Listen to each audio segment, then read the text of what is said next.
Jonathan sat in the interview and began to have his own thoughts. While he was sitting and thinking about something, he was asked how he purifies drinking water. To this, the hero replied that he uses a special cleaner developed by the state. The next thing the boy was asked was why he chose this particular company. Jonathan started to get worried, and was told that his resume had already been reviewed, and the hero had not indicated any talents or anything else. The guy was then asked to answer honestly whether he thought it was a waste of time.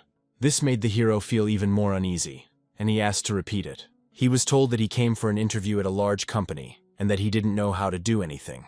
The boy said that he came because they were required to by the law against discrimination against the untalented. But in reality, things are different. After the world learned about the dungeon, people discovered unprecedented potential within themselves. They called it talent, and it in turn led to a sharp leap in civilization. Someone said that the discovery of talent was a blessing for humanity. Jonathan himself believed in this, until he realized that he himself had no talent. So the company works to make a profit. The untalented, as the main character, are useless to them. After this, John told them that they were engaging in real discrimination. The people present at the interview did not understand what the hero was talking about. They said that they themselves were tired of people like him because they had no talent. Jonathan explained that it was a crime to expect human treatment. So the main character asked them to apologize. Only one of them said that they supposedly don't have to apologize for wasting their time. They then said out loud that they would only apologize after Jonathan. Suddenly, after hearing this, John took out a dictaphone and said that he had recorded everything. This recorder shows obvious discrimination against the untalented and admission of posting non-existent vacancies. The employers began to worry and asked the hero to defuse the situation. They tried to stop the boy by saying that they didn't mean it, that they weren't going to apologize. However, Jonathan said that he would see what the Human Rights Commission had to say about everything they had said. After this, employers were speechless and began to be truly afraid. John, leaving the building, understood that he had no talent, but that did not mean that he had no pride either. At that moment, he received a notification that his request to the Human Rights Commission had been considered. Suddenly, the boy stepped on chewing gum, and of course it made him furious. Immediately after this, workers hit him with a stream of water from a hose. Walking home, the main character did not understand why he had such a bad day. The house also had its share of troubles. Some drunks again trashed the entire window. Jonathan then called his mother, and she started apologizing to him because she felt it was her fault that he was in trouble. If only his uncle had returned her money, everything would have been different. But John told her not to mention that freak to him. The boy thought that if he were one of those who repaid debts, he would have already repaid them. But then the main character remembered that his mother was in the hospital, so he told her that he was not angry and began to apologize. Jonathan also asked her not to worry about him, because he has a higher education and a good resume, and she shouldn't worry about hospital bills either. The only joy in the boy's life was cigarettes, but suddenly it started raining. Naturally, this made the main character angry, since he was already having a bad day. At least this could not be taken away from him. He is already living with the last of his strength. Then the boy began to blame God for being constantly against him. He really didn't care whether God existed or not, but at that moment he was taking out his anger on him. Was this the reason why he was struck by lightning? Jonathan already thought that his worthless life had come to an end. But then he began to think about what would happen to his mother. Luckily, he didn't die, but an incomprehensible notification window appeared in front of him. It was written there that the gods were waiting for him, and a new vacancy had appeared for him.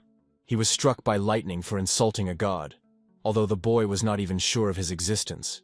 Usually, after a lightning strike, people are either in serious condition or even die without a scratch. If anything had changed, it was the strange notification hovering in front of him.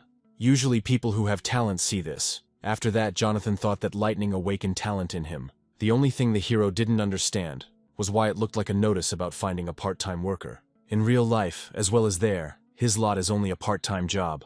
Jonathan decided to think positively. He had nothing to lose, so he might as well grab this opportunity. The main character chose a part-time job, but he didn't have enough divine power for this job. Divine power is a common name for the power used by gods. But the boy has no talent, so where would divine power come from? But John doesn't have a bad feeling. Who knows, maybe this is his chance to change his life. Jonathan began looking for a part-time job that did not require divine power, and he was able to find day labor, which included hired workers with low social status who did not have a specific profession. The job posting said that workers were needed to create dungeons, and the boy thought that these were the same dungeons that were teeming with monsters. Jonathan couldn't believe that the gods had created the dungeons. Then he looked at how much they paid for this work, and it turned out that they gave 12 tours. But the hero was not familiar with this currency.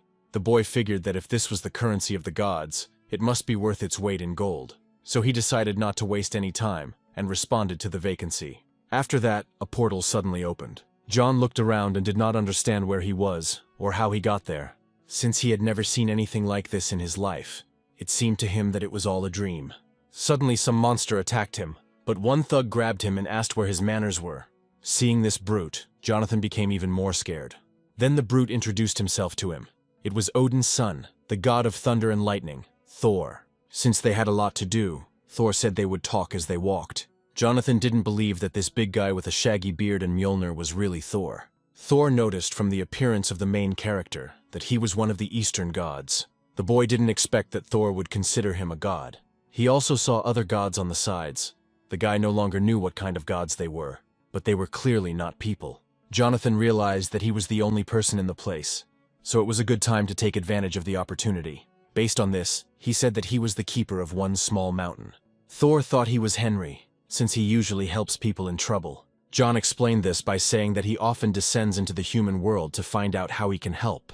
At this point, Thor noted that the protagonist cared about them very much and asked if he was okay with that. After all, now his job is to create places where people suffer. After this, the god of thunder spoke about the labyrinth of the Minotaur. It was taken as the basis for this dungeon, so Jonathan will build the maze with them. Then the boy was already reprimanded because he was yawning at the gate. When John arrived at the worksite, he was working hard, so he was told to be careful and not to fall through. In response, the hero asked that if he failed, let someone get him. And now it was time to rest. It seemed to Jonathan that this was just physical work.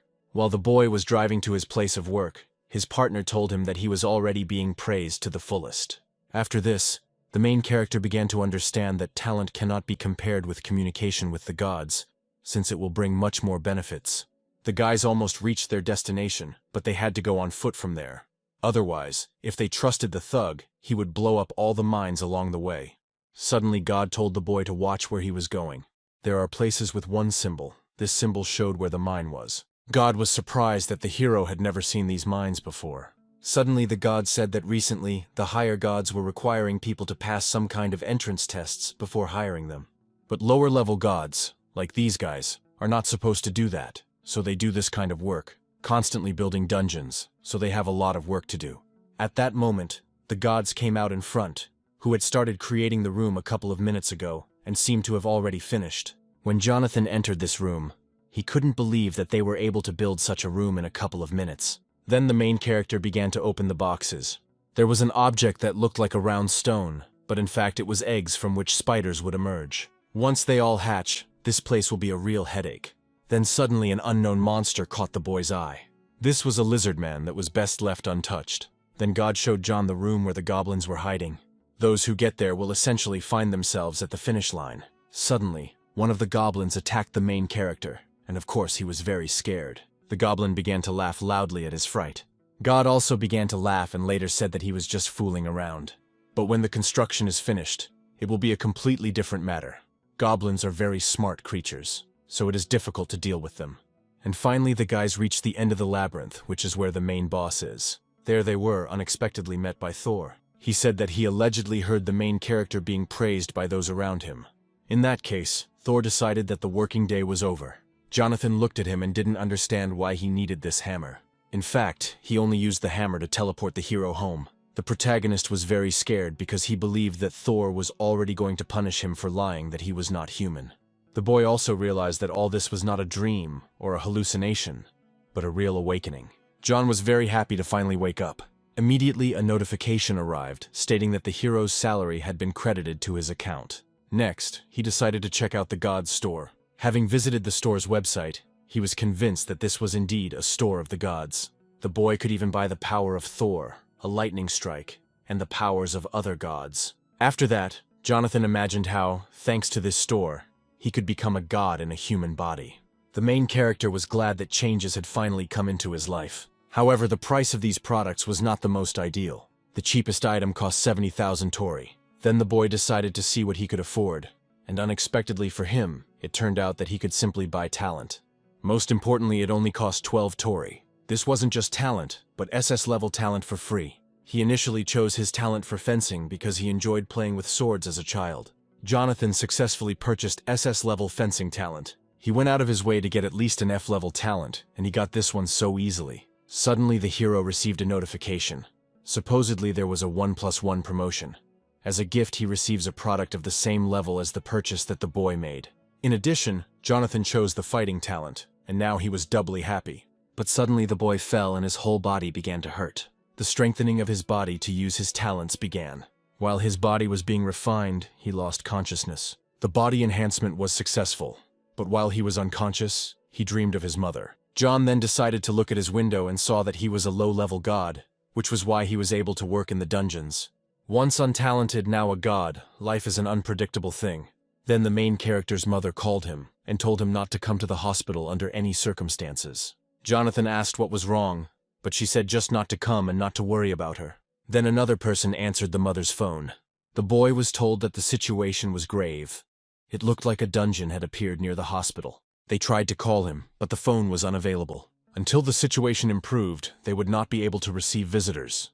But Jonathan did not listen and ran to his mother. Both journalists and military personnel arrived at the scene, and signs of underground activity were visible everywhere. The soldiers shouted to the citizens that they could not go any further, so they had to turn around. Jonathan stood to the side, not knowing what to do. Suddenly, the hero's concentration skill worked, after which he began to clearly see the soldier's face from afar. The boy also heard the conversations of other citizens, and did not understand whether it was concentration or whether it was due to the talents that he had bought before. It was only then that John realized that he had no time to think, since he had to get to the hospital.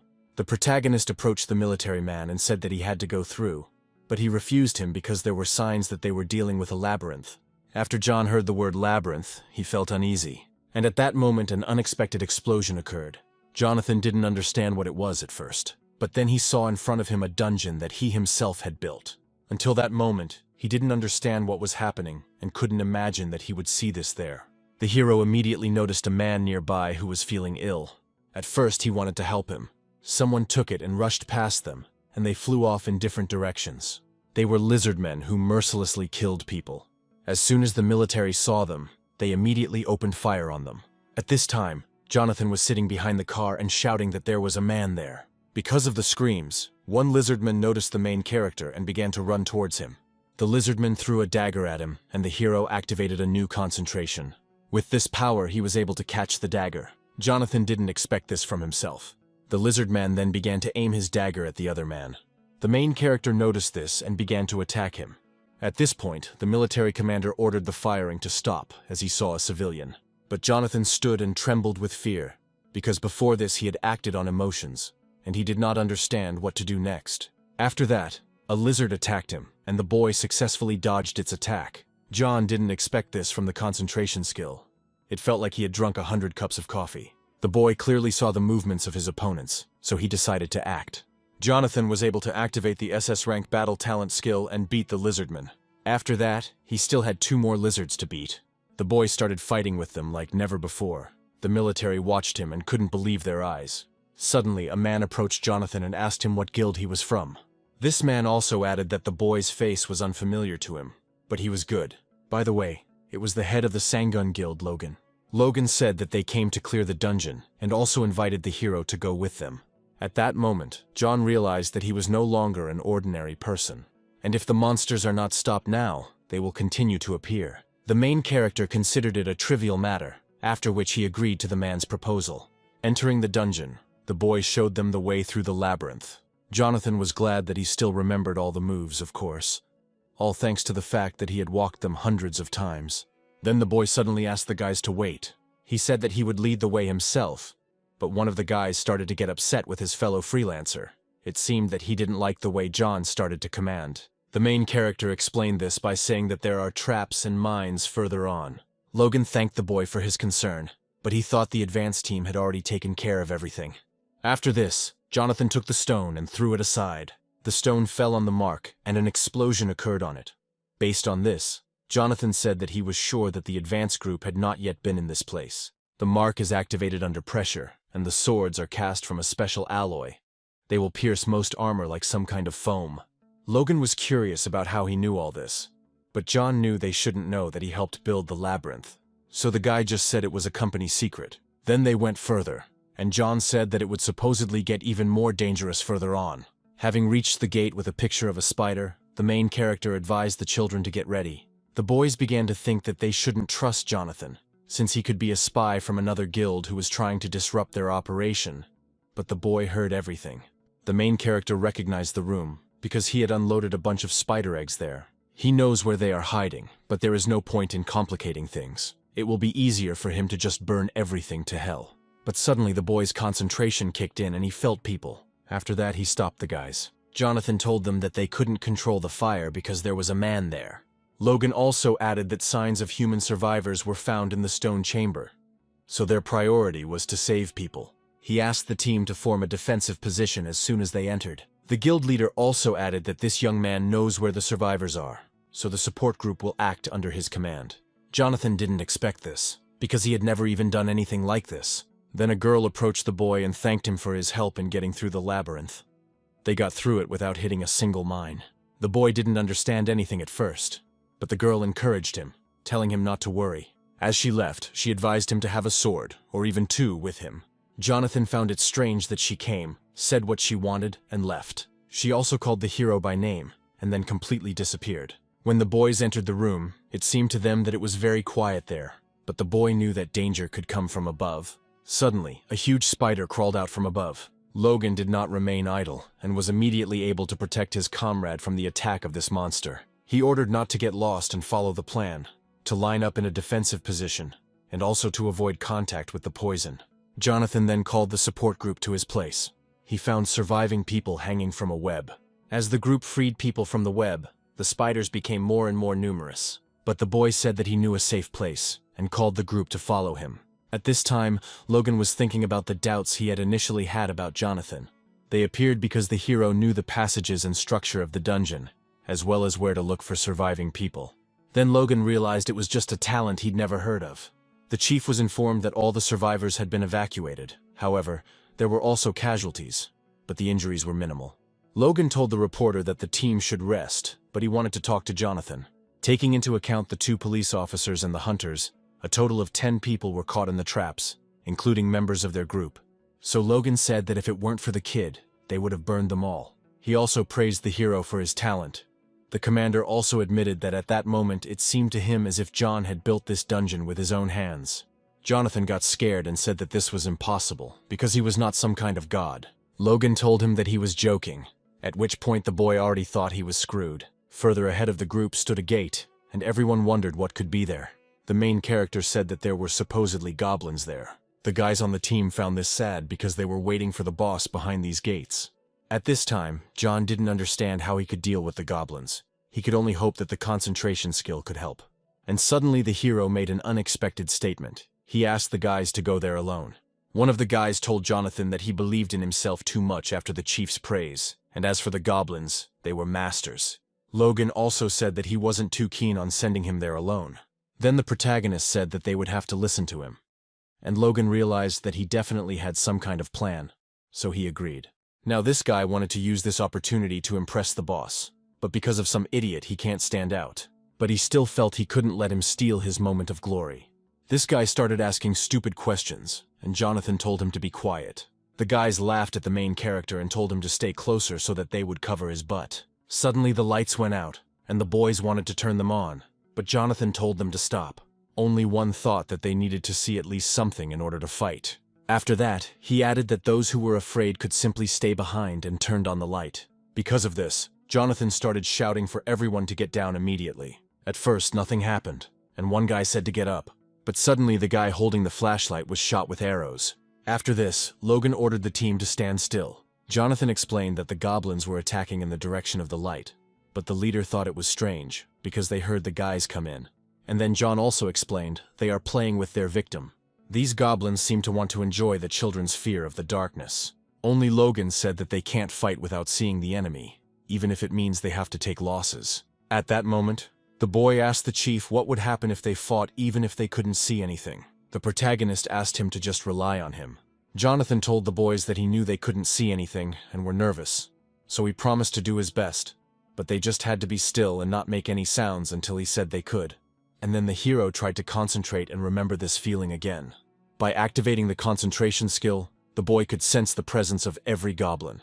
After a few seconds, John told the team that they could turn on the lights. Logan was amazed by the boy, because he had been doing this all his life. But this was the first time he saw a hunter like Jonathan. And so they came to the end of the labyrinth, to the boss room. Entering the gate, the boys noticed the lord of this dungeon in the distance. As expected, he looked impressive. Logan had a feeling that the boss wasn't going to attack first, so they had time to strategize and explore this room. The hero immediately received a notification saying that the sacrifice of the Minotaur had begun, and that 5 victims had to be chosen. Jonathan believed that there must be a clue on how to get out of there safely, so he should share what he learned, and he decided to say something that might be related to the passage of the dungeon. However, one of the guys is still angry that Jonathan is supposedly taking his laurels for himself. Based on this, he decided that this time he couldn't just stand there with his arms hanging out. He also believed that strategies were for losers who begged for mercy and fear, and he was not going to dance to anyone's tune. The guy wanted to show off his F-level shooting talent, and he thought that with one shot, he would get a promotion in his pocket. Jonathan noticed this guy by chance. He shouted at the guy to stop immediately. The guy said that he knew that the hero wanted to take all the laurels for himself. Jonathan tried to stop him, but he didn't have time, and the system was activated. 5 victims would be determined randomly. The commander called this guy an idiot because of his actions. Jonathan already understood that they did not have time to discuss the correctness of the decisions. When the boss got angry, he began to seem much scarier, and the guy asked to quickly release him from this trap. Logan told the team to take positions and act calmly. He ordered to continue the attack with the current number, and also wanted to buy some time. First, Logan delivered a fairly powerful blow to the monster. It was a good hit, but the boss remained intact. Suddenly, John shouted to the commander to be careful. Logan knew it wasn't that he couldn't dodge, he just didn't need to, and all he had done was hook Logan. He also began to think that he would have to be put back together piece by piece. Jonathan could see how Logan was instantly aware of his surroundings and was giving commands. A true dungeon veteran. But this was clearly the best they could afford. The boss didn't even intend to go towards them, as if distance meant nothing. Suddenly the boy noticed the power of Thor in the monster. Logan thought it was a good moment to attack and went for it, but the main character shouted at him to stop because it was dangerous. However, it was already too late. This boss beat the commander. His team wanted to do something to help before it was too late, but one of them said it was impossible since even the commander couldn't do anything. But Jonathan hit him with all his might, but he didn't care. After so many years at the bottom, John finally got his talent, saw the light at the end of the tunnel, and will die ingloriously like this. But suddenly the main character remembered that they had something else. He didn't try so hard to die in a place like this. The boy told the boss to get ready, because he was not going to die so easily, and activated his fencing talent. Logan couldn't even scratch him with his axes and believed that a man who had never held a sword in his hands would not be able to put him down. He wanted to tell the hero to run away, but he couldn't utter a word. The commander began to feel guilty towards the boy, but something happened that no one expected. The main character was able to cut off the boss's horn with the help of his sword. At first, he only had excitement, but the moment he took the sword in his hands, confidence came. The boy sees a real sword for the first time, let alone fights, but he already feels as if it is part of his body. However, he never eliminated the boss. And when the dungeon lord began to attack the hero, he dealt him significant damage. Logan couldn't even count the number of his attacks. He thought Jonathan was more of a martial artist, but he was just a swordsman all along. However, John underestimated the Lord. One of the guys started to panic and shout that the main character had miscalculated and decided that they were all finished. But the commander considered this nonsense, because he saw that the boy's level of swordsmanship was comparable to the best swordsman of the East. But the only problem is that the hero's sword is about to break. Jonathan knew that at this rate he would soon be left empty-handed, and now all he had to do was hit the vital organ the first time. The boy went towards the monster, but it turned out to be faster. However, the hero was still able to land his blow, but he didn't even move. Then John kicked him again. Thanks to this, the monster got lost in space, and the boy had an excellent chance to pull him in. After this blow, the hero noticed that, supposedly, just a little more and the sword would be finished, and there was no point in fighting with bare hands, so his next blow was his last chance. Jonathan seemed to have a second wind as he was ready to go ahead. As soon as the commander saw this, he decided that he had to help him and called his comrade. He told him that he had hidden a good thing and invited him to prove himself. At this time, the main character realized that there was only one chance and began to aim at the vital organs of the monster. And when he took aim, he immediately began to attack. However, the hero's sword broke, and he thought that this was the end.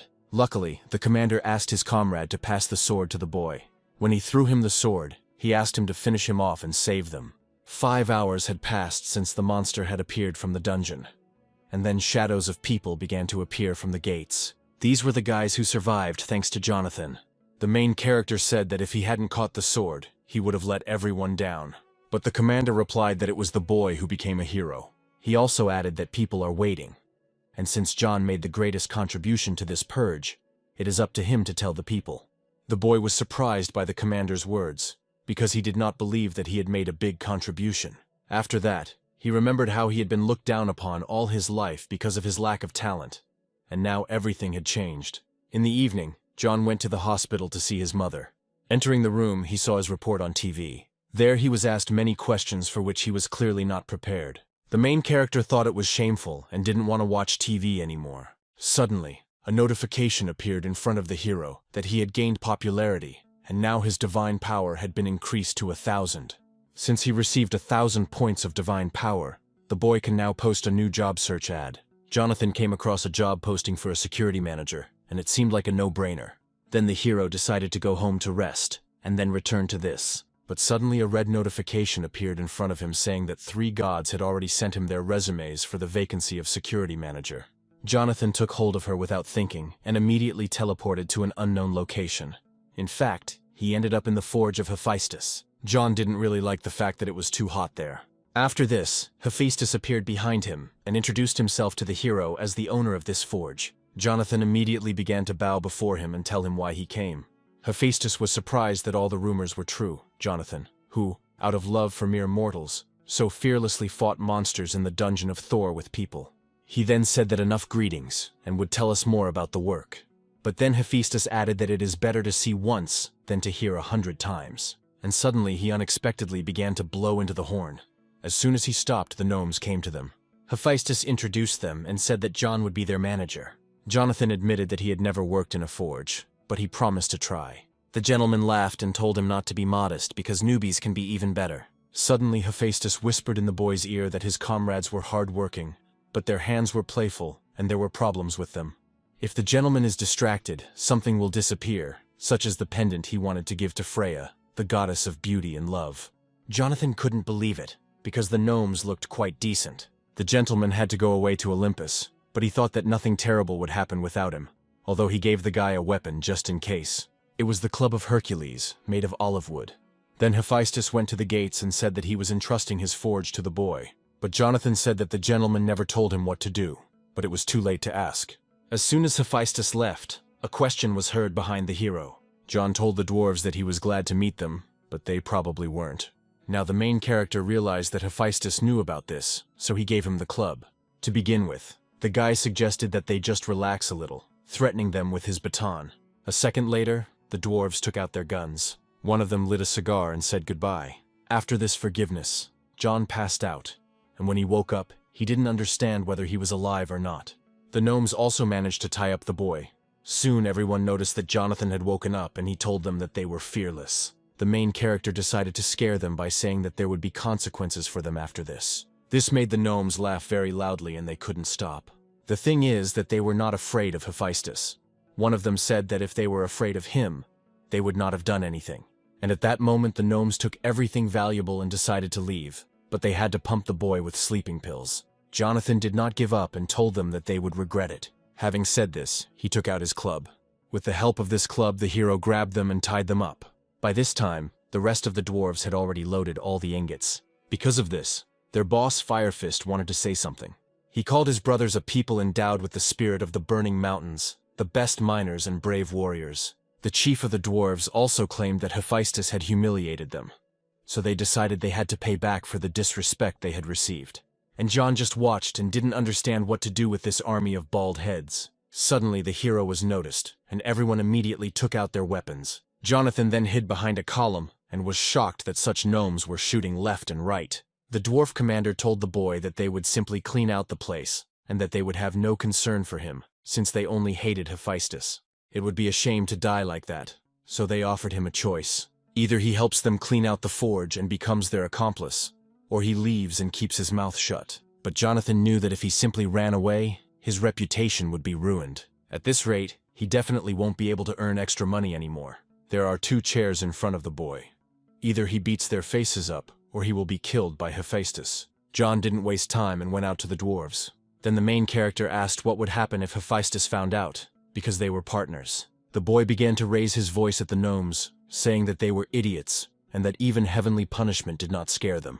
But seconds after that, John shut up. One of the dwarves shot in his direction and said that now there would be no mercy for him. But the fiery fist couldn't leave it like that and stopped his comrade.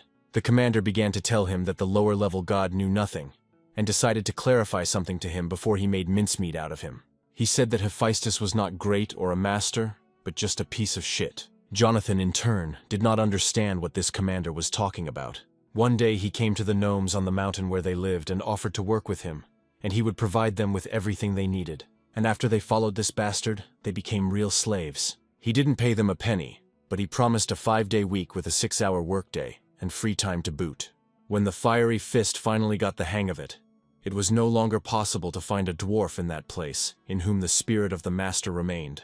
All they have left is desperate revenge. John said he understood them and agreed that he was indeed a real piece of trash. The boy called him an envious piece of trash who wanted to destroy those who were better than him. He then asked them to listen to him and suggested an option that would look better from the outside.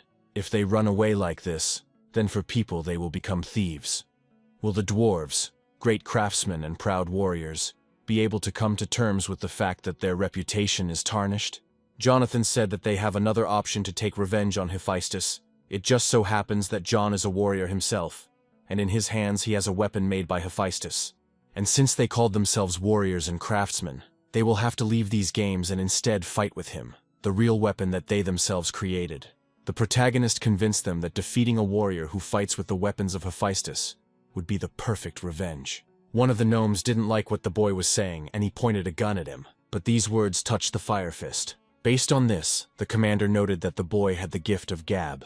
He agreed to fight the protagonist, but he warned him to take responsibility for calling himself a warrior. And if the boy couldn't hold out long enough for them to prove that their weapons were superior to his, for suggesting that the dwarves run, the fiery fist would beat him until his bones were ground to powder. Having attacked the boy, the commander was pleased with his own strength and believed that the enemy could not compare with him. And then Jonathan told them to watch out, lest he surprise them. Then John launched an attack, but the fire fist was also able to defend itself. The commander praised the boy and said that he immediately found the hero's stance strange. But it's even good that the boy immediately demonstrated his limit, counting his fist. He explained this by saying that he had never seen a man hold a blunt weapon the way John did. The commander also admitted that such precise strikes gave him goosebumps. It had been a long time since his heart had pounded like that.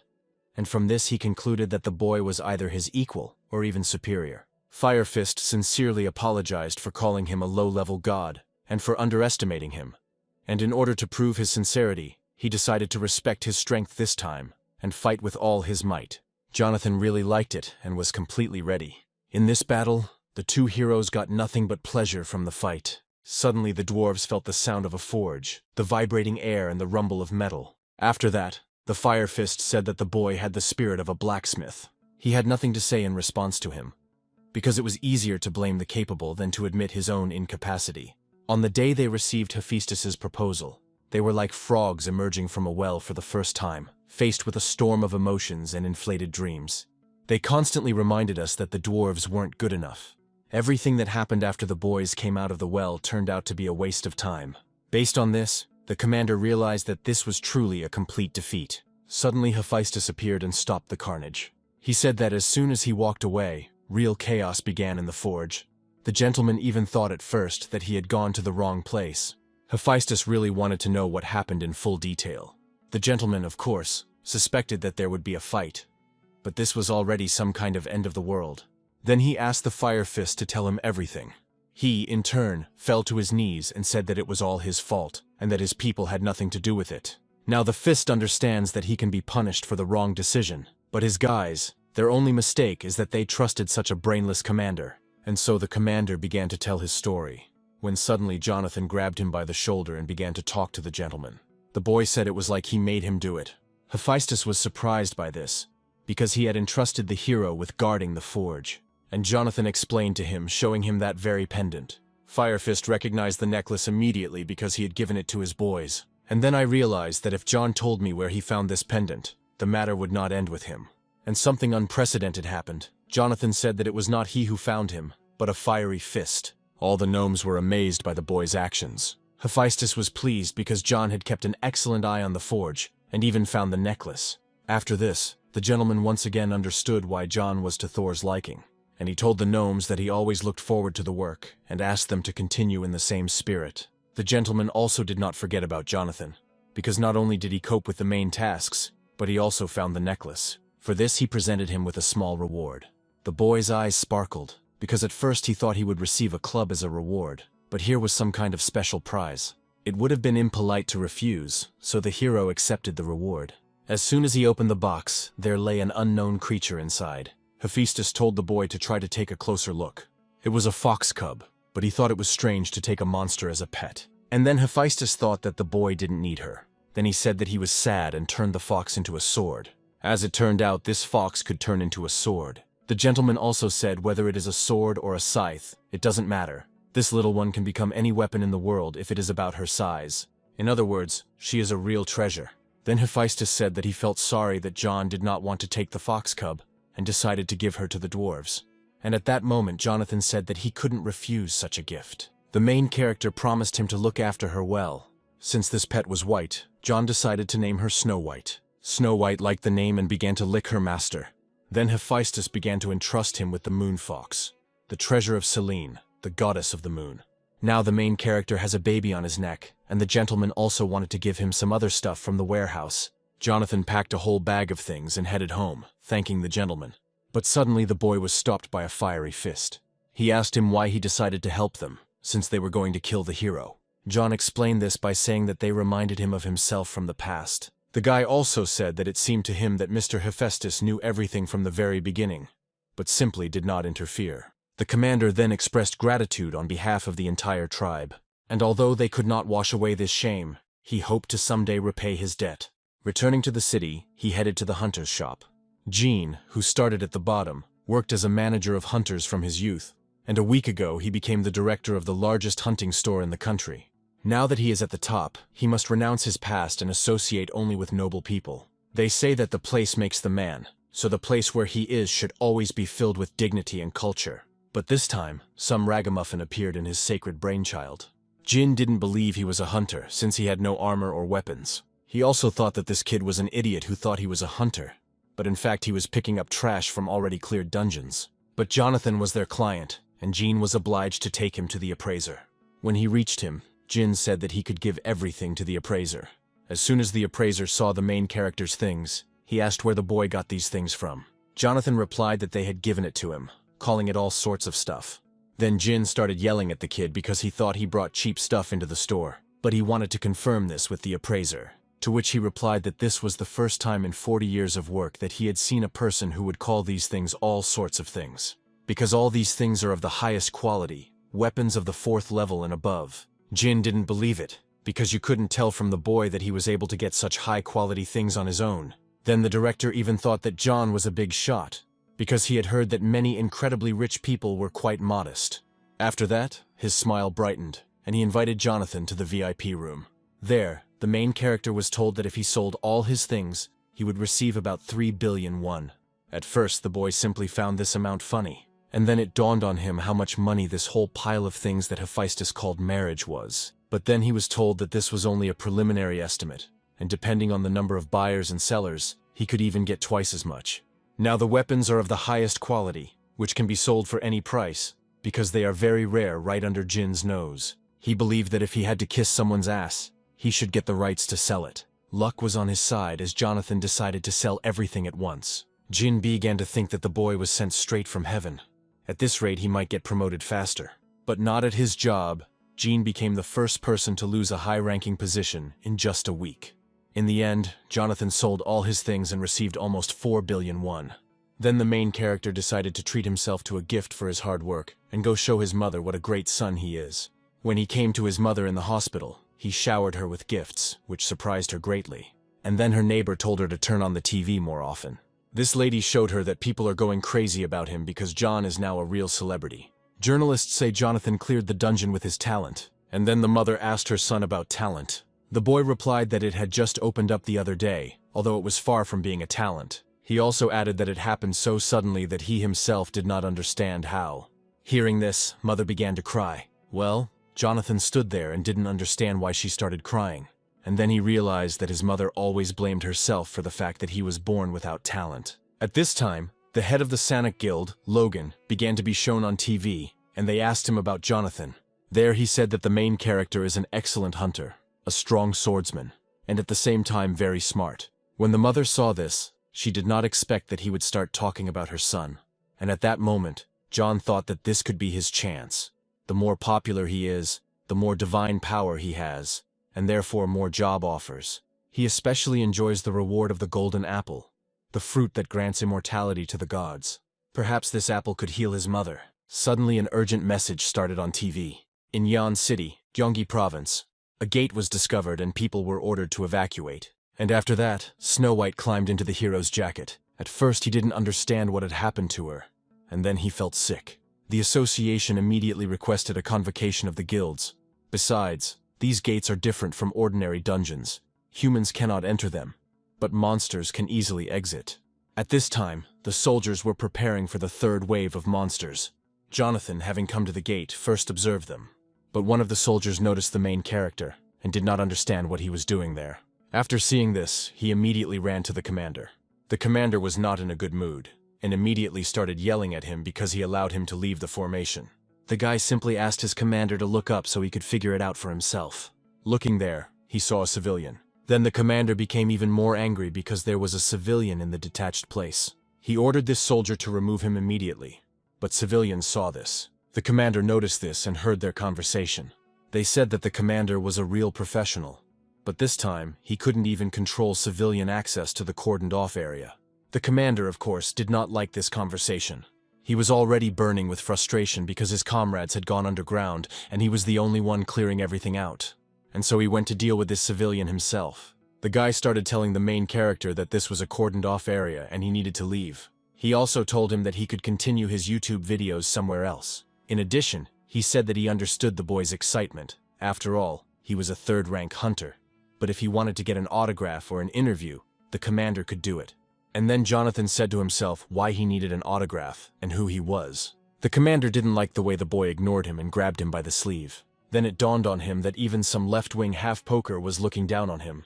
He also noticed a small pet, which led him to conclude that John was some unknown hunter trying to gain popularity. Since the boy didn't get it, the commander decided to give him a punch.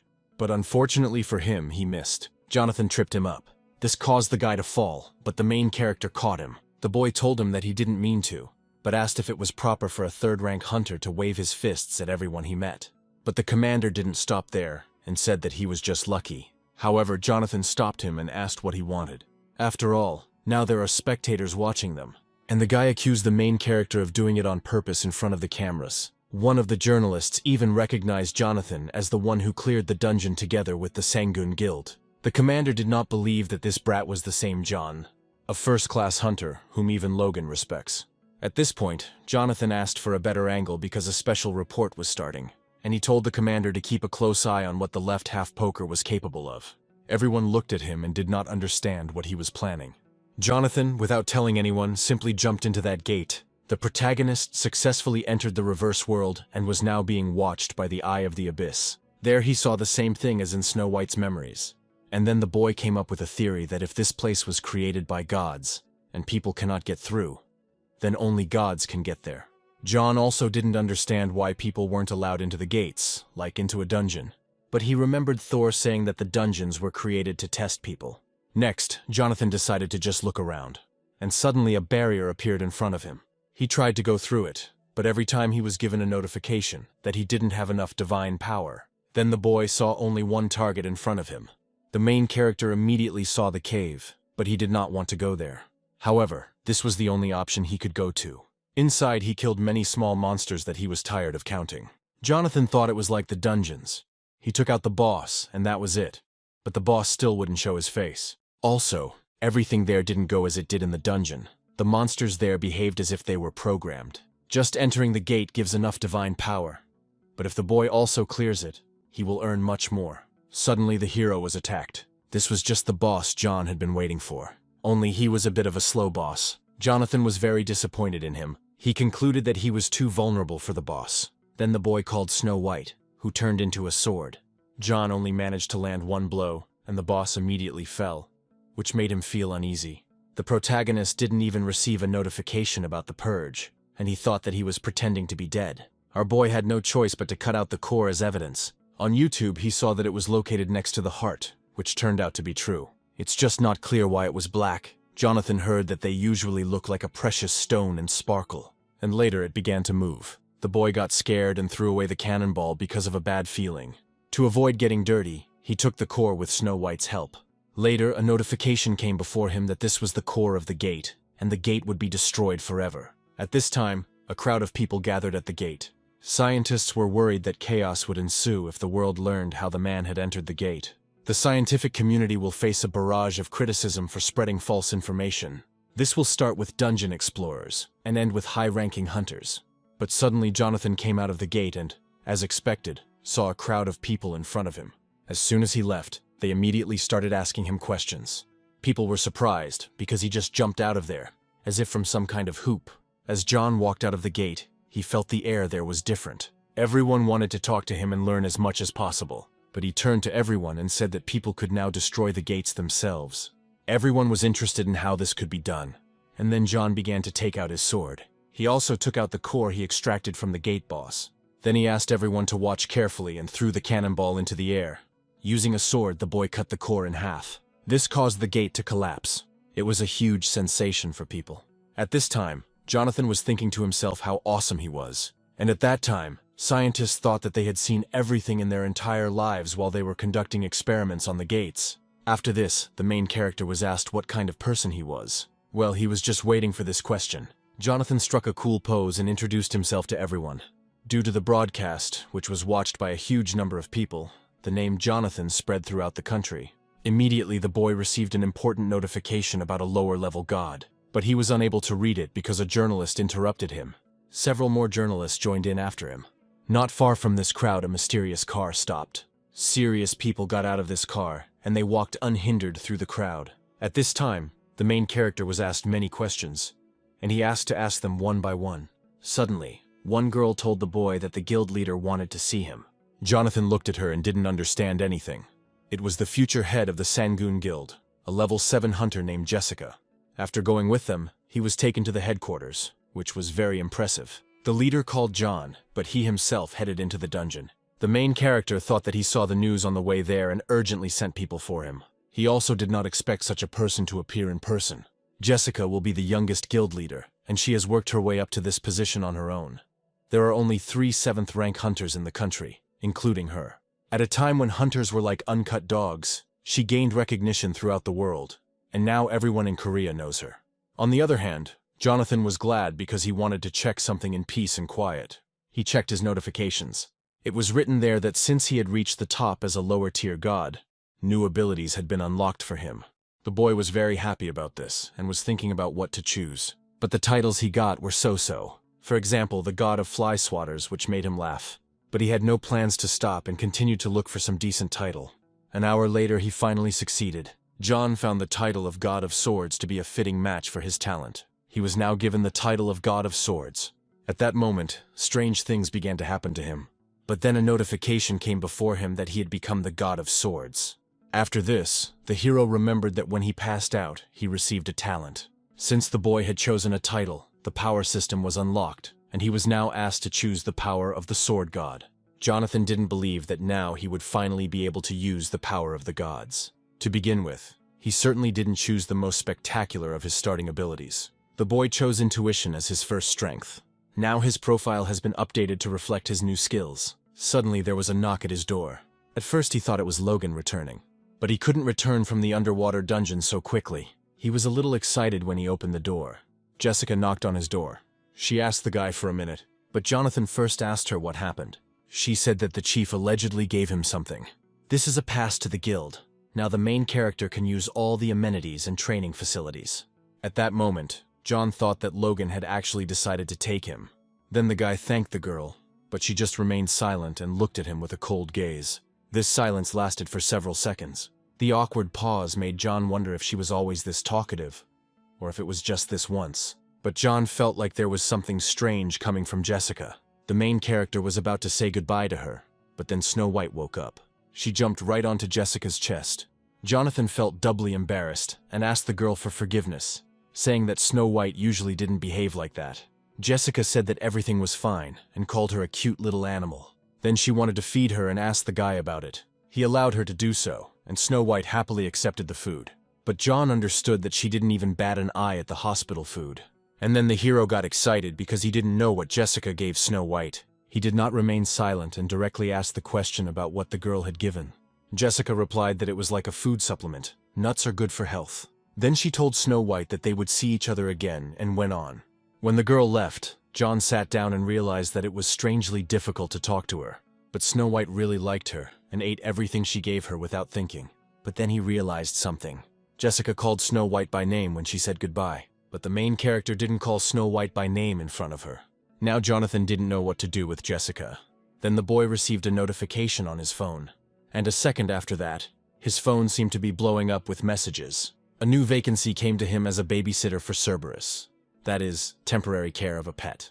The job was paying twice as much, so John forgot about this stalker, Jessica. The main character agreed to this part-time job, and has already begun to get used to these tough movements. There, someone started shining a light in his face. At first he didn't see who was doing it. However, when the boy saw him, he started screaming. John also didn't expect to find himself on a boat. The creature that stood and shone in our hero's face said that he was not dead. They moved along the river Styx, where only the dead move. There is no place for the living.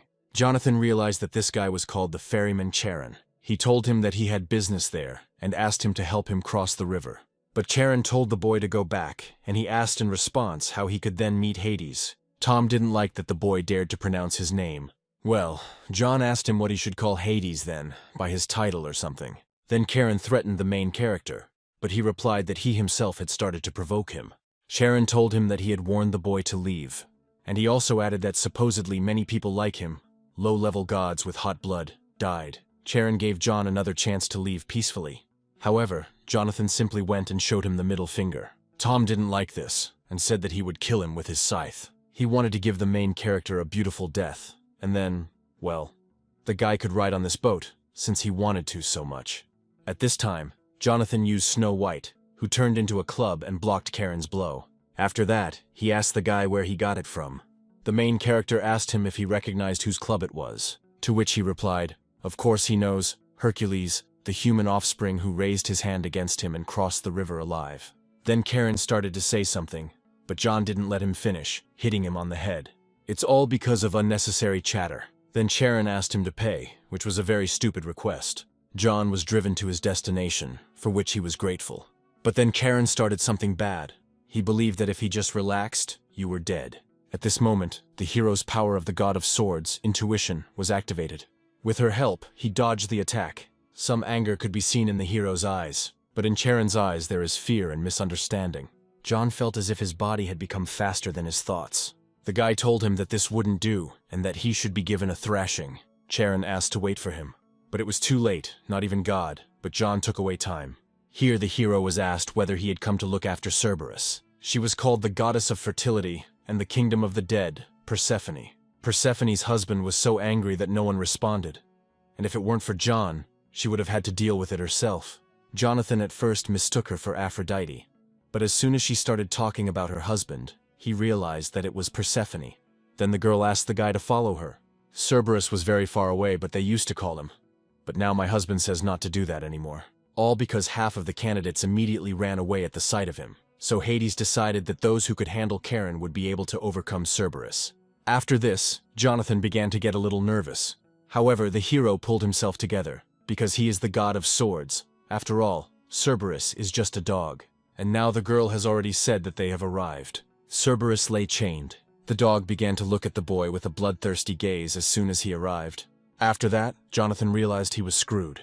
He also recalled how the job posting stated that the dog didn't bite. Then Persephone said that her husband had written a list of precautions. She asked him to read them before starting work. The boy was already glad that Hades had thought of everything.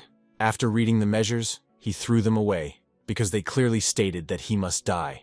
The girl also added that the daily routine is written on the other side. After watching it, John was torn apart, because walking Cerberus was already too much. And then Persephone said that if he wanted to refuse, then it was okay. But the girl also added that the previous candidate escaped and Hades caught him, now unhappy in hell. In the end, Hades tore off his limbs, and it was so terrible that Persephone could not even continue to tell the story. After hearing this, Jonathan realized that there was no way back and put the torn piece of paper back together. In response to these actions, the protagonist told Persephone that he was just trying to cheer himself up and asked where he should start. The girl told the boy that first he needed to feed the pet, and to do this, he needed to go to the meat. John collected the meat and returned to the girl, awaiting further instructions. Now Persephone asked the hero to give the meat to Cerberus one piece at a time. Cerberus looked at the food and immediately began to salivate. Jonathan noticed that before this, the dog growled, but when he saw food, he became a normal dog. After this, the main character was flooded with memories of when he worked in a pest cafe. If you look closely, Cerberus was even a little cute. Then the boy ordered the dog to sit, but this suddenly made Persephone laugh. The thing is, it is useless to give him commands, since Cerberus only obeys Hades. Now Jonathan understood why no one responded, and since that was the case, the boy threw meat at him. Having miscalculated his strength, he hit one of the 3 heads of Cerberus, after which the rest began to laugh. But at that moment, John told them that it was not nice to laugh at their comrades and threw a piece of meat at them. Of course, he did it in vain. Cerberus became angry, but Jonathan didn't care. The boy knew that Cerberus was on a leash and believed that this would restrain him. However, Cerberus unexpectedly broke the chains. Jonathan did not expect this outcome of events and asked the dog to calm down. Cerberus was able to wound the hero and he began to run away. At this time, Persephone stood and was surprised that the chains could be broken. The main character said that they had no time for delight and grabbed her hand. Then the girl noticed a wound on the boy's arm, but he said it was just a scratch. Then John began to complain about how weak their chains were, and how they were held together by a thread. Cerberus was very fast, so the boy asked Persephone to speed up, but she told him to hold on to her. She believed that if her husband was the god of the kingdom of the dead, then as long as she was next to the boy, Cerberus would not touch him. Only John thought it was a stupid idea. But they stopped, so the hero called Snow White for help. With her help, he began to attack the dog. Unfortunately, Cerberus was faster and struck first. Jonathan lay down from his blow and could not get up. Cerberus was serious and his gaze seemed very terrifying. Seeing his gaze, Persephone shouted at the boy to stay away from this creature. She also said that if he fell into the river, they would catch him and eat him, but the hero heard nothing. The girl realized that he couldn't hear her, and then she began to worry because she didn't know what to do. She tried to stop Cerberus, but the dog didn't listen to her and didn't see any obstacles in front of him. At this time, John was thinking that he had simply come to feed the dog, but in the end he himself had become its food. But the guy didn't intend to die like that and jumped into the river. Seeing this, Persephone felt uneasy. In the water, John didn't understand why he was so cold that he couldn't even move a finger. He even had time to think that he had died. He felt as if he was falling asleep.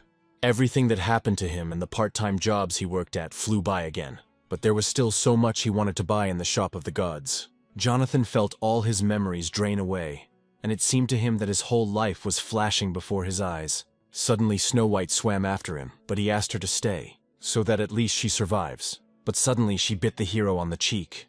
The main character woke up and saw thousands of hands underneath him. They grabbed him by the throat and he began to lose breath.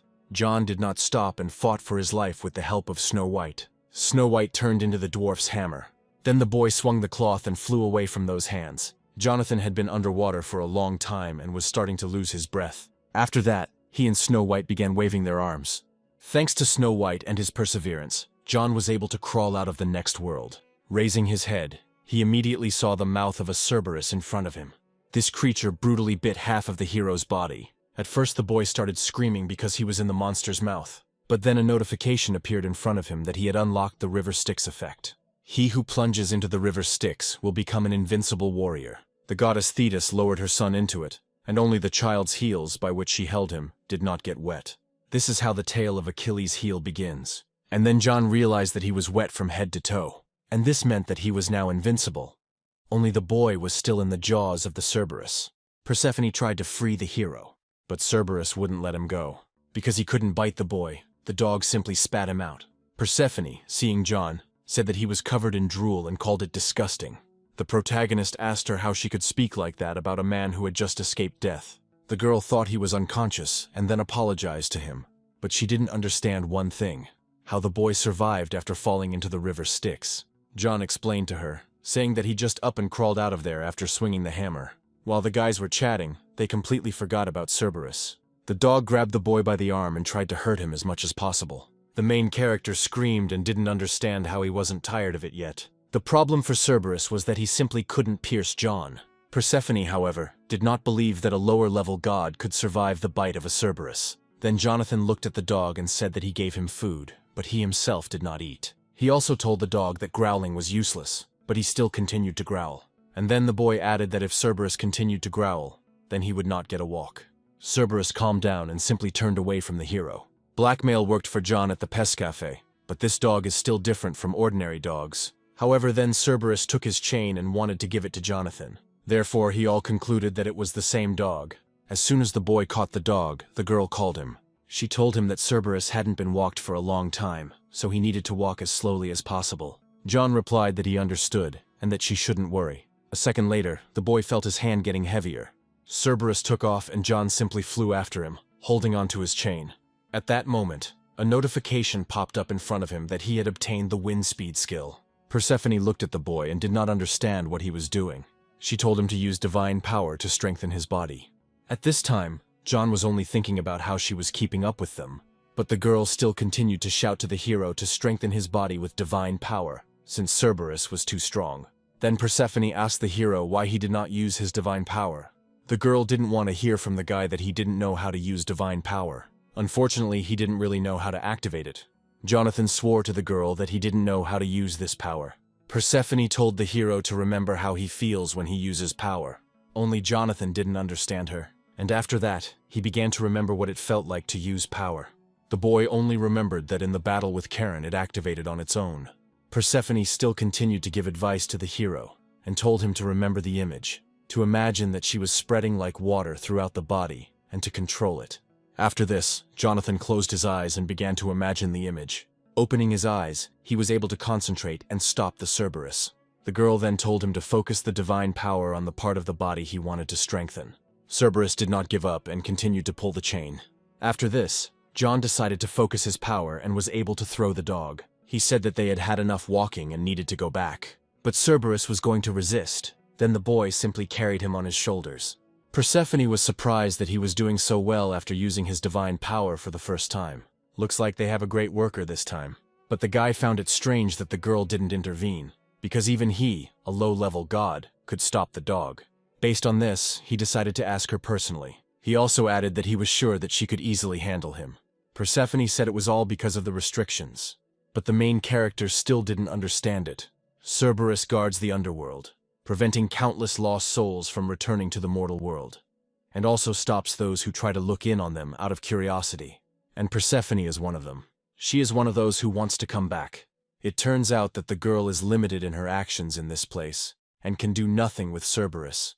All she can contact are a couple of 3 lower gods, whom Hades allows into his abode.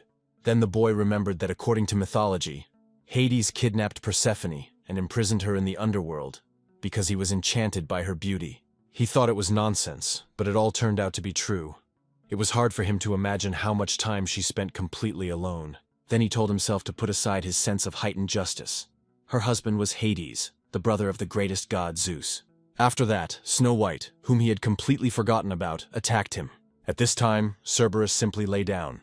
He started growling, and John didn't understand what was happening to him. The dog follows the trail of the dead.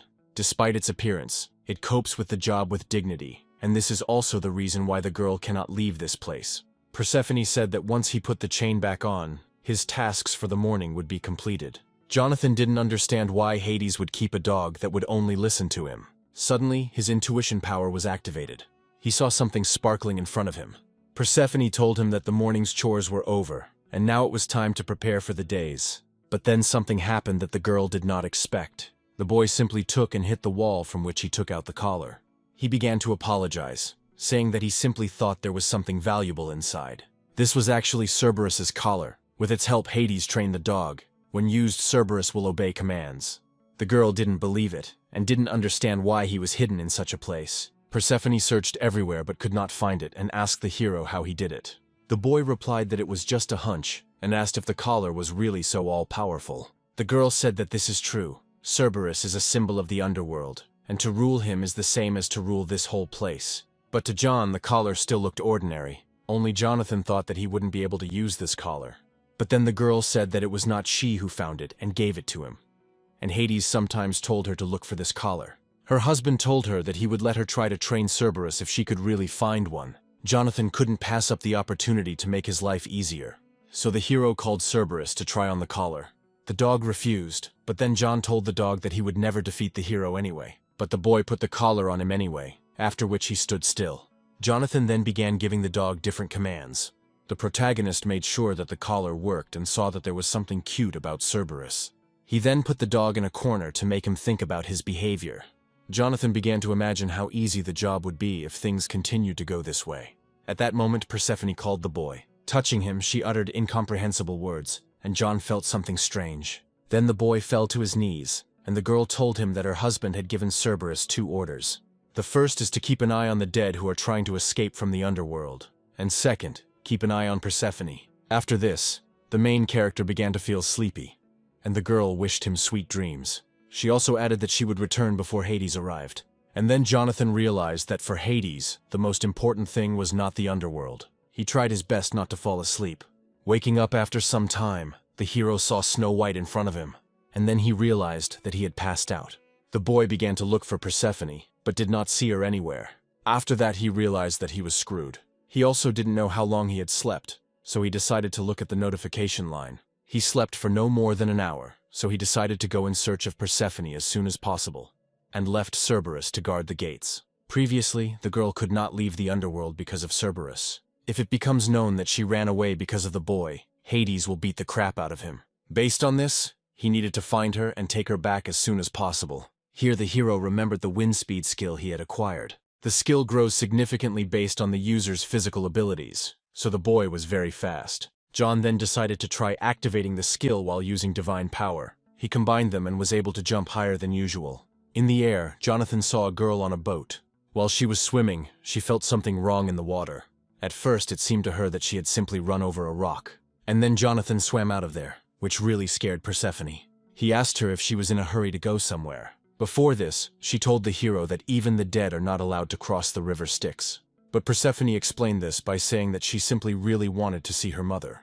The girl told the hero not to worry, since her husband would only return in 2 days. She also added that John was the first one to catch her, after which the boy was shocked that this was not the first time she had done this. While they were swimming, they didn't notice how they hit a rock.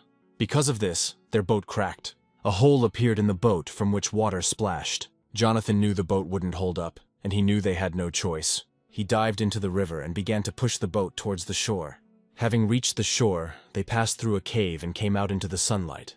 Then on the way, John asked Persephone to promise something. He asked her to come back immediately after she saw her mother. She replied that he was too worried, because she had never been caught before. Jonathan thought he was doomed if she was ever caught. Persephone said that everything would be fine and led him into the cave. Her mother, the goddess of fertility, Demeter, was there. Her mother didn't even understand what was happening at first. When she saw Persephone, she couldn't believe her eyes. But she was very happy about this moment. At this time, Jonathan felt like he was there like a fifth leg to a dog. Then the main character noticed something. In myths, the earth withered from Demeter's grief for her daughter when she was in the underworld. If we talk about the ordinary world, we can say that winter was beginning. Based on this, Jonathan told the girl that it was time for him to go and arrange to meet by the river at 8. For this, Persephone was very grateful to the boy. And so some time passed, and John came to the river. He looked at the time. The girl should have been there for 3 minutes already, but there was only Jonathan there. However, John heard a sound behind him, as if someone was picking a flower. At first, the boy was glad that the girl didn't keep him waiting long. Only it wasn't Persephone there at all. Hades was there and said that a cheeky fellow had come to him for a part-time job. At these moments, the hero began to receive notifications about danger. Supposedly, he was in danger of death. Suddenly, Hades asked John where his wife was. The main character trembled from the words alone, and did not believe that it was Hades, because Persephone said that he would not return soon. Because of the long silence, Hades noted that it was not nice. He also didn't understand how someone like Jonathan could find Cerberus's collar and help Persephone escape. Then he said that, however, it didn't matter. After that, Hades told him to die. Jonathan almost shit his pants when he heard a voice. It was Persephone who was outraged that Hades wanted to kill an innocent man. Hades then asked her where she had been. She began to tell him that he constantly told the workers to try to find the collar. And John found him, so the girl asked him why he was angry. Hades took this into account, but he didn't like that she ran away without saying a word. Persephone said she just went away for a while to see her mother and came back. The Lord of the Underworld simply wanted his wife to warn him. At this time, John watched as she pinned Hades. He also noticed a romantic in him. Persephone said that they would continue this conversation in the underworld, but she gave Jonathan a box, which he could consider a bonus. Hades didn't like that she wanted to keep him alive, and he was also curious about what was in the box. She said that the boy had done a great job with his duties, so she was giving him a gift. She then told John that she would take care of the payment, and asked him not to submit a complaint to the system. After all this, he was sent home. When he got home, it seemed to him that each time years of his life were being taken away from him. Next, the hero decided to check the gift he received from the girl. There were 2 apples lying there. The forbidden fruit, which grants the ability to distinguish good from evil, and the golden apple, a symbol of immortality, the fruit of the gods, which grants eternal youth. The golden apple immediately reminded John of his mother, because this apple could possibly help her recover. Only he didn't know whether people could eat the fruits of the gods. But Jonathan decided to keep the forbidden fruit for himself. Already in the hospital, the doctor told them that all the cancer cells had disappeared, and this surprised the doctor very much. He also added that there is no explanation for this in modern medicine. After this, Mother began to cry from happiness, and did not understand how such a miracle could happen. Well, John understood that the golden apple worked. The doctors said that his mother was ready to be discharged, so Jonathan called his mother to come home. They decided to go home by taxi, but there the driver said that they would have to make a big circle. He explained this by the fact that there is complete chaos on the streets now. The driver turned on the radio so that the hero could hear more about it. The radio reported that an underground dungeon had appeared near the park, and that the evacuation of citizens was ongoing. Guilds and individual hunters were called to the scene, but traffic jams were making it difficult to get there. Then the hero's mother said that she would get home herself, and sent him there. She also wanted to see her son on TV as soon as possible. To begin with, the boy decided to take a look at the god's shop. He hadn't received his salary yet, but he saw in his profile the title of Cerberus Tamer. Now every dog will obey John, he is the master of dogs. Coming out to the people, people began to point at him. Jonathan started saying that he was being confused with someone else, but they weren't addressing him, but Jessica. This made the hero feel a little awkward. Jessica said that their guild Sangun, as usual, will give it their all, and that was where she ended the interview. The protagonist was delighted that she simply ignored everyone. The boy didn't have time for this because he needed to catch up with her, and so Jessica and her team entered the dungeon. Suddenly the girl noticed something and told the team to shut up. One of her comrades noticed that she was behaving differently this time. She's not a talkative person, of course, but she usually doesn't get angry over such nonsense. At that moment, Jessica said that they were coming. It was a pack of dogs, deadly hounds. When the team saw them, they were scared because they had not been told about such a thing. The slightest bite from their poisonous fangs, and in 10 minutes, you are a corpse. Then the girl said that those who are not strong in close combat should step back, and she called the rest to follow her. Then Jessica heard someone making faces behind her. Her comrade told the team to stop fooling around. But it wasn't them. The sound came from a pack of hounds. There they saw a man and were surprised that he was standing next to the dogs. One of Jessica's comrades told her to move away and called out to a man from the shadows. Jonathan started to come out from there and asked to put away the sword. This guy never expected that a person would come out. At this time, one of the dogs, which did not obey the main character, crept up to the girl. He noticed this, and using the speed of the wind, began to fly towards Jessica. Her comrade even thought that the boy had started attacking their commander. But John flew at the dog and hit him, calling him a bad dog. The team was surprised that John had no intention of attacking Jessica. The girl didn't react to his actions in any way. Suddenly the boy noticed a bracelet on the heroine's hand. He had no doubt that Persephone had the same bracelet on her hand. Jonathan then asked her where she got this bracelet, but suddenly Jessica said that he was supposedly causing a lot of problems, and there were also too many spectators there. At first, The boy didn't understand at all what she was talking about.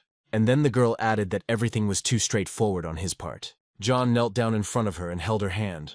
Once he realized what was happening, he said it wasn't what everyone thought, and asked everyone to stop filming. Then he ordered his dogs to sit. The first 10 dogs were supposed to dig through the area, and the rest would help. Jonathan now had his own personal army of dogs. After some time, they found crystals for the hero. Seeing this, Jessica's comrades couldn't believe their eyes. The girl noted that Jonathan had an amazing ability, and asked where he got it from. The boy looked at her, and did not understand how she guessed that he did not receive it at birth. But he still told her that he was born with her. The main character didn't wait long, and immediately asked her where she got her bracelet from. Jessica looked at him and said nothing. The boy didn't like her silence, so he asked her about it again. This unique antique design is the same as the friendship bracelet Persephone spoke of. Now John was only concerned with one question. Why was he with Jessica? But at first the boy thought she was just a creepy stalker. Jessica replied that she bought it online. After this, a notification popped up in front of the hero. It said that the forbidden fruit would allow the hero to distinguish truth from lies. Then he received a notification that the target's intentions were close to good. Jonathan felt awkward, so he said he wanted one too. At this time, Jessica's friends looked at the guy and did not understand why the guy needed a woman's bracelet. John thought that he had completely lost his mind with these trips. Now everyone would think that he was a pervert. Now his image is definitely ruined. While we were at it, he went on to ask the girl how she knew Snow White's name. To this she responded that she had simply heard it from others. Near the gates, someone then called out to Snow White. The target's intentions were close to good the second time. The protagonist was shocked when she told the truth for the second time. And only after that did it dawn on him that all this time he had been behaving like a madman, because he himself had understood everything incorrectly. After a while, the boss of the hounds came out. He told the boys that they had brought themselves to certain death. But then Jonathan just went and hit him. The guy knocked him out with one hit, which was quite unexpected. John then turned to his comrades. He asked them to keep the fact that he had been in this dungeon a secret. The hero also asked to keep everything he said a secret. Coming out of the dungeon, they were met by a crowd of people. They were asked to share their impressions, while John tried to hide from attention as quickly as possible. The boy's abilities developed unexpectedly, and he suddenly became a hunter. Previously, he didn't care. But to be a hunter in their country, you need to officially pass a test and get a hunter's license. Armed formations of hunters and guilds need management. In this world, anyone can search the internet for information on any hunter. Since John, not being an official hunter, was entering the dungeon, it gradually began to attract attention. Again, if public opinion about this is bad, then Jonathan's divine power may also be diminished. Based on this, he left the journalist to Jessica, and it was time for him to get out of there. But suddenly on the way, he came across a man who recognized the boy.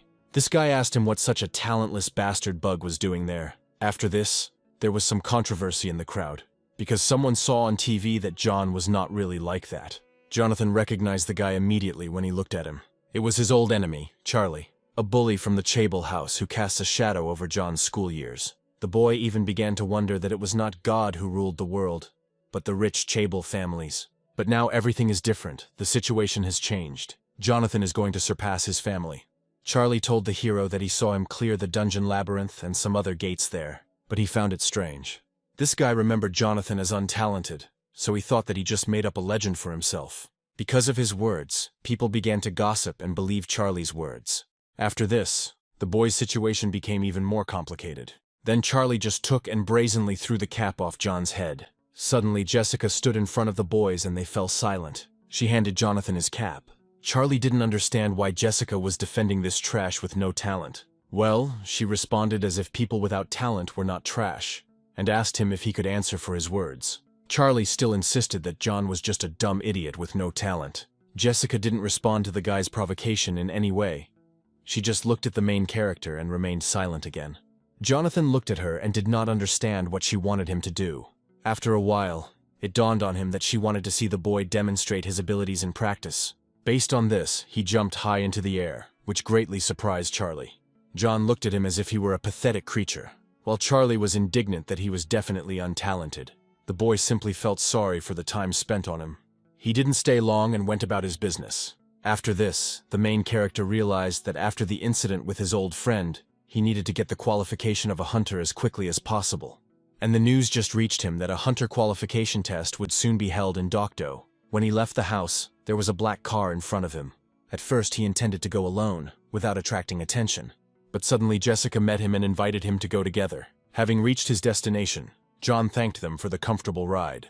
But the hero didn't understand why Jessica dragged him there, to which the girl replied that she simply had nothing to do that day.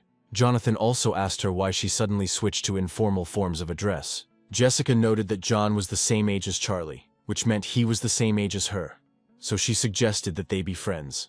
After some time, Jonathan's number was called to undergo a physical strength measurement. He couldn't leave Snow White alone, so he asked the girl to look after her. The boy concluded that this was why she came. Also, in the window always shows good intentions, so there should be no problems with her if he leaves her.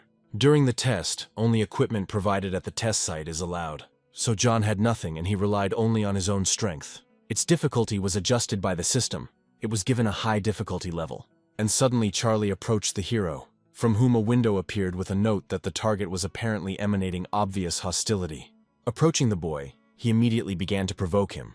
Initially, John wanted to quietly get his license and get out of there. But this enemy changed everything. He told him that a piece of trash like John shouldn't be sticking his head out of his corner. This had a good effect on the hero because he channeled his negativity into this barbell, causing him to gain the strength of the 6th rank lower body.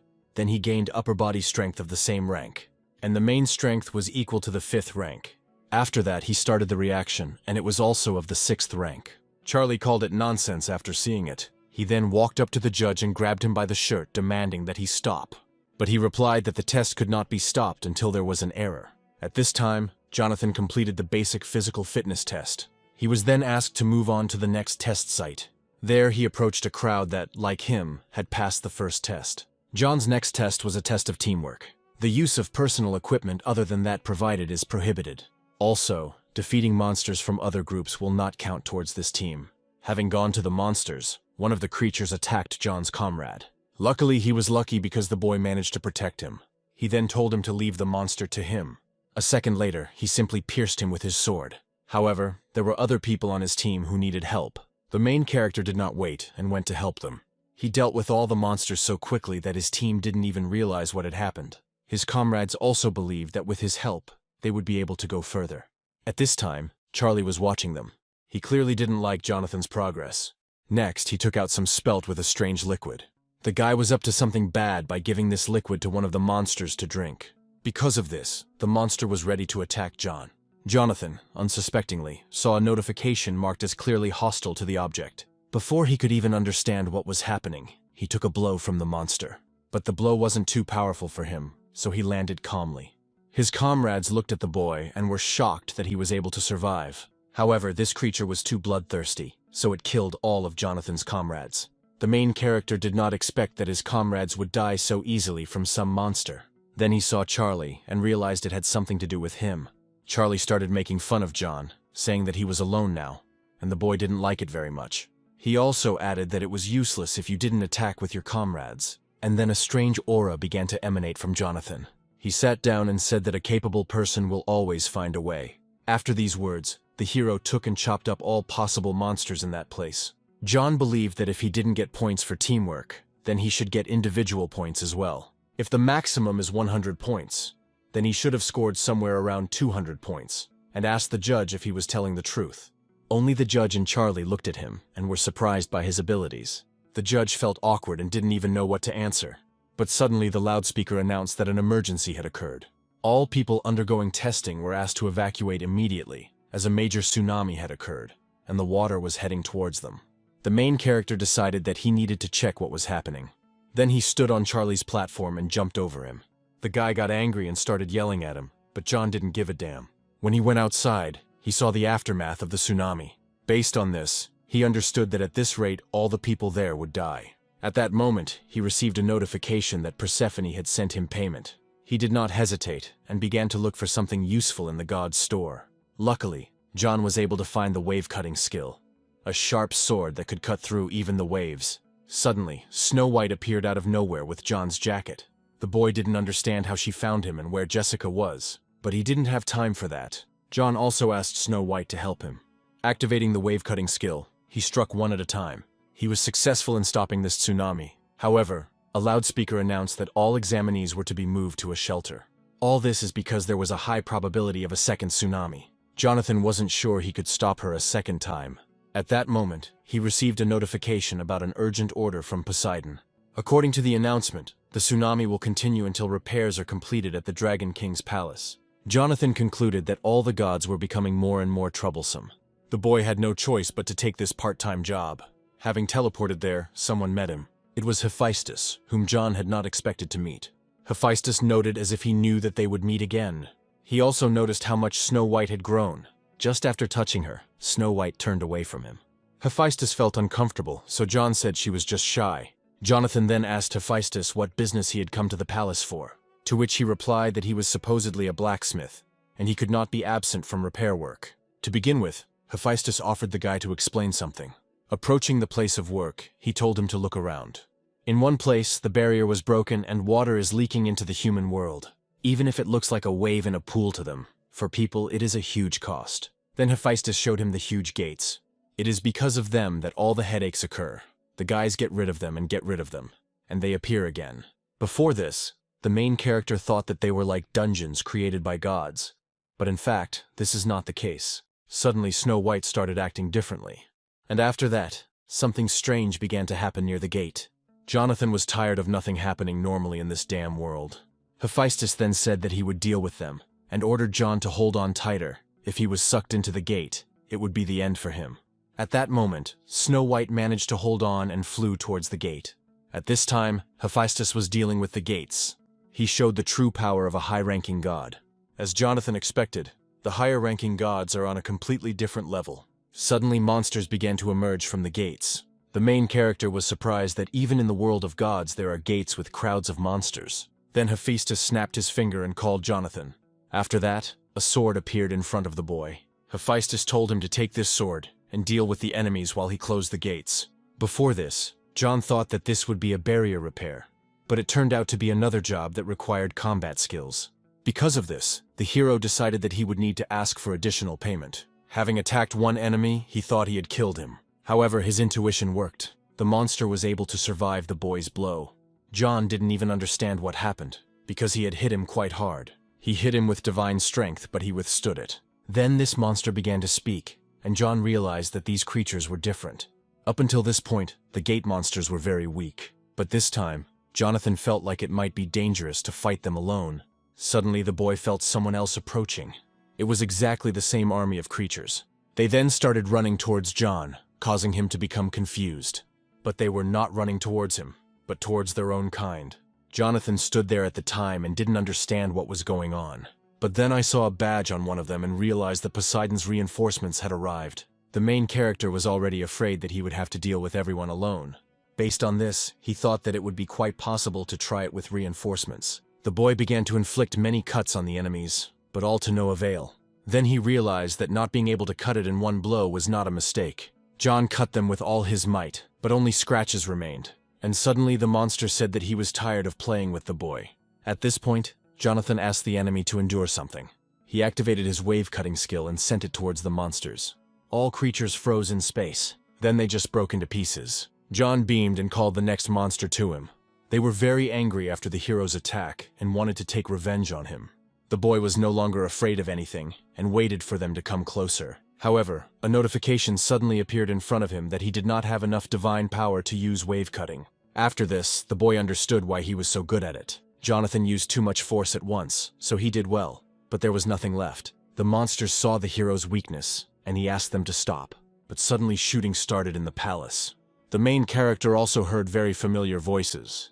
These were the same gnomes who wanted to take revenge on Hephaestus. They were able to stop the monsters for a while, but they were still alive and evil. One of the creatures began to attack the gnome. He thought he could deal with her with his pistol, but she threw a stone at the pistol. Thanks to this, the monster got closer to him and struck him with his foot. The gnome flew between his comrades with relish. Seeing this, Firefist called this creature a bastard. Then he took the dwarf's hammer and chopped it up. As expected, the dwarven hammer is very powerful. If you think about it, when John fell into the river Styx, he accidentally used it once. Because of this, he decided to use the dwarven hammer skill since the divine power requirement was low. Suddenly Jonathan noticed how one of the monsters grabbed the gnome. He activated his dwarven hammer skill and flew towards him. However, the skill's use was cancelled as it can only be used with blunt weapons. It was a very big mistake for him. The sea creature took it and easily threw the hero away. Because it wasn't a blunt weapon, the skill couldn't be activated, and the boy didn't have Snow White nearby. Then he looked at his fist and realized something. At first glance, it seemed to him that he might be a blunt weapon. If there is a talent for fighting, then the boy will most likely be able to use the dwarven hammer skill with his bare hands. There and then he saw the dwarf being brutally beaten. He had no time to hesitate, so he decided to trust his fighting talent. Then he ran towards this fish. At first the monster caught the boy's hand and considered him a weakling. But John didn't finish his attack. He successfully used the dwarven hammer skill to break through the monster.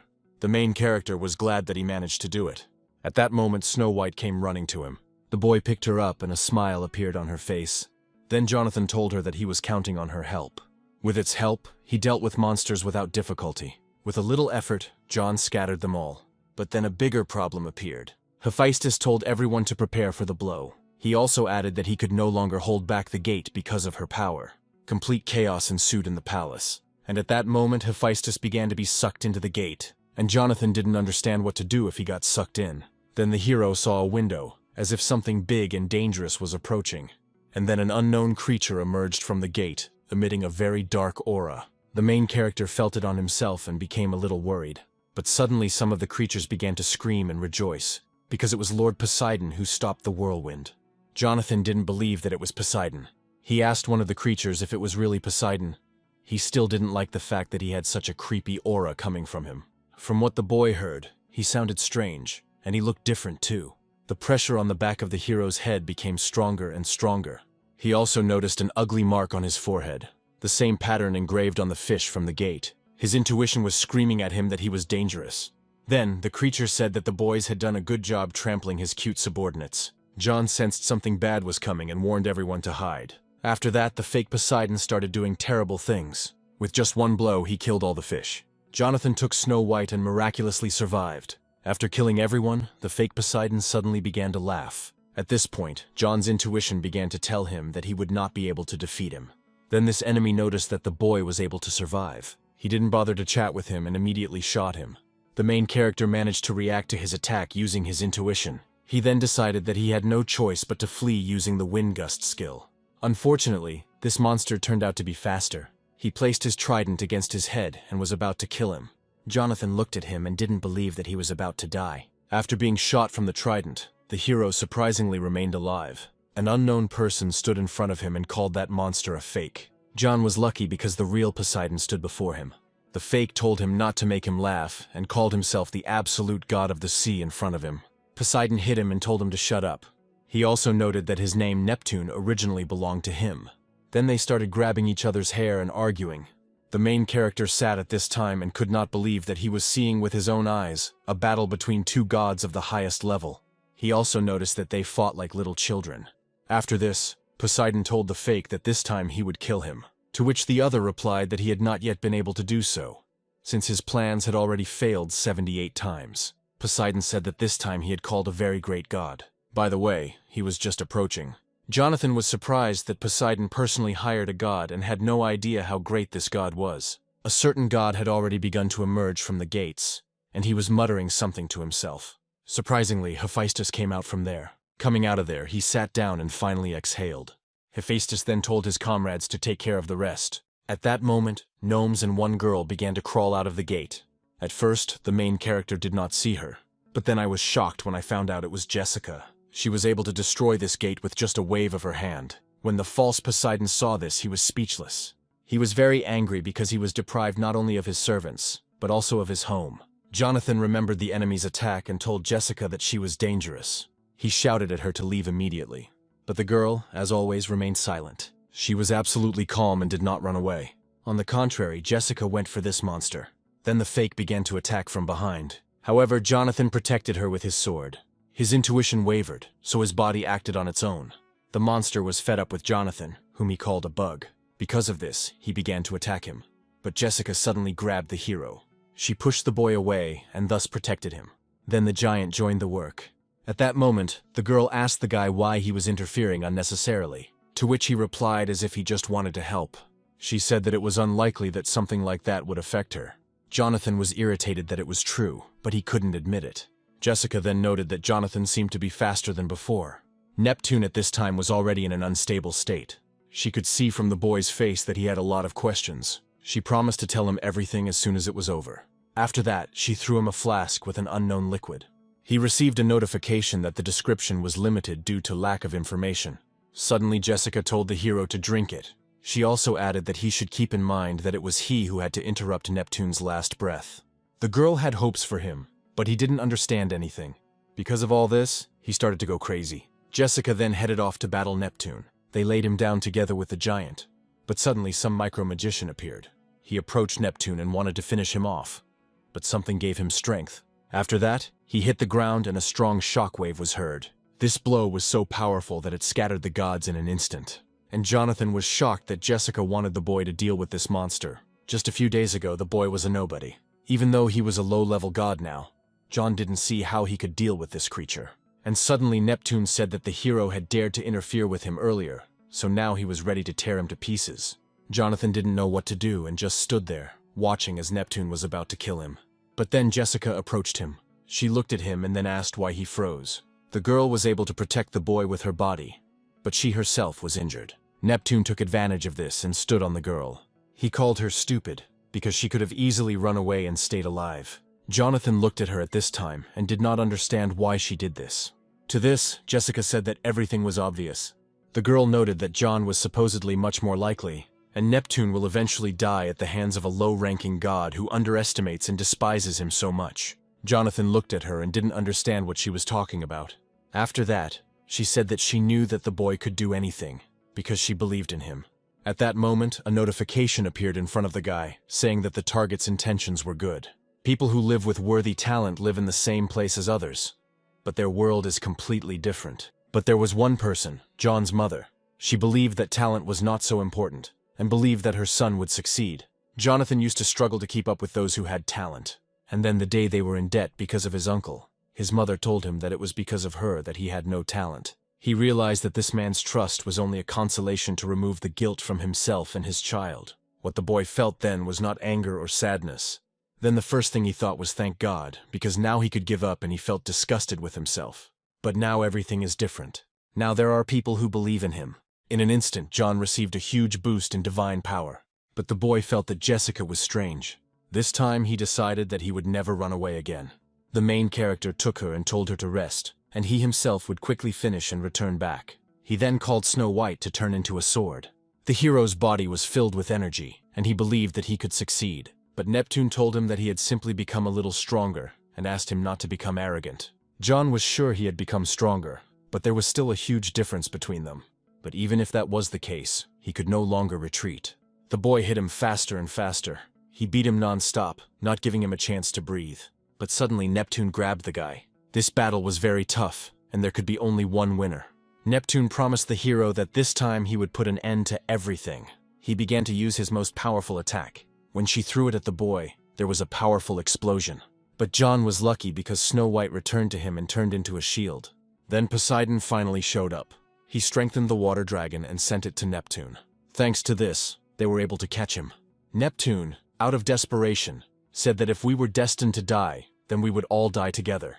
However, at this moment, Jonathan put all his divine power into strengthening the wave cutting. Faith does not prove truth, but even every fool understands. The boy, who had received only contempt from others, and who for the first time received sincere trust, could not trample all the expectations of this man. After that, he defeated the forgotten god, and the unknown goddess was also pleased with him. With the final blow, he absorbed the power of the forgotten god Neptune. He succeeded, but by the end of the fight he lost consciousness. At that moment, a smile appeared on Jessica's face. Opening his eyes, he could barely see Poseidon's shadow. When he finally woke up, Poseidon appeared in front of him, sitting on his throne. Poseidon told him that his wounds were healed, and his clothes were returned to their original state. First of all, he thanked the boy for defeating Neptune, but he wanted to ask him something. The god of the seas said that because he dealt with Neptune, most of Neptune returned to him. However, because John dealt him the final blow, some of the power transferred to him as well. With this power one can establish order in the world, but also create chaos. And now he asked the hero what he was going to do with this power. Jonathan saw and noticed that Poseidon's power, the eye of the deep, could see right through him. He understood that this clumsy lie would not work. And besides, There was a strong anger emanating from him. It seemed to him that Poseidon was probably going to kill him if he answered incorrectly. Based on this, the guy said that he killed Neptune not for the sake of power, but if he allows him to use it, John will use it to become stronger and become a god recognized by everyone. At that moment, Poseidon saw his former self in him. The boy exuded sincerity, like the soul of a newborn god. He went on to say that if that was the case, there was no reason not to celebrate it. So Poseidon decided to throw a party. During the party, he was only looking for Jessica. Seeing her, John approached her and said that they needed to talk. Suddenly, Snow White jumped up to her. Jonathan didn't like her behavior because they were supposed to have a serious conversation.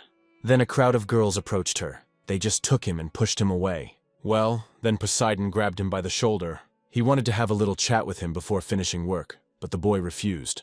Back at the testing center, John received his hunter's license. The main character became a 6-star hunter.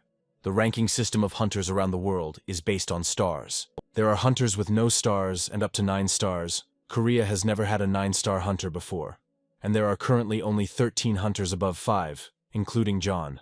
Seeing the boy with a license, Charlie began to get indignant. Jonathan didn't pay much attention to it, but his eardrums almost burst from the screams of this asshole. Suddenly, the boy noticed that Snow White seemed to have become heavier.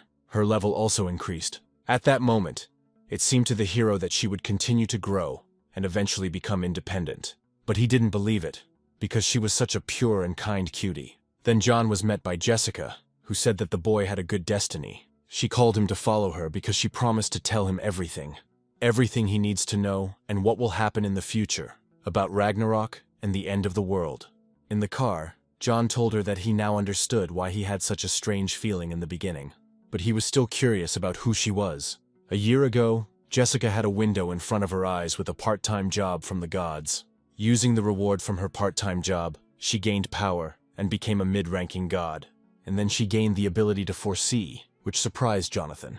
The girl doesn't know everything, but she learned about the future. The war of the gods is about to begin. Sometimes the names of the gods differ from myth to myth, such as Zeus and Jupiter, Poseidon and Neptune, Eros and Cupid. People know it as the same poem, but these are different gods with different names. Unlike the gods who survive to their day through faith, the ancient gods, forgotten from the past, accumulate their power through the gates to reclaim their names. The gate is a refuge that contains the concentrated power of the ancient gods. Once the ancient gods have gathered all their power within the gates, they will come face to face with the existing gods to restore their forgotten names. And eventually the 6th Ragnarok will happen. To ensure that even humans could withstand the gates, the gods created dungeons, making them look like gates. It's a kind of training ground for people. Neptune appeared before his strength was restored, but he was already at a high level. Even the gods are concerned about the existence of the gate. The more the forgotten gods gain power, the harder it will be to block the gates, and the gods are already struggling to protect their own world. When Ragnarok comes, there will be no god who can protect the human world. People who are unaware of this fact consider the danger of the gate to be analogous to a car accident. If someone like Neptune ever showed up in the city, everything around would be destroyed in an instant. Now the pieces started to fall into place for John. Talents and skills similar to the power of the gods, created along with the dungeons, everything like in the game, magic stones and items dropped by monsters. This is the last gift that the gods give to people. Ultimately, this means that people must survive on their own. And then Jessica said that she would supposedly help the hero block the gates that even the gods could not handle. All because she saw how he protected the world from countless armies of gates. She promised him to do everything possible to help him with this. After that, the girl said that they had arrived and it was time for them to go out. Jonathan didn't even notice how they got there. Then the boy got out of the car and thanked Jessica for giving him a ride. But after that, he saw a crowd of people in front of him and a banner that said there was an urgent presentation of the 6-star hunter. The journalists began to bombard the boy with questions, and he understood what kind of help she meant. Jonathan didn't like it very much, but his fame and divine power began to increase. A month later, John became popular in every corner of the country. He was said to be the person who cleared the most dungeons this month, earning hundreds of billions in profits just from magic stones, items, and dungeon byproducts. Great popularity, as it turns out, does not bring anything good. This is necessary to increase divine power, but these reporters are too intrusive. But Snow White also formed a fan club. Jonathan even felt jealous of how Snow White was becoming popular without doing anything. At that moment, Jessica walked in. She said that then he just had to try harder because this fame would soon become his strength. The upcoming battle will be much more difficult. And then she asked him if he was ready to face the harsh fate. The protagonist thought that it would be better if he didn't know the end. There must be some limit. But now that he knows this, he's not going to just sit back and wait. Jessica had no doubts about the hero. Jonathan then went to work for the gods. This time he will work for Apollo. The boy could not even imagine that he would see the sun right in front of him with his own eyes. Apollo said, supposedly, "Of course it is dazzling, because after all it is his embodiment." God began to boast that even his solar carriage was beautiful only because it resembled him. At that moment, John and Jessica did not understand how they could praise themselves for so long. The protagonist began to think that he had some kind of ability for self-praise, but Jessica was already thinking about hitting him. Later the boy said that it was actually fun. The girl didn't understand the hero at all, because there was nothing funny about it at all. But John said it would be great to do something worthy of God while he still had the opportunity to carry the sun. After this, Jessica asked the hero if he knew that this was not a real sun. It's just a fake created with Apollo's powers, and they just fly across the sky, coinciding with the sunrise. John was surprised and did not understand why he was doing this then. Jessica said that if they do this, people will believe in the sun god and be faithful to him. In this way he increases his divine power, which is how Apollo became the god of the sun. This is a scam. He is just a scammer who feeds on people's faith. However, Jonathan has nothing to worry about. He just needed to focus on his work, because the reward for it would be considerable. So the girls said that they needed to finish this nasty job quickly and sped up. Jessica was quite good at driving the cart, and John asked her if she had driven it before. She replied that she had struggled with this task countless times, so much so that she could do it even with her eyes closed. As it turns out, this is not the first time Jessica has worked at this part-time job, but John realized that Apollo did not recognize her. Jessica thought at that moment that he was slow-witted most of the time, but at times like these, he became quick-witted.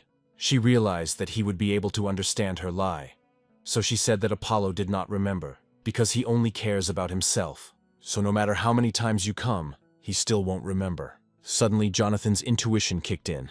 This was no coincidence, as solar wolves appeared near them. Jessica found this odd, as sun wolves were not usually found in these areas. John realized that these creatures were very similar to hellhounds. Jessica wanted to take them on, but the boy said he would take them on himself. The heroine was against it, because if you touch their fur, you can burn to the bones. However, John said that in order to become as strong as in the prophecy, he must deal with it himself. Besides, he had everything thought out. He then told Jessica to watch him win. He managed to put the flames off the wolves, but he was still hot. After this, the hero's power of Neptune was activated, due to which he no longer felt the heat. John then activated the special ability of the Dog Master, and was able to attach 33 dogs to himself. Jessica was surprised at how John started petting these dogs, and then I even thought it was funny. When she first met him, he was just a simple fool who couldn't do anything. But no matter how hard it was, he still moved on. Even if it seemed like a small step in the eyes of others, Jonathan was always improving. To achieve such a result after 1,869 reincarnations is not so little. There is no one else. John is the only one who can kill it. Jessica was reborn for this very purpose. At this moment, the main character prepared the dogs to drive away the rest. With their help, he was able to tame 7 more dogs. However, these were not all the dogs, so he told them to continue in the same spirit. At this moment, the hero received a notification that he had developed an additional skill. Now he has the ability to call tamed dogs, and they will obey all his commands. Of course, among the tamed, the deathhounds will be of little use. But what happens if the boy calls Cerberus? This will definitely be a spectacular fight. At this point, Jessica told John to hurry up and tame the others. Sun wolves are not so dangerous alone, but when they feel threatened, they merge together. After this, the solar wolves attacked the boy's cart. Jessica managed to catch John and told him that he was always somewhere in the clouds at the most dangerous moments. She asked him to get ready and get in quickly, since they didn't have time. Jonathan asked the girl where the cart and the sun had gone. They fell to the ground below the village. At this point, the girl added that she allegedly had something else that she had not told about. But now the village is in great danger, so first they had to save people. John didn't wait and went to their defense. The reunited wolves were not very weak, so the boy had to sweat. Even if the solar wolves merged together, they would still not be able to defeat Cerberus. So Jonathan summoned this beast to the battlefield. Cerberus easily grabbed the wolf cub. John then asked Cerberus to hold him tighter, after which he eventually finished him off.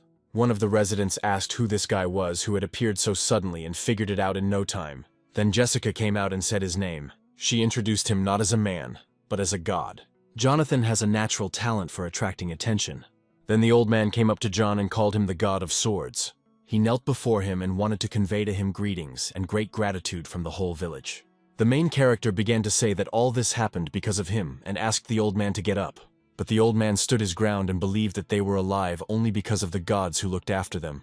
Based on this, he added that they would perform a sacrifice every month for his favor. After these words, Jonathan disappeared. He hid behind a column and thought that all the villagers were crazy. He also realized that they had done a great job. Their cart is broken into pieces. The sun wolves have eaten the sun, and there is only a week left before the end of the part-time work. Suddenly, Jessica suggested that the hero create it again, but the boy asked her who could do it, and she gave an example of his old friend. Yes, the girl suggested asking Hephaestus for help. Then the boy asked her how much she earned. To this she responded that she didn't have a penny. John believed that no matter how close they were to him, he would hardly make the sun for them for their kind eyes. Jessica asked him to stop talking and just follow her. Then the main character offered her a bet that he would not agree, and the loser would fulfill the wish. Arriving, Hephaestus agreed and said that he owed Jessica for the rest of his life. So for him it was a trifle. He only needed 3 days, and he could make even 2 suns for them. John couldn't understand what she could do to make Hephaestus help her for free. Then he remembered how Jessica wanted to talk to him about something. At that moment, the girl said that now John owed her a wish. But before that, she needed to tell him something. To prevent a war of the gods, John must acquire priests. When the divine power of a lower-level god exceeds 50,000, the ability of God's call will be unlocked. Thanks to her, he will be able to enlist the support of the priests and call on them for help during the battle. The boy thought it was a joke, and then he said that you can't just grab a priest and ask for help. But Jessica said he would have to do it anyway because he couldn't prevent the war alone. He needs to gather 12 priests from the prophecy who are in different dimensions, and only together with them will he be able to save the world. The sheer amount of information left John completely confused. However, then he asked her what it meant in different dimensions. Now the boy can only earn extra money on the continents, but gradually increasing his divine power, he will have access to part-time work in every dimension. Jessica added as if there was nothing to worry about, because in their world lives the first priest, who in the future will become a combat-ready assistant. Then Jessica said that she had come up with some kind of wish for the boy. After some time, dawn began to break in the village. All the people in it began to bow to this dawn. One of the residents saw Jonathan's inscription and did not understand who he was. The man behind him told him that this was the god who protected the neighboring village from fire monsters. They thought Apollo valued John so much that he even put up a banner. Jonathan certainly wanted to increase his divine power, but this was a disgrace on a universal scale for him. To which the girl said that the boy allegedly agreed to do whatever she wanted. Therefore, his goal is to unlock the power of the call of God, and he must do everything possible to ensure that as many people as possible learn about him. Or at least he needed to make himself useful. Then the boy bought an SS-level shooting talent from the god's shop. He believed that this would improve long-range combat to some extent. He had a hard time dealing with Neptune because the only way to defeat him from a distance was to cut through the waves. One misfire and John would have certainly died. Then he decided to see how much his divine power had increased. Carrying around a banner every day was simply disgraceful, and because of it the boy couldn't sleep properly. But the banner still worked, because now he unlocked the ability to call the god. After this, Apollo suddenly snuck up on Jonathan and asked him what he was doing. He said that the mother system was not visible to others, so the boy did not have to worry. Apollo asked the hero what happened during the work period, and Jonathan told him about how the sun wolves attacked them. He was delighted and thanked the guys for their work. Then, in addition to his salary, Apollo decided to give him a small bonus. John now had access to Apollo's self-healing ability. Apollo noted that this ability could only be obtained from his part-time job, and suddenly began to laugh. He also added that people are lining up to get this ability. At that moment, Snow White woke up. Since she was awake, the boy asked her to help him with something. The main character wanted to check in advance what kind of ability this was. The self-healing ability activated slowly, but the wound was healing. Apollo then noticed how Snow White transformed into a weapon and called it a great rarity. He asked the boy if he knew how to tame. At that moment, John remembered who he had tamed. But the hero did not understand why God needed to know about this. The thing is that recently Apollo was bothered by someone, and because of this, his soul was not in the right place. He was also pretty tired of his son being constantly eaten away. Apollo heard that none of the gods had yet tamed them. Suddenly John summoned the sun wolves right in front of him. the lower-level god did what none of the gods could do. Apollo then asked the boy how he tamed the sun wolves. Jonathan was ready to tell him, but he had one condition.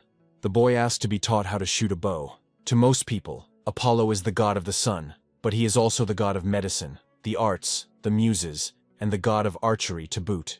During the lesson, Apollo began to tell us that in order to create an arrow, we need to concentrate our spiritual power on our fingertips. Then you need to hold your breath and pull the bowstring. This is basically the basics of archery, but John found his actions rather primitive. But his god-level shooting ability looked really cool. Surprisingly, Apollo was quite a strict teacher, and a month has passed since the boy began practicing the basics of shooting in the world of gods. Now John knew exactly what archery was. Until now, he has been honing his skills with the help of video tutorials on the internet. Either he copied the movements of the dwarves or the monsters from the palace of the Dragon King. But as expected, studying the techniques of the gods themselves is a completely different matter. If John combines his talents with the teachings of the gods, he will reach a new level. At that moment, Jessica came and said that it was time to return to the human world. There is not much time left before the meeting with the first priest, but the boy decided to say goodbye to Apollo before leaving. At this time, Apollo was playing with the solar wolf like crazy. John told the girl that he learned a few things while working part-time at the dog cafe. Jessica was glad it worked. Otherwise, things could have turned out badly. She told him to think before he acted, because someday it would end badly. To this, the boy replied that he had improved his divine powers, gained abilities, and learned techniques. At this time, people in Hell began to suspect that someone had summoned Cerberus. Ida's assistant reported to him that the dog had indeed been summoned a month ago. The god of the underworld considered this a brave act, but he clearly didn't like the fact that someone dared to touch the symbol of his kingdom. Whoever it was, he was ready to get it out from under the ground. Having committed such an act, a person must understand what the price is for the courage to insult the god of the kingdom of the dead. After working part-time, the main character went to the Sangun Guild. There he honed his fencing skills. Then the boy asked Jessica if the priest would definitely come to them. To this she responded that they just needed to wait. It's been a week since he swung a sword alone, so his skills are improving more slowly than when he was working part-time. Jessica didn't answer and just looked at her phone. While the boy was telling her something, she found a part-time job. Jonathan wanted to go with her, but the girl said that this time he would have to wait. Naturally, the main character didn't like this. He had been waiting for a week for the priest to deign to come, so he wanted to take on a part-time job instead of wasting time waiting. Suddenly, Charlie came out and called the hero poor, so he needs to earn money. Jonathan, hearing this voice, hoped to see anyone but Charlie. The unexpected guest said that John had made the right decision to take on a part-time job. He believed that untalented people should take up mediocre part-time jobs. The boy didn't understand why he came to the Sangun Guild. John also didn't want to believe that he could be that priest, but that's not why he came.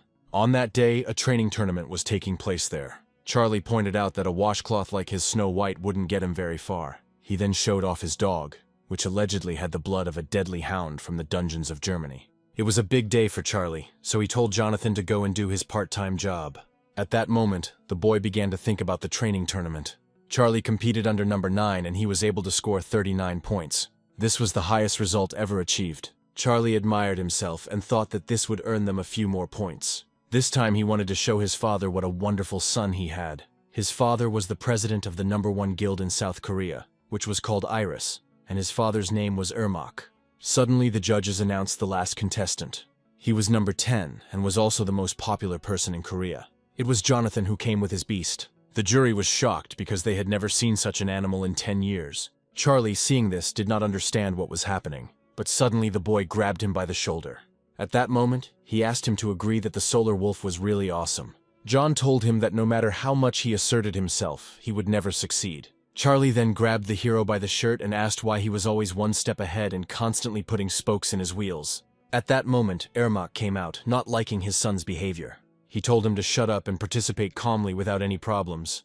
Otherwise, he would have to send his son abroad.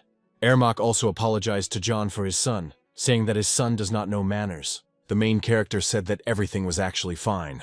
Ermak noted that they had not seen each other for a long time, and noticed how the boy had matured. He also asked not to waste his nerves on Charlie, since his son is a brainless idiot. At that moment, Charlie broke the vase. He was infuriated by the fact that his father only compared him to a brat who didn't have a drop of his blood in him. This really pissed the guy off. He felt like his life had gone downhill ever since that bastard showed up. One of Charlie's friends asked him why he was so irritated, but Charlie responded by asking him where he had been all this time. His friend told him that he had simply gotten carried away and that it was already the last day of the event. After this tournament, John and Jessica went about their business. The boy was happy with how he was able to beat Charlie. It was a beautiful sight for him. At that moment, the girl felt someone's presence. She immediately informed John about this, but he didn't understand what she was talking about. After this, the main character's intuition kicked in and a danger notification was issued. A guy called him and said that he was supposedly in big trouble because he crossed Charlie. The guy asked the hero not to get too angry and attacked him. It was the elite hunter of the Iris Guild, White Cloud. White Cloud was an elite member of Iris's guild and one of Charlie's father's favorites. He was born with SS-level swordsmanship talent, an amazing genius who developed his abilities to master level by the age of 10. Due to his arrogant and ruthless nature, he beat his opponents half to death. For this reason, he received the nickname White Demon. When the guy attacked, Jonathan blocked his blow. The White Demon did not expect such an outcome of events. After that, the main character threw the guy back a few meters and called his sudden attack weak. The demon became truly interested. Before that, he just wanted to finish quickly. However, the guy did not give up and believed that John was now definitely screwed. At that moment, the blonde man suddenly became active. The White Demon approached the hero and asked which hand should be cut off first. John realized that it would be clearly difficult for him to fulfill even the first condition. The first condition was to instill in the enemy a pious fear mixed with worship and deification. There are many ways, but the simplest is to show overwhelming superiority in strength. Suddenly, the blonde man launched a powerful attack and dealt massive damage to John. At that moment, the hero did not understand how he could instill fear in him and surpass him in strength if he wielded a sword better than John, who was the god of swords. You could see a real demon in the guy's eyes. Obviously, he cannot be defeated with just a sword. But why should the main character fight only with swords?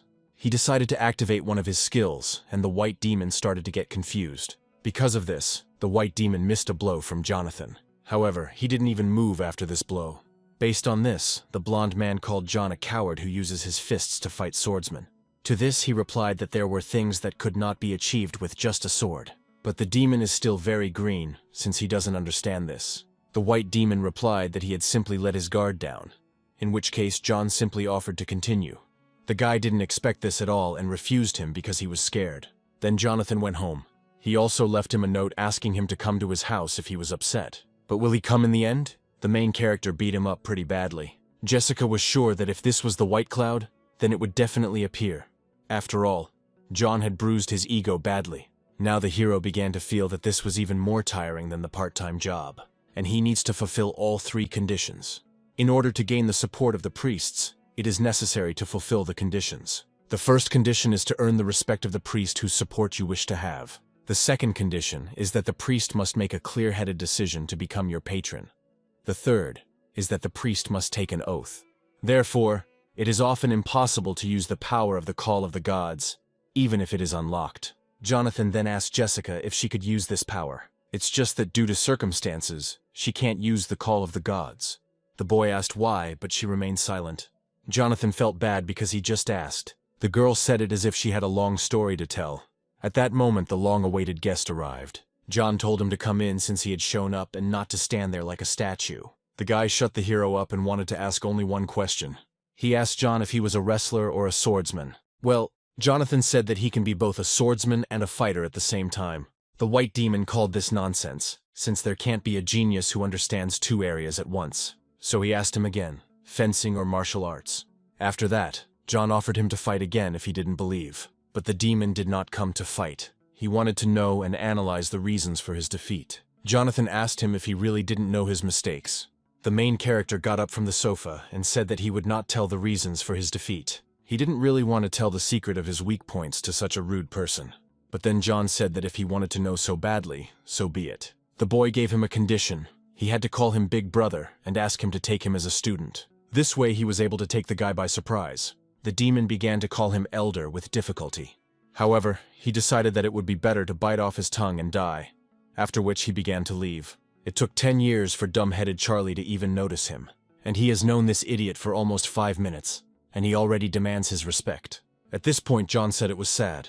He just wanted to teach him one of his martial arts moves, but it's a shame the guy is leaving. The reason for his defeat was his ego. Maybe John was wrong, but Leon himself understood it. A style that combines martial arts, fencing is extremely effective and is the key to becoming stronger. At that moment, Leon stopped. He began to mutter something to himself. Jonathan started to tease him on purpose and asked what he was saying. The guy gathered his strength and decided to say it with his eyes closed. He decided that once he mastered martial arts to perfection, he would crush this hero. As a result, he reluctantly agreed to call him Big Brother and accept him as a student. Jonathan agreed to share the secret of martial arts with him, since he asked so. But first he wanted to ask him for one favor. Leon then performed the priestly rite to become a disciple. The first condition, reverent fear, was fulfilled. And when it came to devotion to God until the end of his days, even John became agitated, thinking that all this might be simple nonsense. But, contrary to all expectations, Leon reacted extremely calmly. The ceremonial oath to become a priest ended successfully. Then John started teaching him all sorts of funny things, and the guy was quite good at it. Jonathan also noted that he was not just good at it. His learning abilities are much better than he expected. It turns out he learned a lesson from that one blow. At this rate, he might be able to use the dwarven hammer strike soon. So Jonathan suggested putting together everything they had learned so far and summing it up. After this, Leon called the hero too cruel a teacher. At that moment, John received a notification that his priest had acquired the 1-2 combo skill, and his fighting power began to increase little by little. If you look at it this way, the priest's system is not bad at all, even if it is very reminiscent of hard labor, because as Leon's power increases, Jonathan becomes stronger. The boy then told Leon that he was not going with him into the dungeon that he had worked so hard to obtain. Leon also learned that this dungeon definitely has a skill rune. Before that, John told him about the War of the Gods. That's why the guy considered it unacceptable to miss the chance to go into the dungeon. Jonathan knew that this was a normal reaction, since he had not told him all the details. Not long ago, he was in his place, so the boy decided to talk to him like an adult. He told him that they were going to go to the gate to determine when the War of the Gods would happen, and to find other guardians in different worlds. However, Leon suddenly began to insist that he would not budge an inch if John went there. With him, the main character began to understand Jessica more and more. Jonathan was furious at this and snapped at him, telling him not to ask unnecessary questions and not to create problems. Then Jessica showed up and said there was another way. After that, John and the girl left together, and the guy stayed at home. While they were gone, Leon managed to complete the game and hoped that everything was fine with the guys. And then he realized that since he was a student, he should follow them. But then he started thinking again that it shouldn't bother him because he had already paid a lot of money for the dungeon. The more the guy thought about it, the worse he felt. Leon sat at home and just grumbled. But suddenly something happened that he could not have expected. At this moment, a bright light could be seen from the windows of John's house from the street. The main character teleported him to himself. Leon looked at the guys and didn't understand what it was. Jonathan told him to calm down and said that he simply used his powers to summon him. And then he showed him the monster and asked him to deal with it. After this request, not even a minute passed before Leon destroyed this creature. Jonathan was amazed by his abilities. Based on this, he called him to deal with the others. But Leon said that he would not budge. The main character did not object and simply moved on. However, John began to summon Leon, after which the boy agreed to follow him, asking him to stop summoning him. In the end, everything went better than John expected. Leon has just learned martial arts skills and already feels more confident. Did the blow from the dwarf's hammer really sink into his soul? Leon thought it was the end, but John said they were just getting started. The gate was just a stop, but they had a real destination. After that, they all went into the portal. At that moment, Leon realized that he had signed up for the wrong place. Fortunately, the teleportation was successful. Leon was shocked because he found himself in a magical world. But Jonathan imagined this world completely differently. He didn't understand how it was possible to find the next priest in such a large area, especially without knowing what he looked like. But Jessica said he needn't worry because finding him would be easy. This priest was right in front of them on the banner. This priest was an actress, and John could not imagine what he could offer a celebrity to become his priest. The girl said not to get upset, because with the rest of the priests it would be even more difficult. It won't be as easy as with this simpleton. But she shouldn't have said this in front of Leon. He didn't like it at all. He started yelling at her, after which the girl knocked him out. And Jonathan warned the guy that Jessica was much stronger. At that moment, the girl told the boy not to worry about meeting her. According to the prophecy, Adela goes to magic school every Friday. Then the girl told the boys to follow her. They needed to go somewhere. After that, they headed to the Magic Academy. When he arrived there, John introduced himself as an exchange student. He didn't believe that at that age he would become a schoolboy again. Suddenly, the boy heard someone discussing him. This place is no different, still the same terrible place. There was an atmosphere of dividing people according to their talents. At that moment, the teacher came and told the students to be quiet. She said that there were plenty of seats in the auditorium, and he could sit wherever he felt comfortable. He already had a place in mind. If you are physically close, you also become mentally closer to each other. So he decided to sit next to Adele as naturally as possible. The boy came up to her and asked if he could sit next to her, to which she replied that he could sit down if he wanted. John sat down next to him and started asking where the magic lab was, since he still didn't know much about the academy. The hero decided to start with small talk. He never thought that his part-time job as a consultant would come in handy in such a situation. Then he suddenly started talking about how they had a very spacious and beautiful auditorium, after which he suddenly called the girl also beautiful.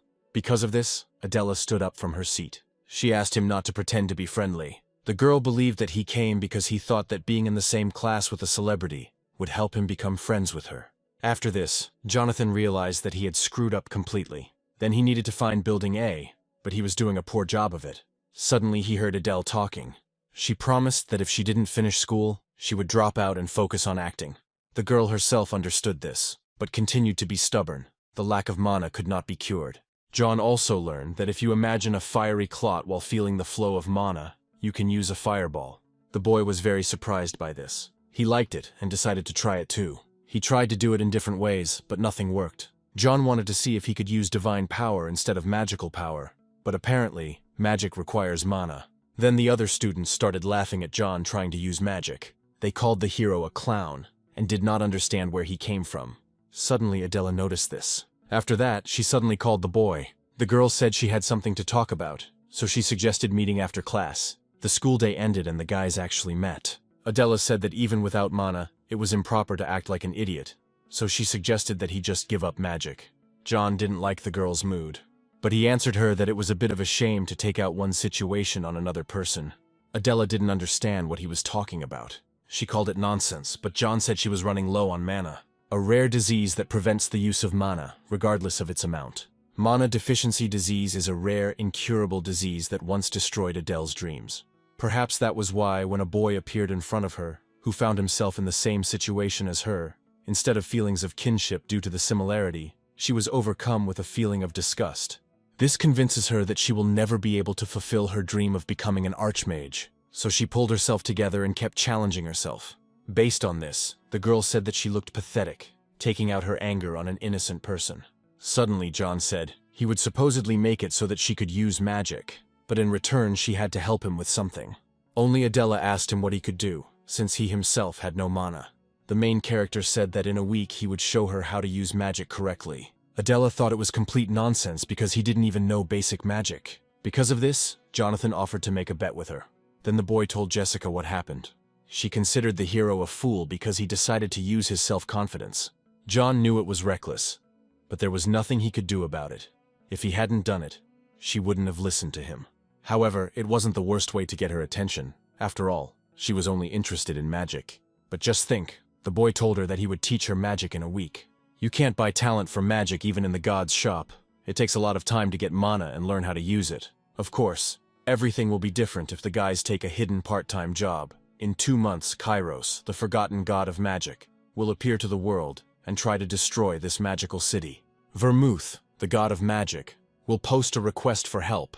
One of the rewards is a talent for magic. If Jessica told him everything at once, it might hinder his development.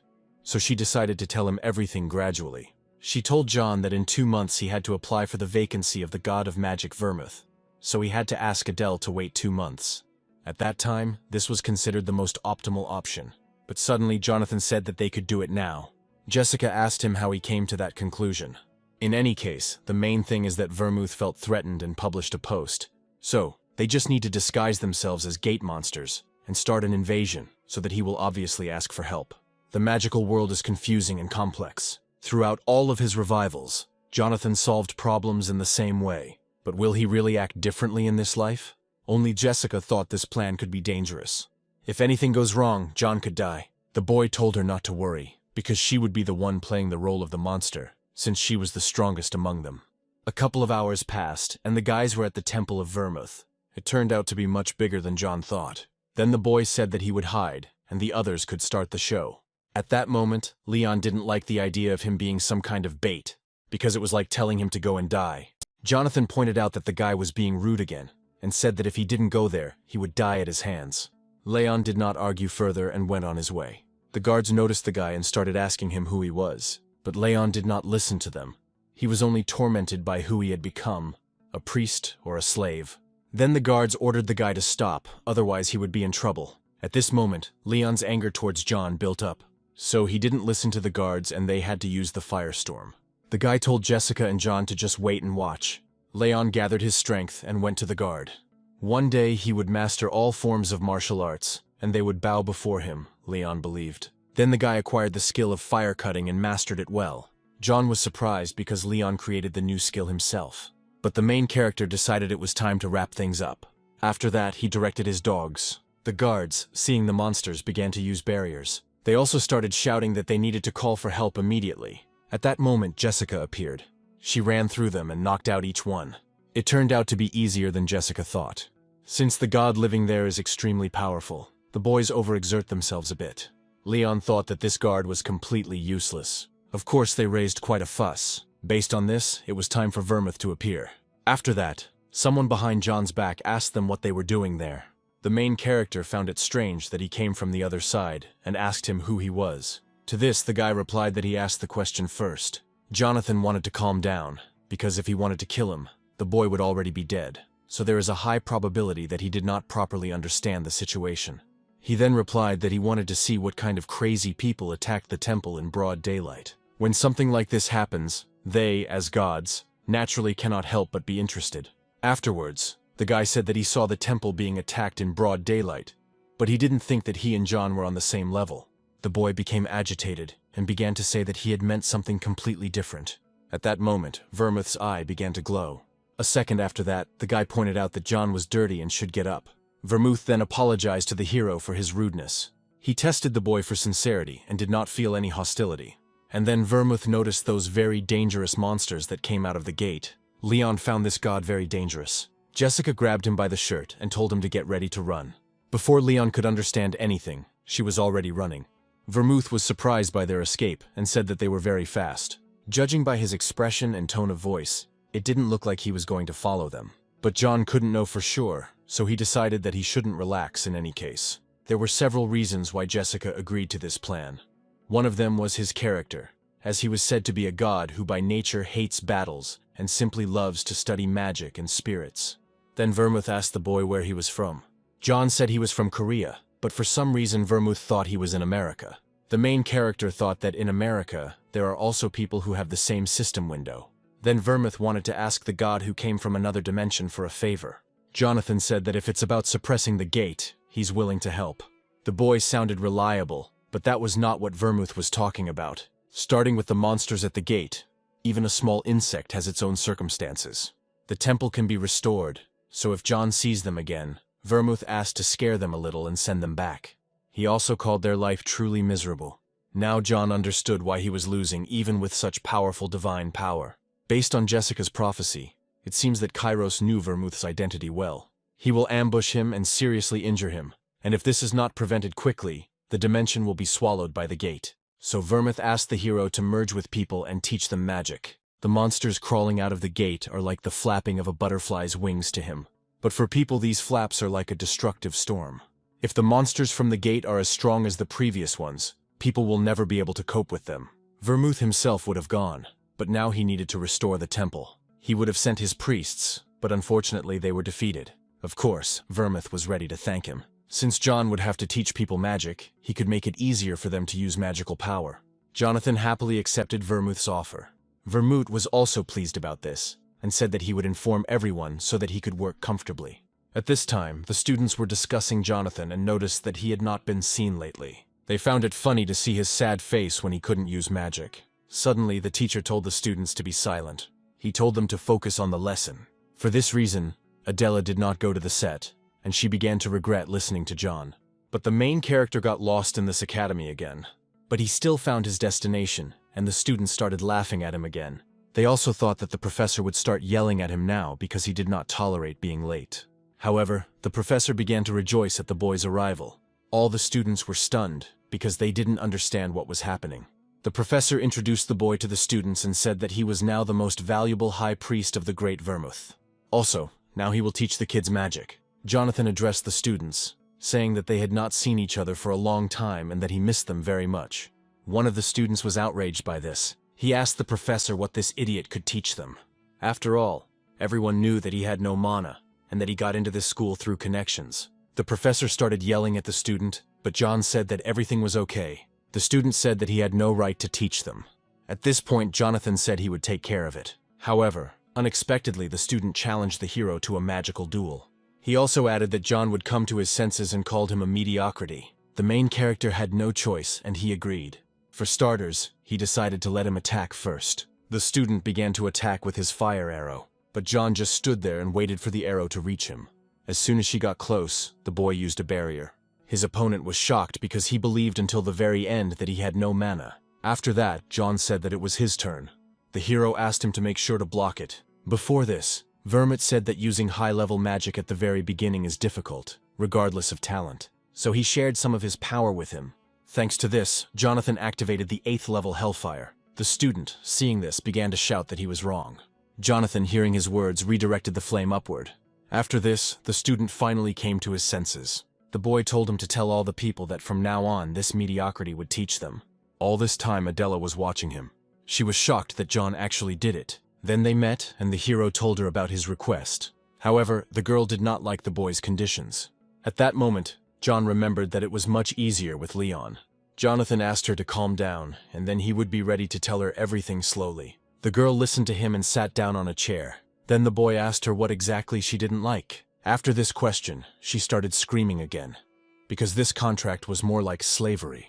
At first, John called himself a god, but in fact the girl called him a fake. The protagonist said that they just need her power to stop a disaster that will happen in the future. And for the upcoming battle, he was willing to do whatever it took to help her cure her mana deficiency, so that she could master magic.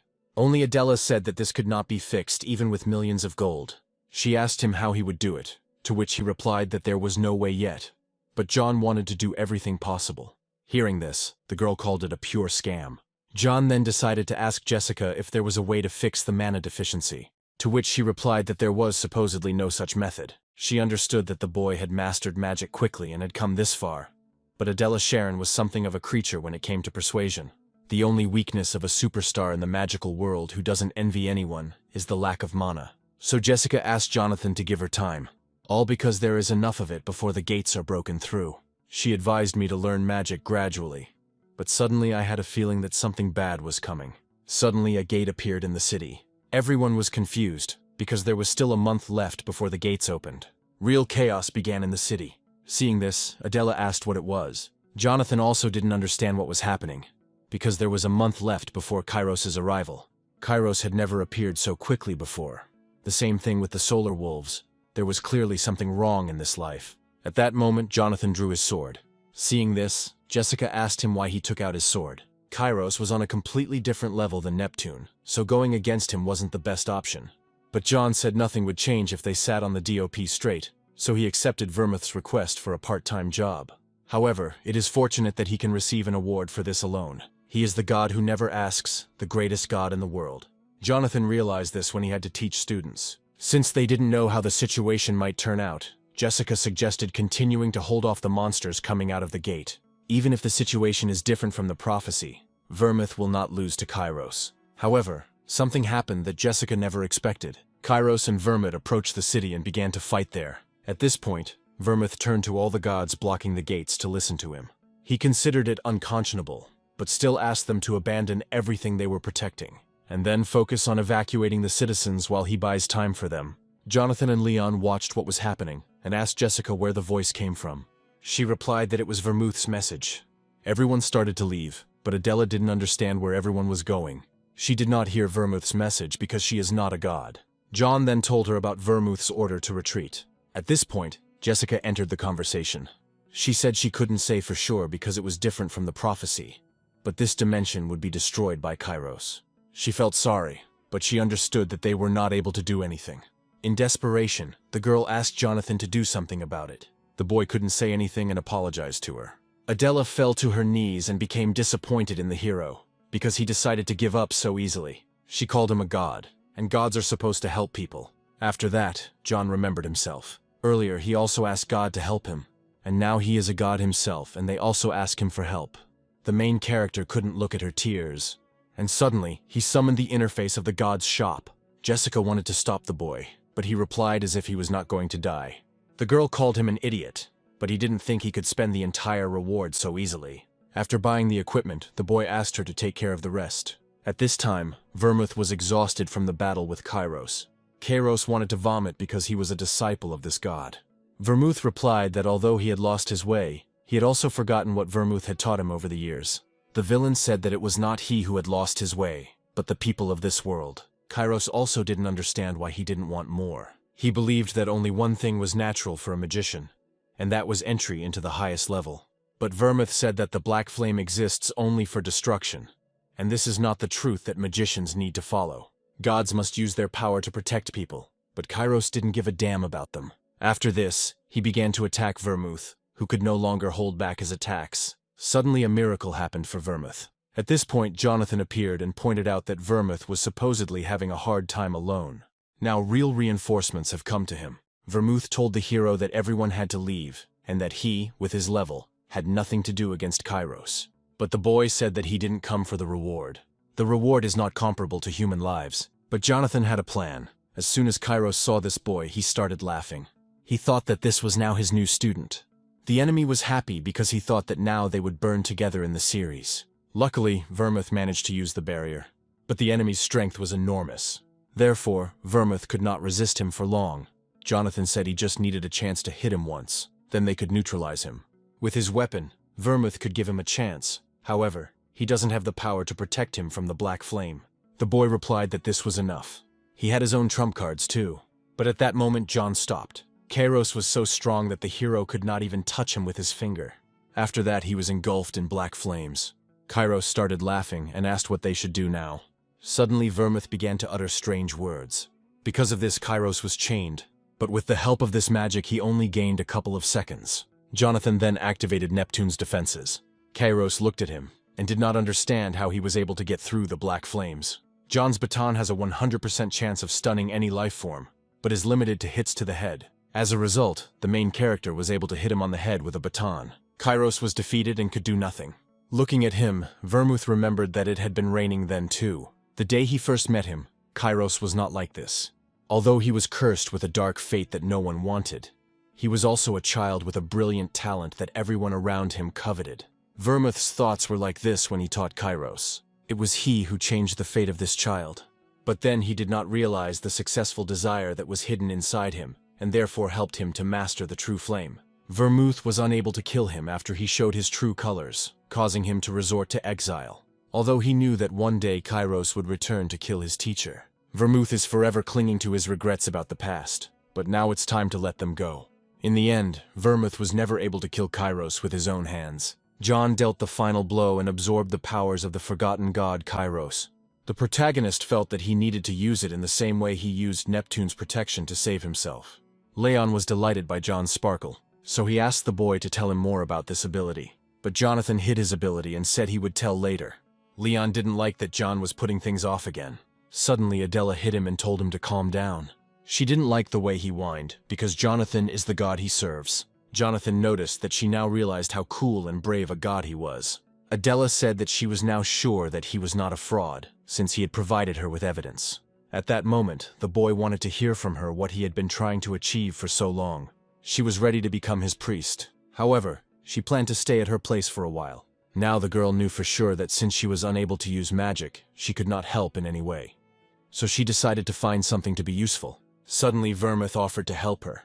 He said that he supposedly had to repay the kindness of the god she believed in, so he would be glad to help him in this way. Jonathan, remembering his actions, hid Jessica and Leon. Jessica thought that he had already forgotten, but the boy decided to play it safe. The protagonist agreed to Vermouth's offer because they already had no way to cure her mana deficiency. After this, John wanted to get home as quickly as possible before they were caught. Having moved to another dimension, something terrible awaited him.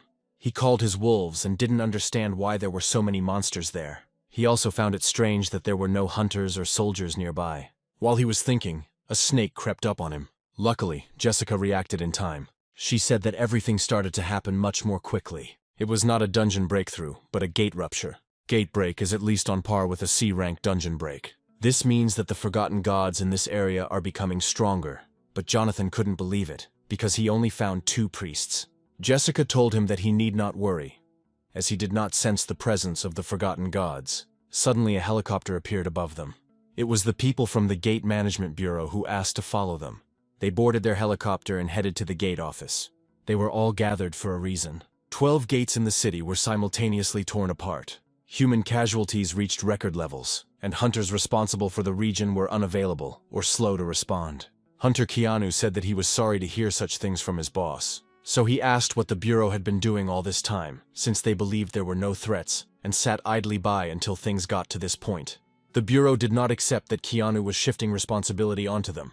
Suddenly Ermac ordered the guys to stop. They had not gathered to argue. Instead, he felt it was time to take action. Regardless of why hunters have gathered there, they must not turn a blind eye to a country facing disaster. However, 12 of the 18 hunters were late. Ermac had a proposal. He proposed that all the hunters present join forces and begin a large-scale operation to suppress the gate. All participants in this meeting were in favor. At this point, Jonathan said that if all their discussions boiled down to suppressing the monsters, then he would act on his own. Ermac wanted to know the reason for the boy's decision. To this, the hero replied that he was the only one who could enter the gate. This is just a temporary measure. If the attack that happened in the magical world happens here, none of these people will be able to stop it. The only answer is to end the war between the gods that is causing all this. Suddenly, Keanu called Jonathan an arrogant bastard. As Jonathan was about to leave, the guild hunter angrily shouted that this newcomer from yesterday did not deserve the trust of the authorities, and that the plan should not be changed because of his stupid advice. At that very moment, an agent was rushing to the main office of the Gate Control and Support Bureau with urgent news. Throwing open the door, he shouted loudly that panic had broken out in the city. Security measures had failed, and the problem with the gates was much more serious. Right at the airport, a powerful explosion of the gate occurred, destroying several objects, and the senior hunter was finally forced to believe Jonathan. The agent continued to insist that they needed to immediately move to the site of the explosion. Otherwise, monsters would pour out of the spatial rift and surround the city. It was not yet possible to calculate the damage caused by the gate explosion, since the entrance to the airport was destroyed, and the equipment on its territory was out of order. Jonathan understood that only the Forgotten God was capable of such destruction, which meant that he had to wait for a new blow. But where would it happen next time? Although they had a strong ally in the magical world that could deal with the Forgotten God, if he unleashed his full power, it would be too difficult to control him. There was no time to waste, and Jonathan was about to head to the airport, but Jessica suddenly stopped him, wanting to tell him something. Turning around, Jonathan asked the girl not to detain him unless she had important information that would help him in the upcoming fight. Jessica immediately calmed the guy down, saying that it was not the Forgotten God at the site of the explosion, and there was no need to ask anyone for help. To Jonathan's surprise, the girl stated that the aliens had good intentions, and the pogrom was carried out only to protect the city from other aliens. This was good news, and the guy realized with a smile that everything turned out to be much simpler than he thought. And then he suddenly asked if a hunter of his rank could take a plane, and the bureau chief, although not understanding his purpose, could not refuse Jonathan. First of all, it was necessary to deal with the open gates hanging over the city and threatening its inhabitants, and then move on to the next step. He soon arrived at the airport, from which all the personnel who managed to escape after the monstrous explosion had fled. The monster, still there, was quickly neutralized by a creature summoned by Jonathan so as not to waste energy fighting the mutant. Cerberus quickly attacked the mutant, knocking him off his feet with one deft movement, and he fell to the ground with a crash, raising clouds of dust around him. To summon Cerberus, Jonathan had to use some of his divine power, because he wanted to get this over with as quickly as possible and get back to training. It was a handy ability that allowed the guy to simply watch as another mutant destroyed an alien. Before leaving, Jonathan wanted to regain his strength. But at that moment, someone else appeared nearby, who had been watching him from afar for a long time. The system immediately activated its premonition ability, and without even turning around, Jonathan realized that they were not alone here. But besides Cerberus, Jonathan had other allies who were ready to join the fight if he was in danger. It turned out that Jessica had noticed the stranger even earlier, and had rushed to attack him before he could attack Jonathan. Jonathan wanted to stop her, confident that he could handle it himself, but it was too late, and the girl came face to face with this uninvited guest. The creature with horns on its head immediately warned the girl not to get in its way if she didn't want problems. But Jessica was not frightened by this, and turning to the Baron, whom she knew well, the girl asked what he was doing here. The Baron warned her once again that stealing a mystical creature from the afterlife and remaining unpunished would not work, so Jessica had better get out of his way. But instead, the girl continued the attack, and her blade ended up right at the Baron's neck. She stated that despite his strength, he would not be able to defeat two first-class fighters at once, because Jonathan was strong not only in magic, but also in physical combat. The Baron replied with a smile that he had already given Jessica enough chances, and if she did not take advantage of the last one, then there was no point in asking for help from the higher gods and accusing him of cruelty. He then added that Jonathan would soon be judged by Hades and would not be free for long, although he himself did not yet realize this. And a second later, the Baron disappeared into thin air, leaving behind only purple magical smoke. Soon, Jonathan came back, and seeing his friend, said that it was enough for today, and that he could rest. Today, White Cloud, whom Jonathan had called by name for a long time, was especially diligent in carrying out his task of cleaning the room, although he would have preferred something more interesting to do than wash the floors and dust. Jonathan had to listen to Patrick complain about how he had been on his feet for 17 hours without a break, doing stupid tasks. Patrick didn't understand how Jonathan could calmly go about his business, leaving all this mess to him alone and without any help. But Jonathan needed to destroy the gate urgently, so he asked Patrick not to be capricious, and especially not to follow him. In the end, Patrick had to stay and watch as the front door closed in his face. He didn't know about the incident at the airport, but from the look on Jonathan's face, he knew something terrible had happened. Jonathan never once called Patrick his priest, and yet that was his main goal and the reason his father sent him here. Suddenly Patrick came to his senses, because if he sat idle, Jonathan might unexpectedly return and see that he had quit his job. Realizing this, he picked up the broom again and continued cleaning, which had already become quite boring for him after 17 hours. He did the cleaning not out of fear, but because he saw it as part of his training that would one day lead to the abilities he desired. At that moment, his brother Charlie came up from behind and gave Patrick a great fright by entering without knocking and quietly sneaking up on him from afar. He had been looking for his younger brother for a long time and was clearly unhappy with how he was spending his time. After all, Patrick had not appeared in the guild for the last few days, but had only washed the floors in the training hall, humiliating the honor of their influential family. But Patrick didn't think he was humiliating anyone with his work, because it was part of his plan, and by helping Jonathan, he was fulfilling his father's task. And then he demanded that Charlie not teach him how to live, saying that he would stay here until he settled all his affairs. Charlie ordered him to destroy Jonathan, and not to be his henchman, forgetting why he was there and what family he was a member of. Charlie hadn't heard a kind word from him for 10 years, while he constantly calls the newcomer Jonathan his brother, as if he had replaced his entire family. Filled with emotion, he grabbed Patrick's hand, ready to do what he had been looking for all morning to do. After all, his father ordered Patrick to participate in the operation to destroy the gate, replacing cleaning and other little things with serious work. Usually Ermac severely punished for failure to follow orders, but Patrick stopped abruptly and tried to pull his hand away. This audacity amazed Charlie, because his younger brother had changed too much lately. But looking seriously at Charlie, Patrick warned that if he didn't let him go immediately, he would regret it.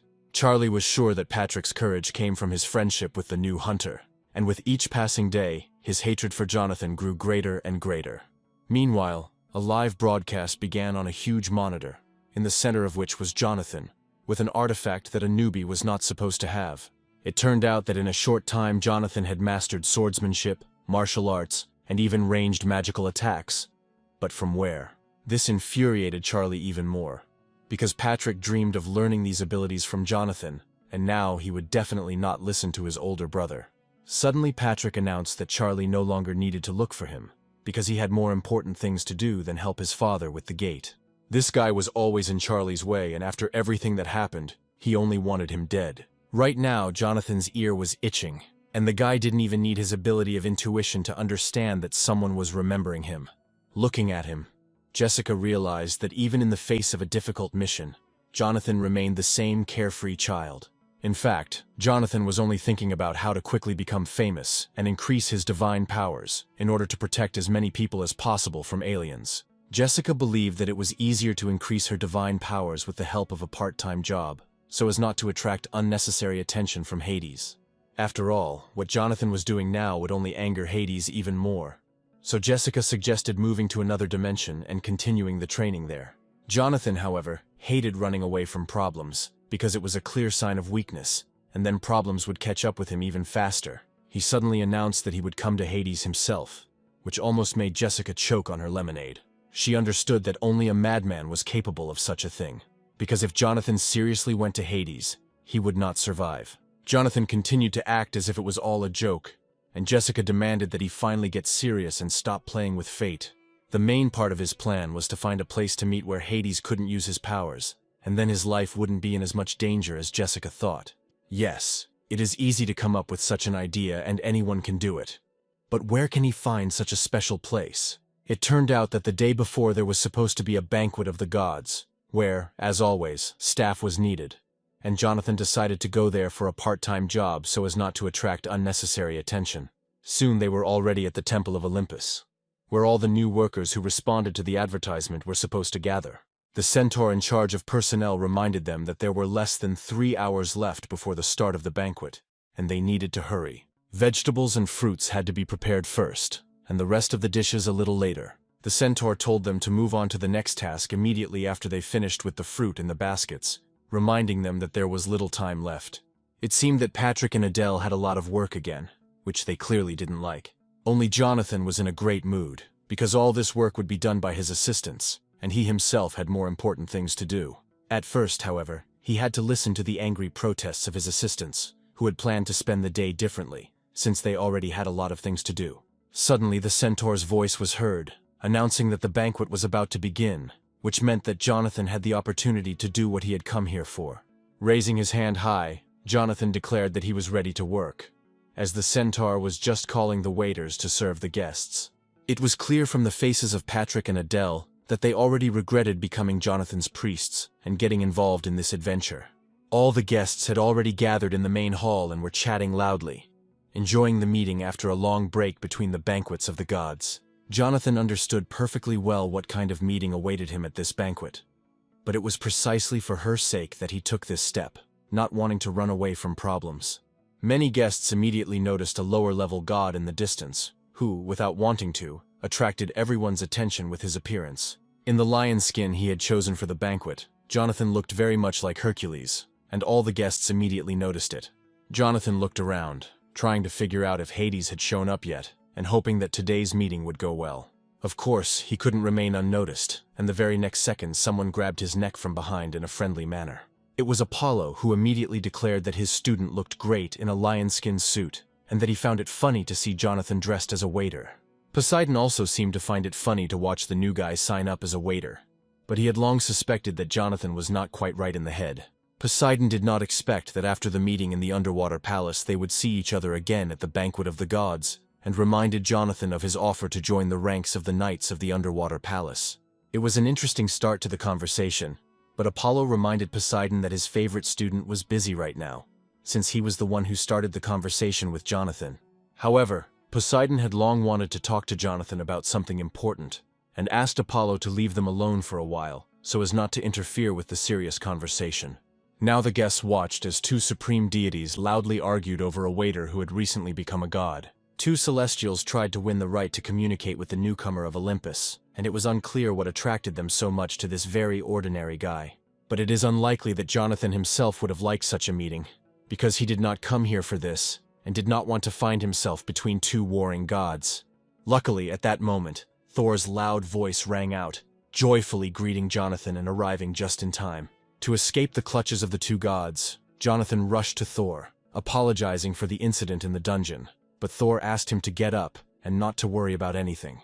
However, another god present in that place today believed that Jonathan was apologizing to the wrong deity. It turned out that Hades had been watching Jonathan from the depths of the guest room for a long time, as he tried to get lost in the crowd, pretending to be a waiter. And this was indeed the very deity that Jonathan wanted to meet, but he did not expect it to happen so soon. Hades didn't care why this guy came here himself, because he was going to end his miserable life and was already ready to use his deadly magic. If everything went according to Hades' plan, Jonathan would not have a single chance to resist the sinister power of the god of death, and the guy was already mentally preparing for the worst. This dark energy could destroy any lower god, because during his existence, Hades defeated even higher-level gods. But at that very moment, someone's hand grabbed his wrist, and someone was not going to calmly watch as the highest god attacked the weak. That someone was Thor, who believed that a fair fight was only possible with an opponent of equal strength and mastery of similar magic. Hades knew that it was better not to mess with Thor, but he still warned that it was none of his business, and he better not interfere. However, the main deity at this banquet was Zeus, so Hades should not attract unnecessary attention to himself and anger the one who deserved the respect of everyone present.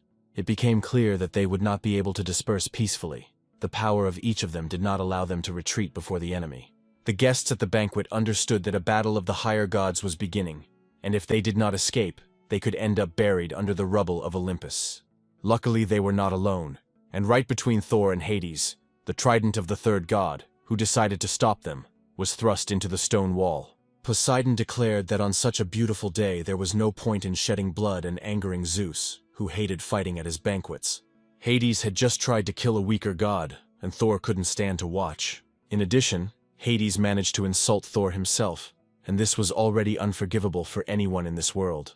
As Hades continued to challenge Thor to a duel, he suddenly turned towards the entrance to the main hall, hearing approaching footsteps. Poseidon slammed his trident into the floor of the guest hall with all his might to distract the angry gods and prevent bloodshed. Covering Jonathan with his body, Poseidon once again warned Hades that if he continued in the same spirit, he would have to fight two gods at once. Even Hades couldn't stand up to such a fight, and it seems he has now decided to hold back his hatred for a while, in order to let it out at a more opportune moment.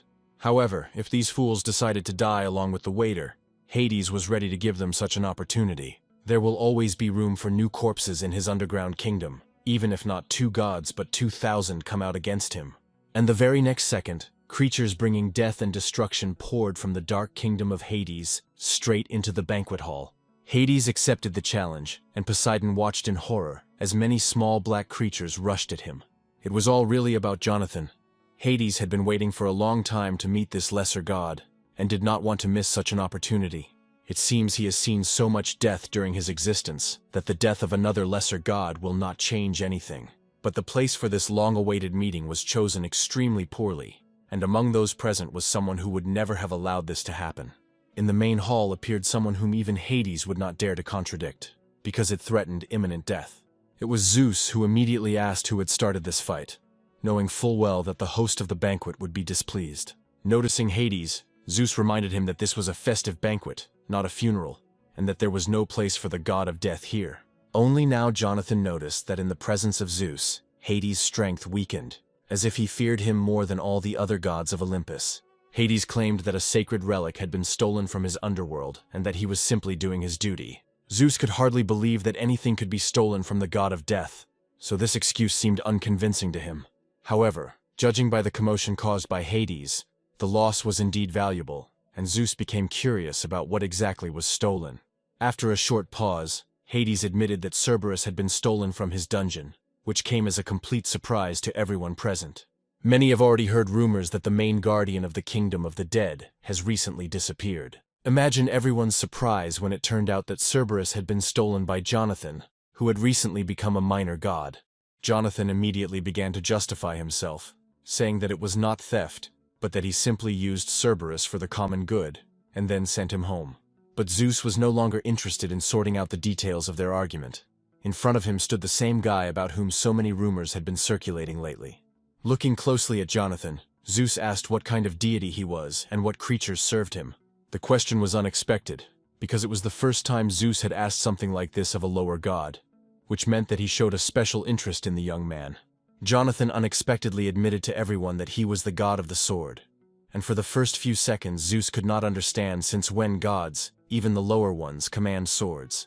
In addition, it was unclear what element this young god controlled, since he couldn't control all the swords in the world at once. Zeus understood that he was dealing with a lesser god, which meant that many abilities were not yet available to Jonathan. It is even more strange that this young man managed to steal a dog that was capable of striking fear into even Zeus himself. This question only made Jonathan smile, because remembering the details of that day, he realized that it was better not to talk about it yet. When Jonathan first met Cerberus, who had guarded the underworld for 1,000 years, he almost immediately tamed him like a mongrel. To do this, he used a collar found in one of the columns at the entrance to the kingdom of the dead. Zeus had never heard of a story about how a lesser god could infiltrate the abode of a high-level deity and pull off such a trick. Zeus's reaction was unexpected, and Jonathan realized that with his help, he could resolve the conflict with Hades. Suddenly, he declared that the best way to resolve their conflict was a duel, which Zeus would arrange in the near future. This was the most unexpected answer, because the guy clearly had no desire to fight the powerful god of death. Fortunately, Apollo intervened, warning that Jonathan was a lower-level god and the duel could end in his death. Turning sharply towards the exit, Zeus added that the duel would be limited to magic, that is, without the use of divine powers. Jonathan could only accept the decision of the chief deity, and Thor and Poseidon could only sympathize with this newborn lesser god. Only Hades was eager for this fight, and was disappointed that he couldn't finish Jonathan right now. The execution was postponed, and Hades mockingly advised Jonathan to enjoy life while he still could. Jonathan could only hope that there would be a way to avoid going to the next world prematurely. Jessica knew the situation was out of control, as she had warned her friend about the dangers of this idea. Now he had to fight the god of death himself, and only a miracle could save him from this new threat. Suddenly, someone's voice was heard, and the guy turned around, trying to see who was calling his name. Right in front of him stood Hercules, who suddenly decided to help him in the upcoming fight and offered to go to the stadium for training. Soon they came to the huge Colosseum, where training sessions were constantly taking place, often visited by the higher gods. Along the way, Hercules explained that it was on this training ground that he had mastered the most complex techniques since childhood, which had helped him in many battles. Jonathan did not expect that Hercules would agree to help him, and was glad to find such a strong mentor. In response, Hercules smiled and said that the guy's best gratitude would be victory in the upcoming fight. Who would have thought that the greatest hero of Greek mythology would pay so much attention to a newcomer who had not even become a full-fledged god? As Jonathan walked deeper into the Colosseum, he saw two celestials sparring, and realized that the most powerful gods were training here. The gods wore magnificent armor, as if it had been forged especially for them to enhance their abilities. They fought so fiercely and skillfully that Jonathan would have had a hard time against any of them. After a deft blow from a girl who had trained in fights against strong opponents since childhood, her opponent collapsed onto the sand of the Colosseum. He only weakened his defense for a moment, but he did not want to admit defeat and wanted to continue the fight. The girl noted that in a real fight he would have died 10 times over, and his clumsy technique was only his personal problem. Judging by their skills, they were no ordinary gods, and Jonathan was eager to find out who they were and what powers they possessed. However, they were not at Zeus's banquet, which means they are not as strong as they seemed at the very beginning. Suddenly, Hercules called out loudly to Ares, who had just lost a fight to Athena. Jonathan realized with surprise that in front of him were 2 of the 12 gods of Olympus, patrons of war, who were now arguing like mere mortals. Jessica immediately realized how lucky this meeting was, because these gods are strong in close combat, and Jonathan will soon have just such a fight with Hades. Out of habit, Ares immediately attacked Hercules, to whom he had lost the last fight and wanted a rematch, but he refused with a laugh. Today, Hercules did not come to the Colosseum alone and wanted to introduce his new student. Turning around, Ares saw the lesser god and did not understand what this runt was doing in the Colosseum. Hercules explained that at the banquet, they missed some hot news that they would discuss for a long time, because Jonathan had to fight Hades. The two had caused chaos at the banquet, and now Zeus had ordered them both to prepare for a duel. Athena immediately realized that the girl was superior to Jonathan in skills, but she had never seen such energy emanating from him. Ares just needed a partner for sparring, and he decided not to put it off for long and fight with swords right now. After all, the only way to determine the true level of strength was through combat, so he gripped the hilt of his sword tightly. Pointing his sword towards Jonathan, Ares offered him a fight, and only then allowed him to train in the Colosseum. Jonathan only wanted to watch the training and never expected to have to fight one of the gods. As luck would have it, Jessica informed him that she needed to return home to help open the gate, meaning Jonathan would have to fight alone. There was no choice left, and Jonathan could only hope that this training fight would not end in his death. As Ares approached Jonathan, he acknowledged that he could feel a powerful energy coming from him. but he was not about to back down from a lesser god.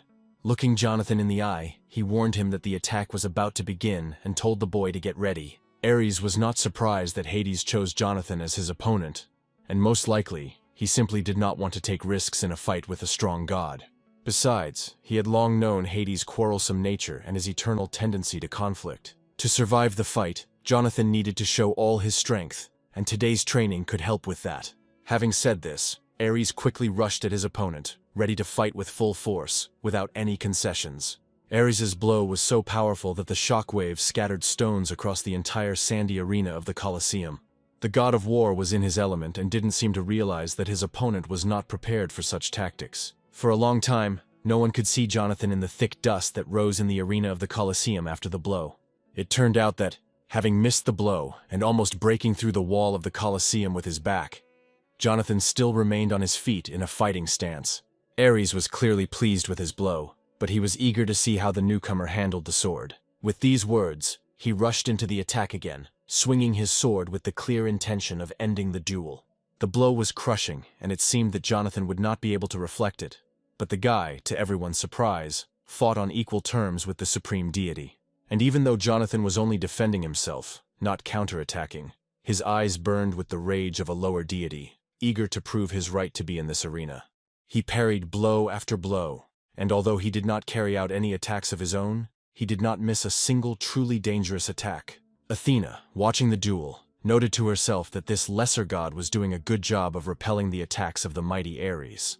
But even with such skills, they were completely different in speed and strength.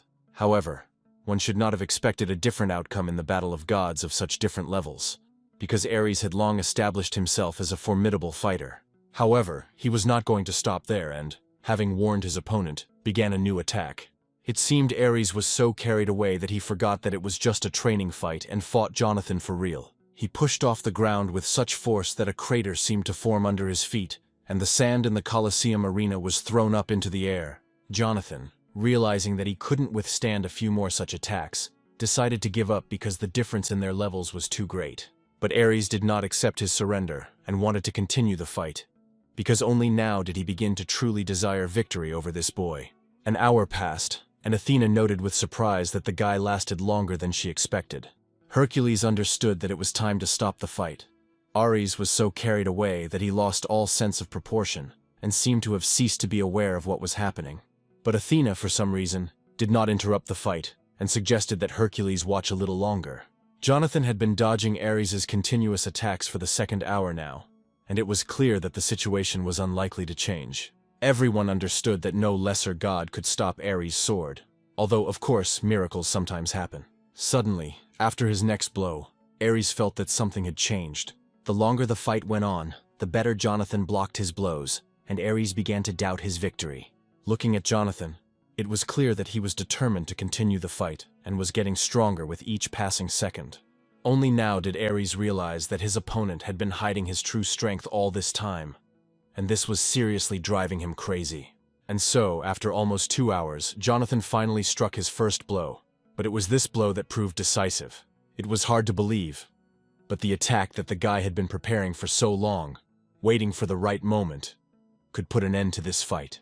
Never before in history has a supreme god lost to a newcomer, but it seems that Ares was destined to be the first. It's hard to imagine how tired Jonathan was during this time, but he achieved his goal and stood up to Ares' hail of blows.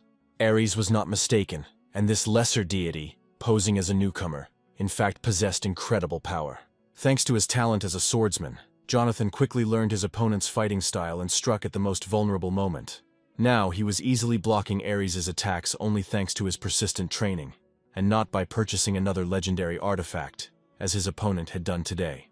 And so, instead of a sword, Ares held in his hand a blade with a blade cut in half, and now, only a useless piece of metal, with which he could no longer continue the fight. Looking at Jonathan, Ares stated that no one had ever managed to break his sword, which meant the guy had lied to him when he said he was just a lesser god. It was a challenge, and Ares was ready to punish Jonathan for cheating, because he did not fight at full strength. But the duel was interrupted. Athena blocked Ares' blow and stopped this protracted fight. She asked Ares to calm down and remember that this was just a training duel, not a real battle. At the end of the day, sparring is for training, not for fighting to the death. It was true, but Ari's expression made it clear that he was furious and could not accept Athena's words. Jonathan's skill was truly impressive, and Athena also became curious about who this mysterious newcomer was. Jonathan himself did not see anything special in his success, because Ares did not use all his divine power, against which he would hardly have been able to resist. However, the boy understood that his sword skills had improved significantly during the sparring, and at this rate he would be able to gain experience for the battle with Hades. Now he had to convince Ares to continue training at any cost before the decisive battle of his life took place. Unexpectedly for Athena and Ares, Jonathan approached them with a request, hoping that after today's training they would agree to help him. He honestly admitted that he lacked skill in sword fighting and would be glad to train with them in the Colosseum. It sounded rather strange, considering the high level of skill he had just demonstrated. It was unexpected, but Jonathan was ready to do anything to get Ares and Athena's consent for training. Athena reminded once again that Ares did not fight at full strength and was only practicing new techniques. The big difference in levels didn't stop Jonathan, but on the contrary, it made him even more excited. Athena agreed to fulfill his request, but warned him that he should not expect an easy walk. Yes, she really kept her word, because from the very first minutes of training, Jonathan understood that everything would be serious. Hordes of stone giants were sent against him, and he had to destroy them almost without respite. And from the podium, Ares shouted that he had only a minute left before the fallen stone mutants would rise again. The monsters in the training battle kept coming and coming, and Jonathan, unfortunately, had already completely exhausted his supply of divine power. Of course, with full strength he would have destroyed them all in one blow, but now it was not enough to use even the most basic magical skills. There was one last chance left, and, gripping the hilt of the sword tighter, Jonathan activated a new ability. The energy waves emanating from the sword cut through the stone bodies of the mutants like a hot knife through butter. Ares, who was watching the duel, was amazed, because if he were in his ward's place, he would not have been able to repeat such a spectacular blow. As a result, instead of stone giants, only piles of rubble remained on the sandy arena of the Colosseum. Looking at this side, it was unclear. If this newbie possessed such magic, then who he really was. Jonathan calmly claimed that he was a very ordinary god, simply using one of his long-known skills. Suddenly, Ares grabbed Jonathan by the collar, declaring that no one had used such primitive energy for a long time. The girl realized that Ares was still angry about losing their fight, and that was why he was talking nonsense. After all, there was no rule prohibiting the gods from using magic. Moreover, it was the gods who once granted people such magic.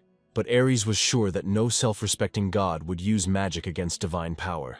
Seeing that the argument had reached a dead end, Jonathan decided to prove his case and stated that he was ready to prove that he had not used any prohibited techniques.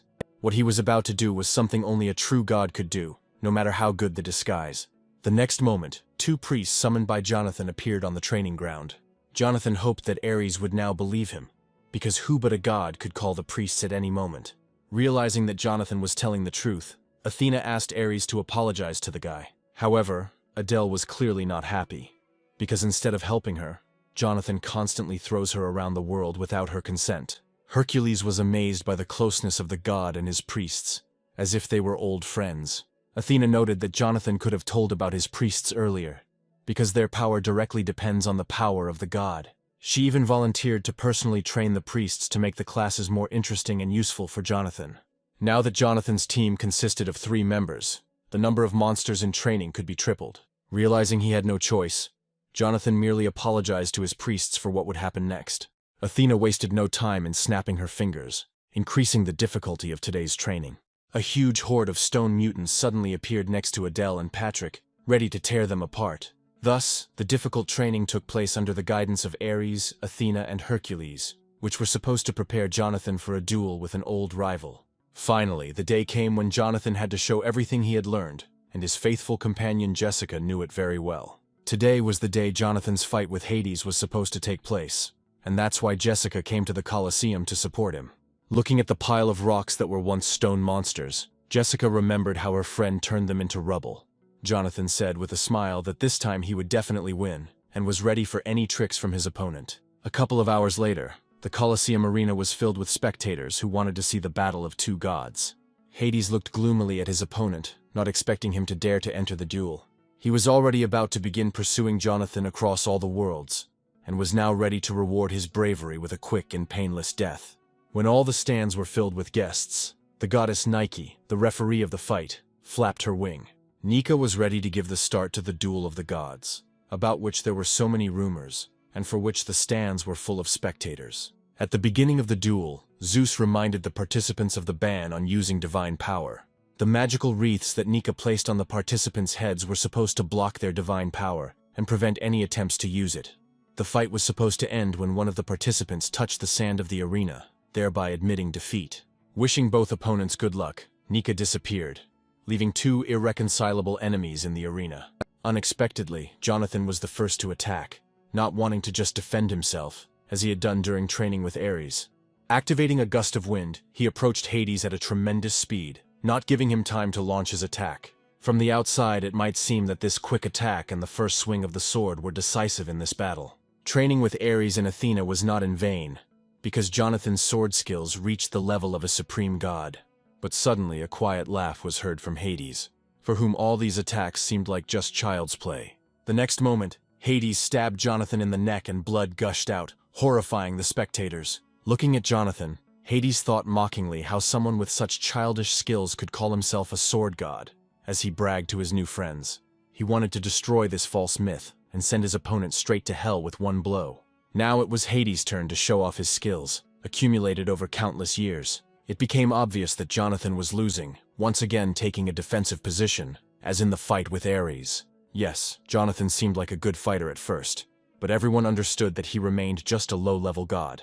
Ares, having experienced the power of his new student, was sure that this guy would still make a name for himself. Ares' presence at this duel may have seemed strange, but how could he miss the most important fight in the life of his first student? Today's fight was Jonathan's first serious test and his exam before the upcoming fights.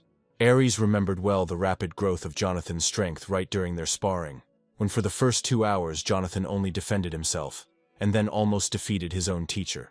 Watching Hades, Jonathan studied all his movements, but still felt something was wrong.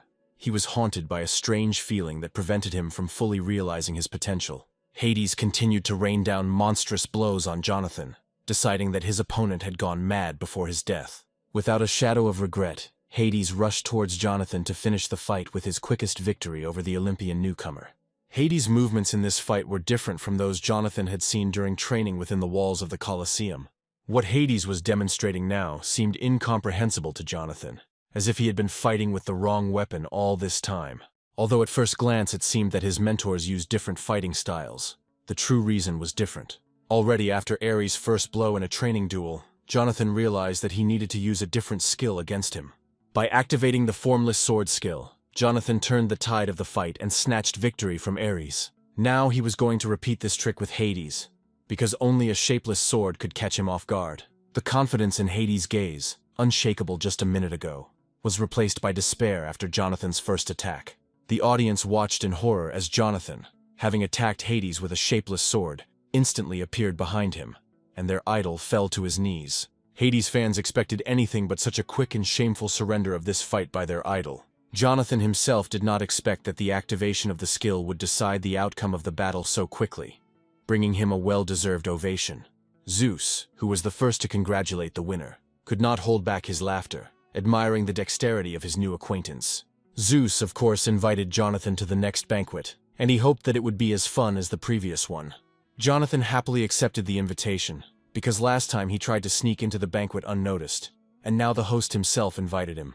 However, Hades immediately declared that Zeus had no right to invite this runt to the banquet of the gods, since he did not even have an average level. The oath they made to each other forbade Zeus from communicating with the lower gods, unless, of course, he wanted to break it. Hades' words had an effect on Zeus, and the defeated Hades was given the opportunity to take revenge on the upstart. Suddenly, the system alerted Jonathan that defeating Hades would change his life more than he could ever imagine.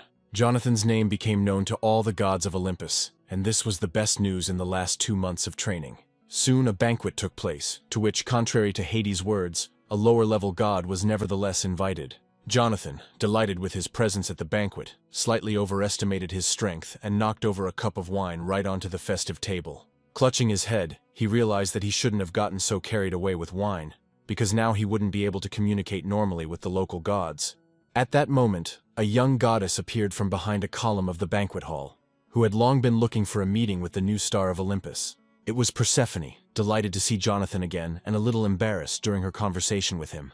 She said that she was at their duel with Hades and noticed how much stronger Jonathan had become. Jonathan modestly replied that he was simply lucky and apologized to Persephone for the past inconveniences. Persephone added that she had already told Hades many times about his bad character, and that one day he would have to humble his anger and accept defeat. Suddenly Persephone remembered that she had not come empty-handed, but had brought a box specially prepared for the meeting with Jonathan. The box contained a gift from her mother, which she asked to be given to the winner of the duel. Inside the box was a golden apple, and Jonathan could not understand why Persephone's mother decided to give him such a valuable gift.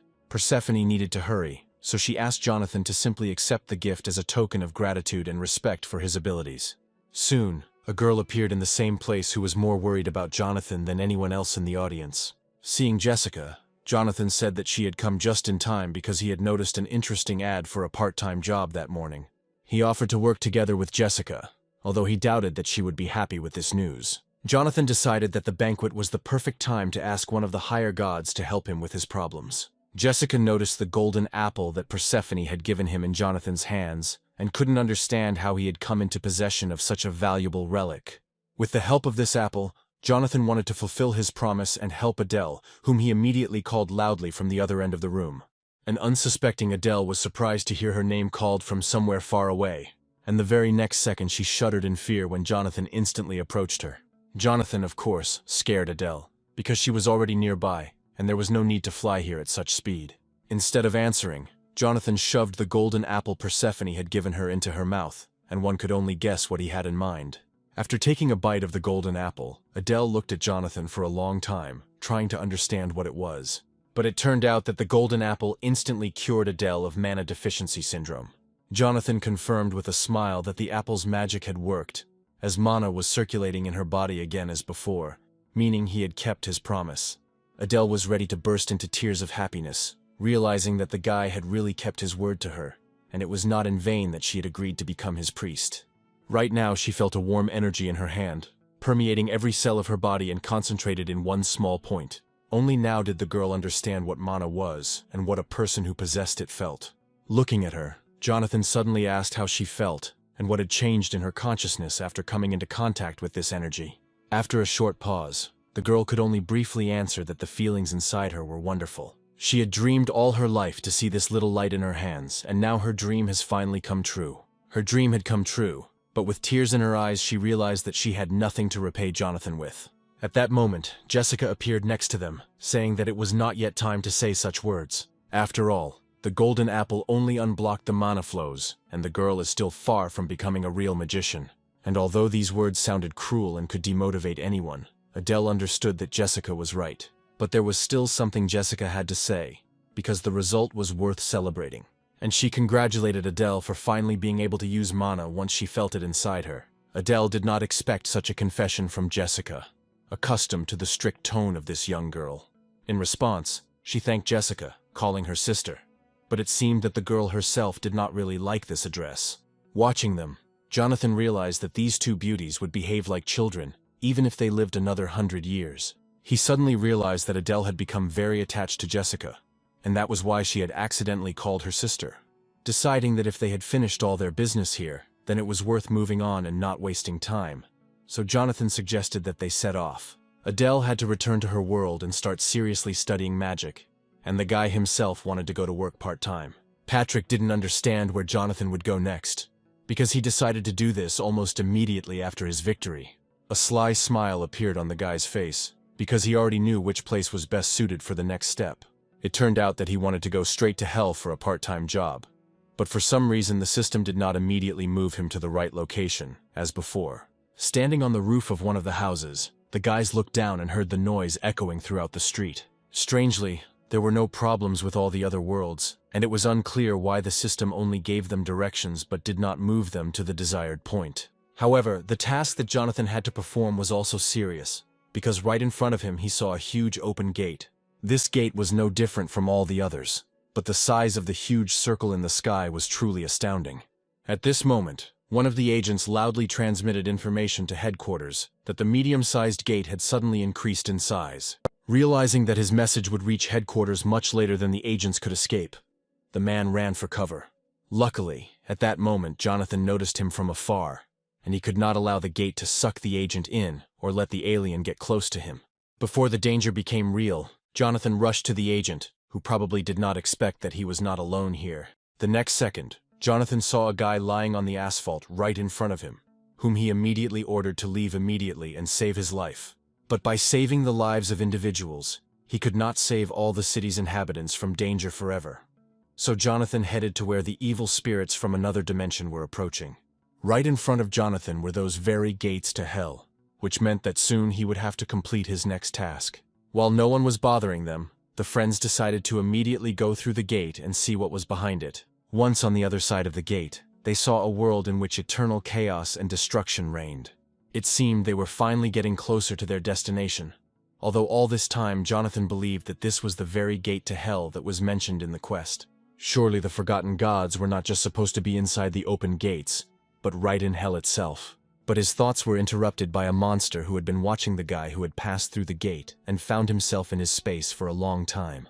The mutant was so huge that its mouth would have been enough to swallow Jonathan and all his friends at once. But the guys didn't agree with this, and without waiting a second, Jessica attacked the monster, not giving him a chance to take a step. Now they had to clear this entire space of monsters, so the girl asked her friends not to get distracted. Instead of one mutant, 3 open, toothy mouths appeared right in front of Jonathan, which needed to be closed forever as quickly as possible. It was the right decision, and Jonathan decided to follow Jessica's advice with a smile. Because besides the monsters, they had more serious problems waiting for them. After a few minutes, all the monsters were finished, and instead of the frightening open mouths, only carcasses of rotting meat remained. The fight with the monsters was very brutal. All of Jonathan's shoes were stained with dark blood. But they chose this path themselves. If the mutants had just let them pass, they would still be alive. Seeing the main obstacle right in front of him, Jonathan realized that there was only one obstacle left in their path. Right in front of him was a protective barrier, similar to an energy shell, and now Jonathan had to find out what was on the other side. Every gate Jonathan had been through over the years had the same barrier, so he put his hand on it out of habit and activated his magic. Until recently, he had not had the strength to overcome such barriers, but now it was clear that this obstacle no longer presented a serious problem for him. And now, the moment came when the guy had to use all his hard-earned abilities, honed in battles with strong opponents. The next moment, Jonathan sent such a stream of destructive energy into the energy barrier protecting Kever, that it seemed that no barrier in the world could withstand it. And although the barrier in this place was quite strong, the guy understood that it would not last long, which meant that his efforts would not be in vain. And that's what happened, because a second later the barrier shattered into small pieces, opening up the space on the other side in front of the guy. It seemed like they were on the right track, and Jonathan, with a smile, suggested that Jessica go further, since they had already overcome the most difficult part. But then Jessica's face suddenly darkened, and she said that she had a very bad feeling. She suddenly felt like turning back, no matter how far they had come. After all, now they had a chance to gain power over demons, because only here could these creatures move freely, and were found literally everywhere. But why then was there such emptiness all around, and what could it mean for Jonathan and his friends? This could only mean that there was a creature on the territory that was at the top of the food chain, and was best avoided. Suddenly, Jessica turned her head sharply and shouted that it was too late to turn back, and that the gate core needed to be destroyed immediately. And then, right under Jonathan's feet, a giant red eye appeared. The eye of the very creature that was the master of these territories. The guy only had time to turn around, but it was clear that he would never forget this meeting.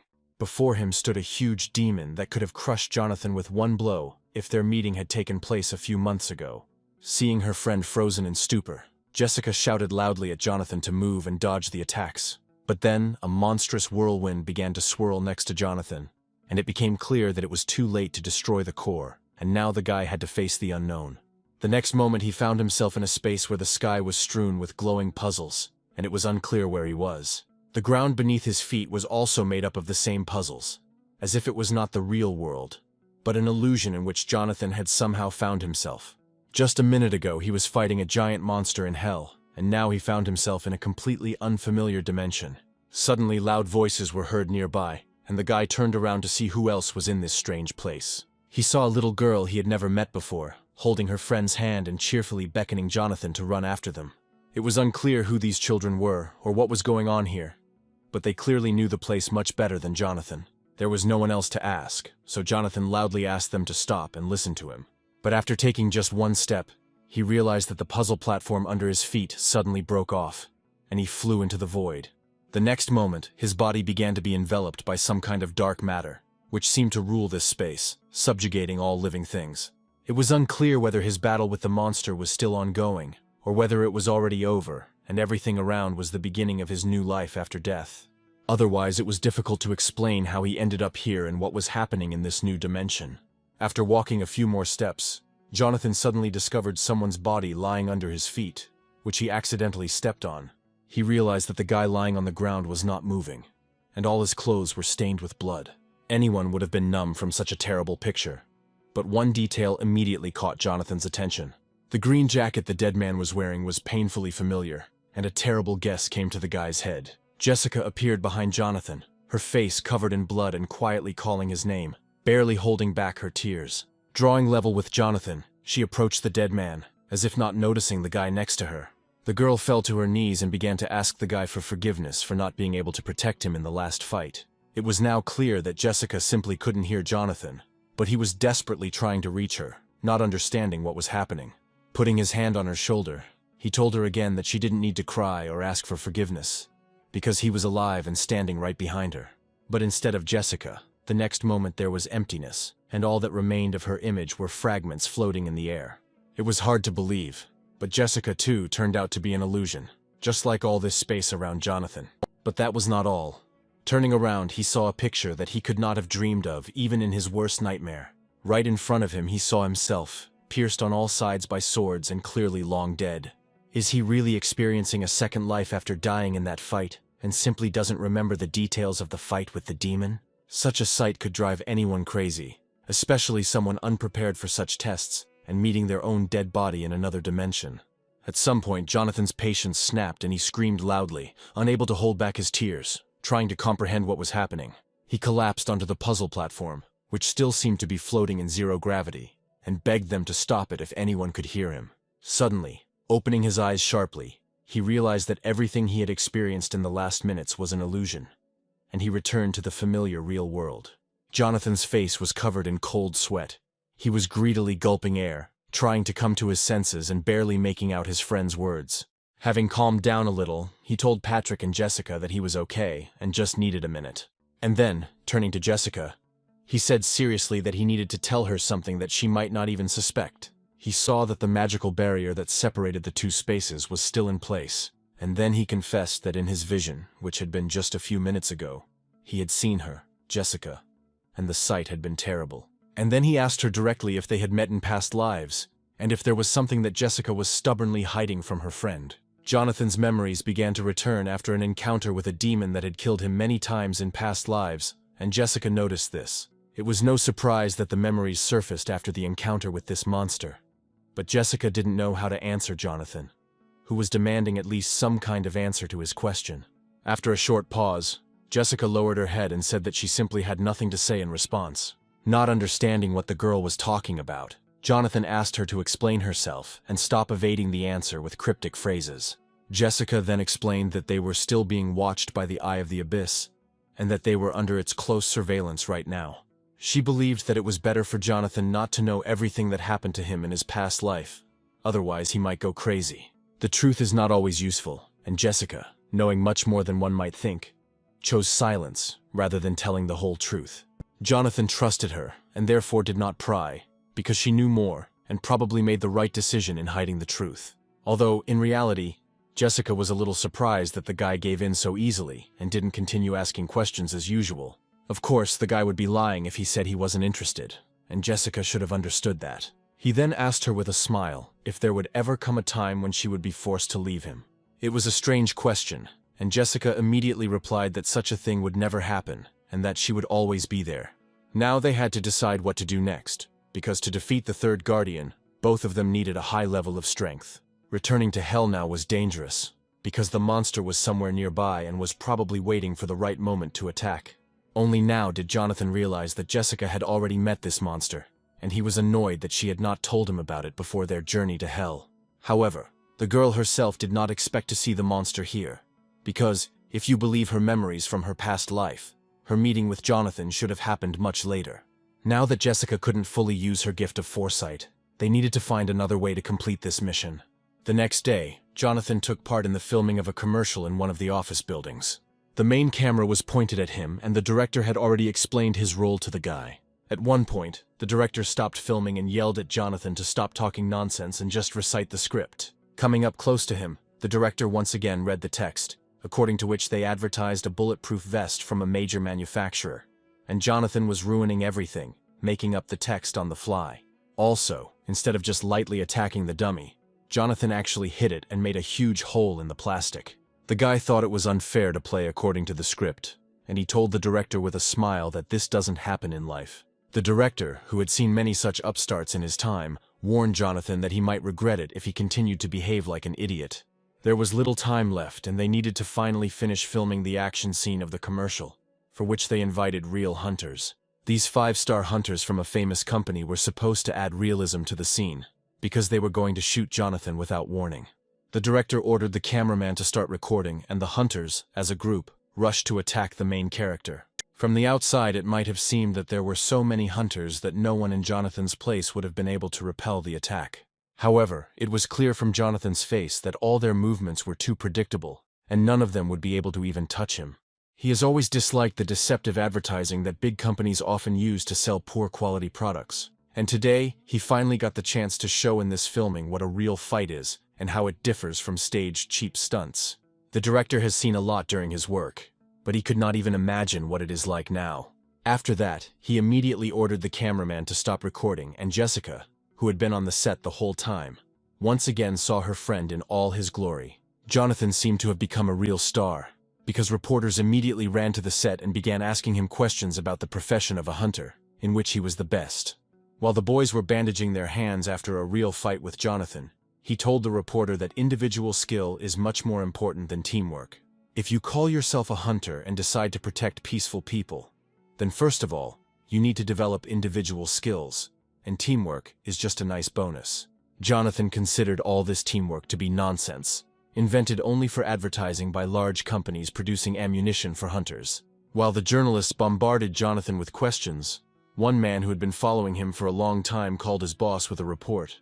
And then, when Jonathan went outside, the man met him at the revolving doors of the office building, pretending that they were there by accident. At first, the stranger casually mentioned that he had heard Jonathan's interview today, and agreed with him in many ways. But then, turning to Jonathan, he said that he had been sent by the president of a large company who wanted to meet him personally. A couple of hours later, they were already at the office building where the office of the director of a company producing ammunition for novice hunters was located.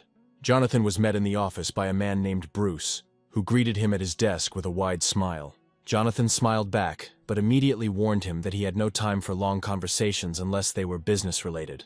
It was a great conversation starter, and Bruce got straight to the point by asking Jonathan to apologize for what he said on set that was now costing the company money. This young upstart immediately seemed to Bruce to be just another stupid hunter who cared only about his own glory. Bruce then promised that if Jonathan made a formal apology, the company would provide him with unprecedented financial support. The man continued to calmly drink coffee and smile affably, confident that everything was going according to plan, and the day had begun with good news. Meanwhile, Jonathan was talking about a magnificent weapon that he had long had his eye on, and that he could get thanks to Bruce's company. The man knew nothing about the rare sword and wanted to ask the guy more about it. When Jonathan admitted that the sword was Excalibur, and that he was going to go to the place where the artifact was hidden, Bruce almost choked on his coffee in surprise. He reminded Bruce with a smile that he had promised Jonathan to fulfill any of his wishes, and promises must be kept. Even Bruce knew that Excalibur was considered the most powerful sword on the planet, and no one could find it for the last 20 years. It was Bruce's company that got hold of the sword, but all information was kept a closely guarded secret. He pretended not to understand what was being said, but his lie was revealed by the cold sweat that covered his entire face. The guy said that he had known everything for a long time and would only accept Excalibur and nothing else as payment for his services. He knew not only about the sword itself, but also about the brutal methods Bruce used to obtain it. The director, loudly banging his fist on the table, warned the guy that he was too young and was crossing all boundaries with his statements. Jonathan hastened to calm the director, explaining that he did not want to take the sword for himself, but only to look at it and return it to Bruce. He promised to take back his words spoken at the conference if the director agreed to this simple condition. Not wanting to continue the conversation, the director turned his chair, considering that the young upstart wanted too much. He said that the guy was talking nonsense, and that they would not be able to have a productive conversation. In fact, he knew he couldn't agree to the young hunter's terms, even if Jonathan really did know where the sword was. Jonathan had hoped that this conversation would be a success, but the director turned out to be smarter than he had expected. Although he expected such a reaction, he still hoped that Bruce would at least show him the artifact so that he could take it himself later. Jessica had just heard from Jonathan about his attempt to negotiate with Bruce about Excalibur, and the idea seemed strange to her. She was amazed by the courage of the guy who personally asked Bruce for a rare artifact that had disappeared a long time ago. He knew at what price, at the cost of how many human lives, Bruce had acquired this rare sword, and without thinking, he would have taken it for himself if he had known where it was. Jessica understood that such an act was entirely in the spirit of Jonathan, who would stop at nothing to achieve his goal. Even though his current level was not enough for the next promotion, he was going to visit a few dungeons while they had some time. The guy explained with a smile that this was why he was going to the dungeons, and asked the girl to wait for him in the guild. A month later, Bruce, in the same office, saw news that made him change his mind. His tablet was broadcasting a live news feed, reporting that a young, famous hunter had cleared the dungeon in record time. Understanding the threat this presented, the director could not contain his hatred for the upstart, realizing that Jonathan had been playing his game for a long time. In addition, Jonathan cleared previously impenetrable dungeons within a month using the same strategy. The guy was undermining Bruce's business by declaring in every interview that equipment didn't matter, and that success depended only on the skill of the hunter. Fearing a drop in sales, Bruce ordered his assistant to find Jonathan and agree to his terms. When the assistant left the office, Bruce was already anticipating the surprise he had prepared for the hunter and was looking forward to the meeting. The meeting took place very soon in the deserted mountains, near an unknown dungeon, where they planned to go down for the sword. Excalibur was located deep underground and they had to walk a long way down the stairs leading to the secret room. As agreed, Jonathan had only 5 minutes to look at the artifact, after which they had to leave the place. Jonathan remembered the condition very well, but was ready to do anything to see Excalibur with his own eyes. Entering the secret room, the guy realized that his goal was already very close, and then he saw Excalibur standing on a golden dais, and he couldn't wait to take it in his hands. The sword was truly a legendary artifact, and Jonathan was likely the first hunter to come this close to it. The sword increased the owner's fighting spirit and doubled all abilities for 10 minutes without consuming energy. The spectacle was mesmerizing, and it seemed to the guy that he had achieved his goal even easier than he had expected. However, the moonfox sitting on Jonathan's shoulder seemed to sense something was wrong and tried to warn its owner. But it was too late, because Bruce was ready to put into action his plan, for which he lured Jonathan to this secret place. All this time he was looking for a lever on the wall, hidden behind the brickwork, which was supposed to activate something that would rid him of his headache forever. As he pressed the brick into the wall, a loud noise echoed throughout the dungeon, as if the walls in the next room had begun to move. Jonathan, of course, heard the sound and realized that Bruce was planning to perform his next trick. He realized that the heavy gates that had been open a second ago were now walled up, and he was trapped. Bruce's scream was suddenly heard from the next room, and he reported that the room was securely isolated, which meant that Jonathan and Jessica would never get out of there. This bastard wanted the young people to die a slow and painful death in this room, for which he lured them here, agreeing to the hunter's conditions. However, Jonathan knew perfectly well who he was dealing with and expected such stupidity from this idiot. Now that they were here, Jonathan had a great opportunity to test his new prey. Anticipating an easy victory, Bruce was already thinking about the fact that in a few months, he would need to send people here to remove the corpses. But the next second, a bright white glow broke through the cracks in the gate, and it became clear that this guy was not as simple as the director thought.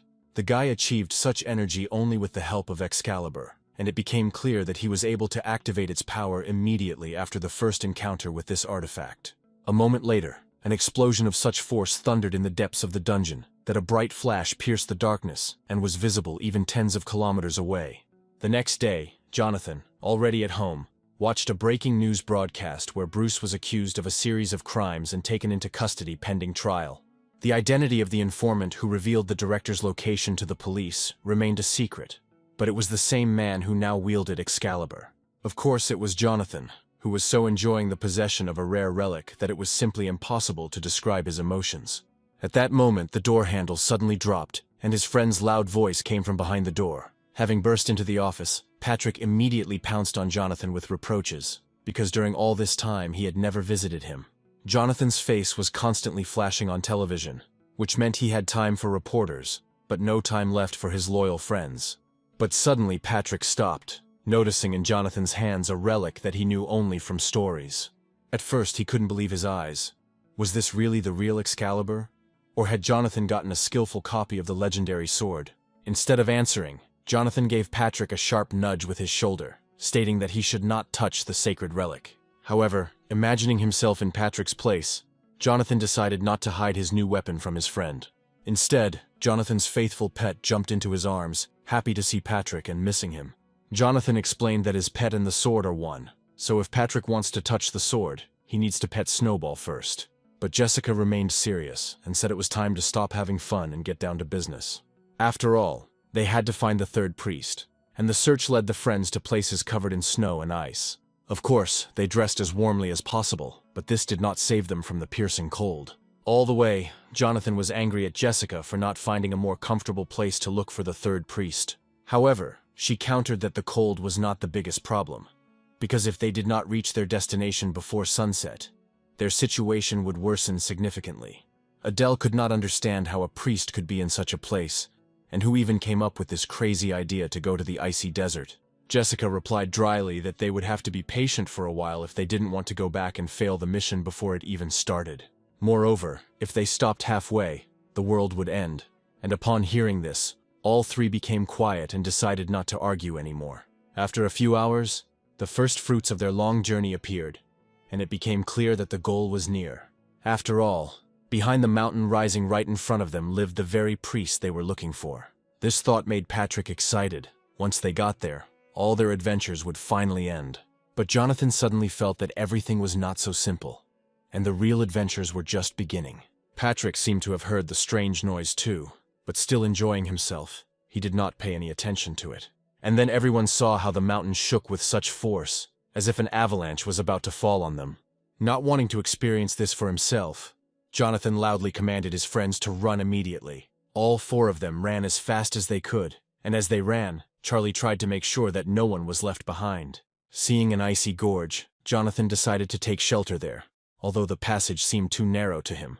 But in his hands was Excalibur, and with its help Charlie intended to widen the passage. Then, running forward, he wanted to use the power of his new sword to provide himself and his friends with an escape route. However, it soon became clear that widening the passage with magic would take several hours, and they did not have time. Jessica also tried to help, but the passage was too blocked with snow, and all her attempts were in vain. At that moment, Adele realized that it was time to repay Jonathan for the help he had given her. After all these days the girl had not wasted time, and was now ready to demonstrate her new ability. Putting her palms together and activating her magic, she prepared to show her first successes in the business in which she dreamed of becoming the best. Looking at this, Jessica calmly noted that her magic was only enough to melt a small snowdrift. In a rage, the guy began to kick the passage, which no one had managed to open with magic, although it was completely useless. Jonathan looked down in annoyance and frantically searched for another way to get out, because this way they risked being left forever in these snowy lands. Suddenly, his faithful pet began running around his feet, as if he had found a way out of a difficult situation. Then, assuming a confident pose, he looked over to where he had noticed a small gap in the huge ice block. The guy did not immediately understand the strange behavior of his pet, but continued to watch him closely. Suddenly, Snowball rushed to the foot of the ice block, as if he had noticed something important. Leaning towards him, Jonathan tried to understand what his pet was trying to tell him and what they were missing. Putting his ear to the frozen mountain, the boy listened to the sounds coming from the other side.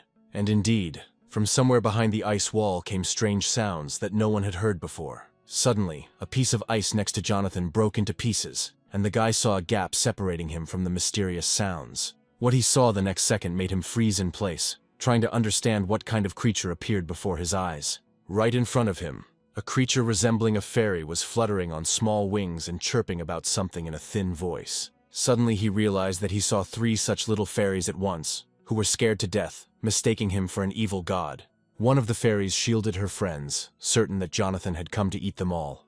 The guy assured them with a smile that he was not their enemy, and had never been a villain, so there was no need to be afraid of him. Then the fairies noticed Jonathan's pet next to him, who also saw real live winter fairies for the first time. But in this little pet, they saw Cerberus, and decided that he would help Jonathan destroy all the winter fairies in this area. Jonathan realized that the fairies would continue to make up all sorts of stories, and could not think of how to calm them down. But the main thing he needed to take care of was that besides the fairies, there were others living in these places. Suddenly there was a loud stomping sound behind him, and some giant came too close to him, and at first Jonathan thought it was another monster. It turned out that Thor had been next to them the whole time, unhappy that the fairies had woken him up with their screams. Noticing the surprised faces of the guys, Thor laughed loudly out of habit, because now he had great company, and it would be more fun for him to spend time in captivity. Jonathan couldn't believe that in such a forgotten place he would meet Thor, who was wandering alone through this dead, icy desert. But Jonathan was not laughing, and he understood that Loki had locked Thor here, and that the avalanche they were running away from was his doing. Thor's expression suddenly changed, and he said that this idiot dreams of creating an army to overthrow the current rulers and take their place. Avalanches like this don't happen often, and it's a shame that this disaster happened at such an inopportune time. It was unclear why this big guy hadn't gotten out of here yet, and how Loki managed to hold him back. It turned out that the snow in these places was special, and even Thor's hammer could not crush it. It was strange that even Thor's hammer, capable of crushing everything in its path, could not cope with ordinary ice. However, the big guy told them not to lose heart and not to worry, because they would surely come up with a plan and destroy Loki's plan.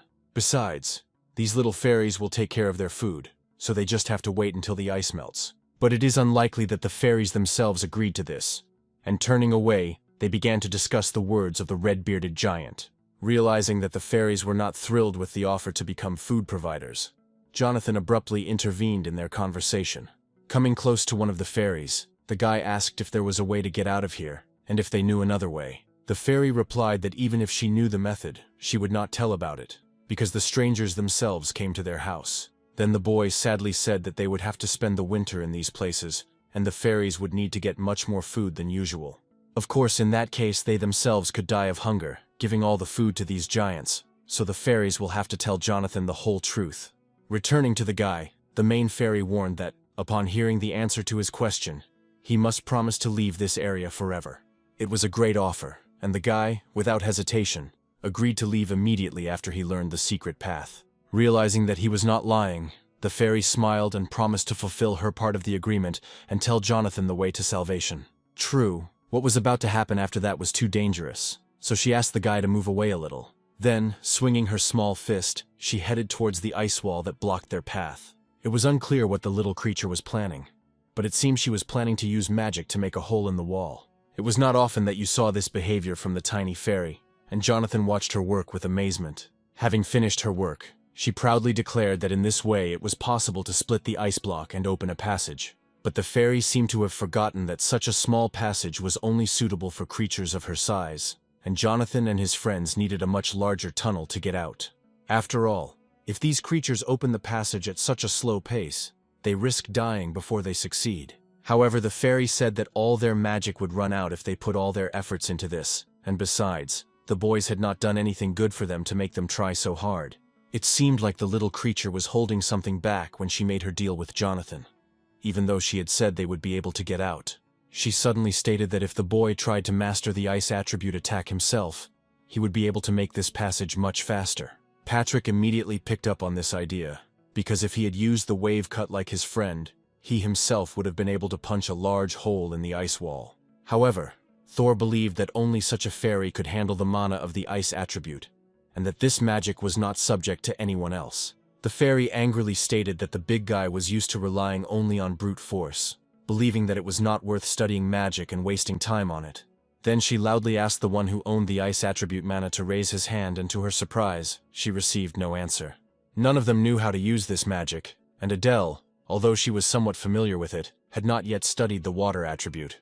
The fairy could not believe that none of them were familiar with the attribute of water, because it is the basis of any magic. However, Thor was still in a great mood, and assured them that sooner or later the snow would melt and they would get out to freedom. This attitude shocked the little fairy, because she realized that this big guy was planning to stay here for the whole winter. To everyone's surprise, Jonathan raised his hand and declared that he possessed such mana. The guy completely forgot that he had the attribute of this mana at his disposal, and immediately activated the protection of the forgotten god Neptune. This was great news, because among all of them there was one person who possessed pure mana, and that was quite enough. The fairy told the boy to slowly connect the mana in his hands and use the water attribute mana as bait. Following the commands of this little fairy, the boy suddenly realized that all her instructions were quite simple. A few seconds later, the system notified him of the successful discovery of the ice attribute principle and the increase in understanding of the control of this relic. Even the little winged fairies were surprised by the speed with which Jonathan learned the truth of the new, previously unknown to him mana. It was so impressive that Patrick immediately wanted to have the same talent as Jonathan. A few seconds later, a piece of ice formed from the water in the guy's hands, a shape that could only be given to it by magic. This was only the beginning, because now Jonathan had to apply his new attribute in practice, and the fairy was ready to help him with this. But then Jonathan had a better idea on how to break down the wall faster, and he decided to put the original plan on hold. And then he suddenly announced his new premonition and his desire to test its correctness in practice. In reality, Jonathan wanted to use Excalibur by combining its energy with pure mana, but this plan was not destined to come true. As he approached the edge of the ice mountain, he noticed below him a huge column of walking creatures that he had never seen before. Taking a closer look, he realized that those creatures were the masters of these places, and meeting them would lead to serious trouble. His fears were soon confirmed, as a column of the strongest monsters in the area was moving towards its master through the icy surroundings. They were gigantic snow giants, covered in fur from head to toe, and it was scary to imagine their strength. It remained a mystery who was directing these monsters to them, and how they knew about the location of Jonathan and his friends near Ice Mountain. Thor suspected that Loki was behind this, because only a scoundrel like him would be capable of such a thing. At this point, Jessica stated that she felt the presence of a guard nearby and her senses rarely deceived her. It seemed to her that the king of the ice giants was somewhere nearby, and this entire group of creatures was mentally connected to him. Suddenly Jessica realized that the third priest they were looking for in the icy mountains was the king of the frost giants, who served Loki. All these monsters were closely connected to each other, so their leader could watch them from hiding. Most likely, Loki controlled the king of the frost giants. Otherwise he would never have united with such a vile deity and served his interests. Hearing this, Jonathan became eager to see Loki with his own eyes and evaluate his abilities in a real fight. Meanwhile, Thor was already fighting the snow giant, and it was clear that even such a strong man would not easily defeat such a serious opponent. He promised to finish off Loki immediately after dealing with his puppets, and this time their battle would be the last. All this time, the deity controlling the column of monsters watched what was happening, sitting on a huge ice cliff. He was enjoying watching Thor and his friends try to fight off the onslaught of the frost giants, and clearly had no intention of stopping the fight. Turning to the king of the monsters, Loki noted that Thor was trying to kill his loyal subjects, and that he should intervene. He urged the giant to enter the battle personally, without any concern for his life, or for the lives of anyone else at the foot of the cliff.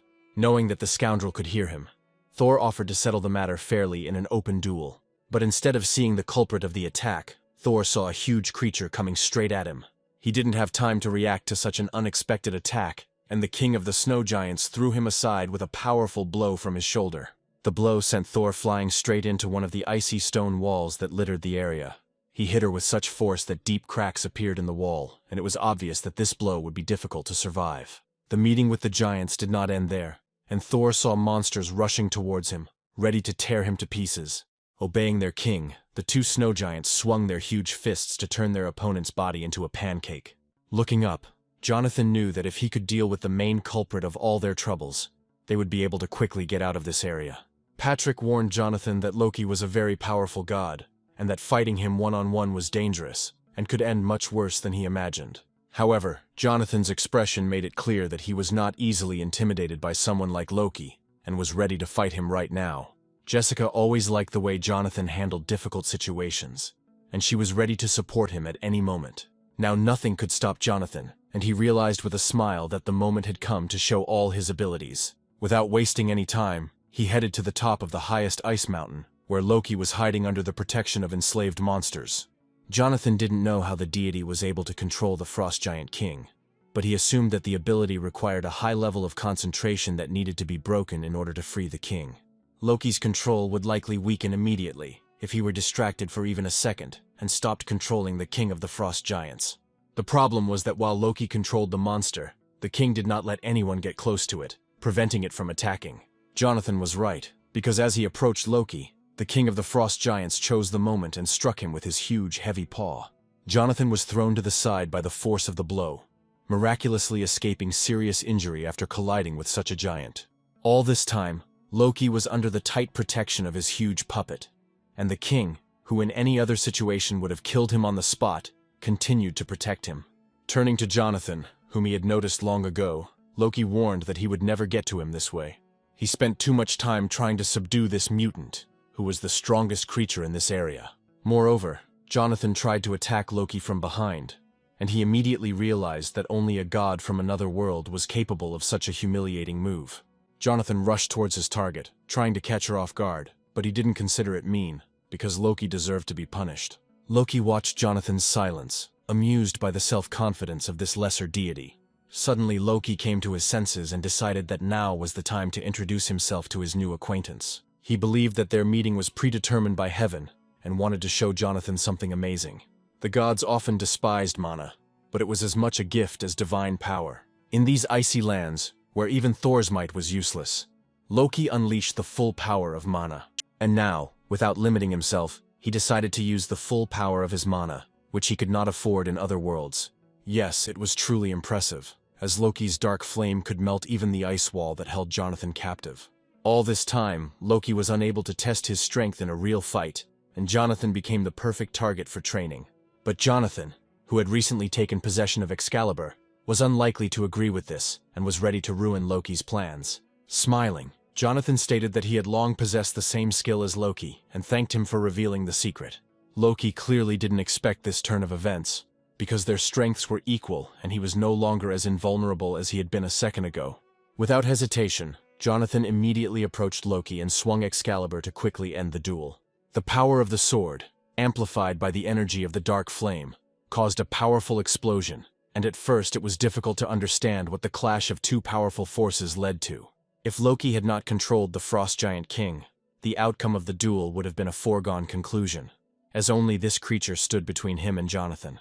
Protecting his master, the giant thrust forward a giant paw, and Jonathan's sword plunged into it at full speed. Glaring at Loki, Jonathan declared that he was lucky. Otherwise he would have cut off not only his hand, but his head as well. Realizing that the guy was clearly not joking, Loki raised his hands and loudly begged for mercy. He begged to put down the sword and promised to fulfill any wish of this lesser sword god, which he still considered Jonathan to be. But in the end, Jonathan only warned that any prank of Loki would be punished by death, which he himself would carry out. Loki, smiling, assured that nothing like that would happen, and again asked Jonathan not to get excited and to think everything over carefully. After waiting for a moment, Loki suddenly turned to the king of the Frost Giants and announced his final command. Loki clearly had something in mind that he had just promised not to do. But can one trust such a treacherous deity? Of course not. Because the very next moment he ordered the giant to immediately tear Jonathan to pieces. The monster could not disobey even if he wanted to, because Loki's hypnosis magic was the strongest among all the gods of Olympus.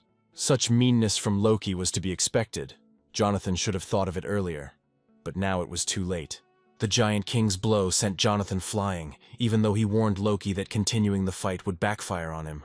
But Loki seemed to hear nothing and continued to order the giant to tear his enemy apart. Under the influence of the controlling magic, the snow giant obediently followed orders, although it did not bring him any benefit. At one point, Jonathan found himself on a huge ice floe flying down the mountain, and realized that this fight was turning into a deadly test. At the last moment, he shouted at the giant to stop and stop following Loki's insane orders. But the giant could not stop and swung his giant fist to smash Jonathan across the ice floe. The impact was so strong that the ice floe shattered into pieces, and it was unclear whether Jonathan survived. But it was at that moment that Jessica appeared next to him, keeping her promise to be there at the right moment. Even Loki was knocked off his feet by the shockwave and sent flying down, although it was obvious he was using magic to save himself. Loki should not be underestimated. He was ready to do anything for the sake of revenge, even to kill innocents. And now, together with Loki, the king of giants, controlled by him, who had served him faithfully until the last minute of his life, fell into the abyss. Jonathan slowly approached the edge of the cliff, realizing that the snow giant had died because of Loki, who had pulled him down with him. It seemed that the god of deception had gone completely mad and was ready to destroy everyone who did not obey him, even his own slave. Peering into the darkness of the abyss, the guy didn't even see the bottom and was sure that the giant had crashed. But suddenly he noticed that someone's eyes were looking at him from the abyss, and this creature was definitely alive. What kind of creature was this? Could the king of the snow giants really survive a fall from such a height? And from the darkness of the abyss, the burning eyes of a monster looked at him, as if waiting for the moment to attack. And suddenly this mutant flew out of the abyss with such speed that the rising icy whirlwinds almost knocked all four of them off their feet. Jonathan didn't understand what Loki was planning and whose help he would resort to next time.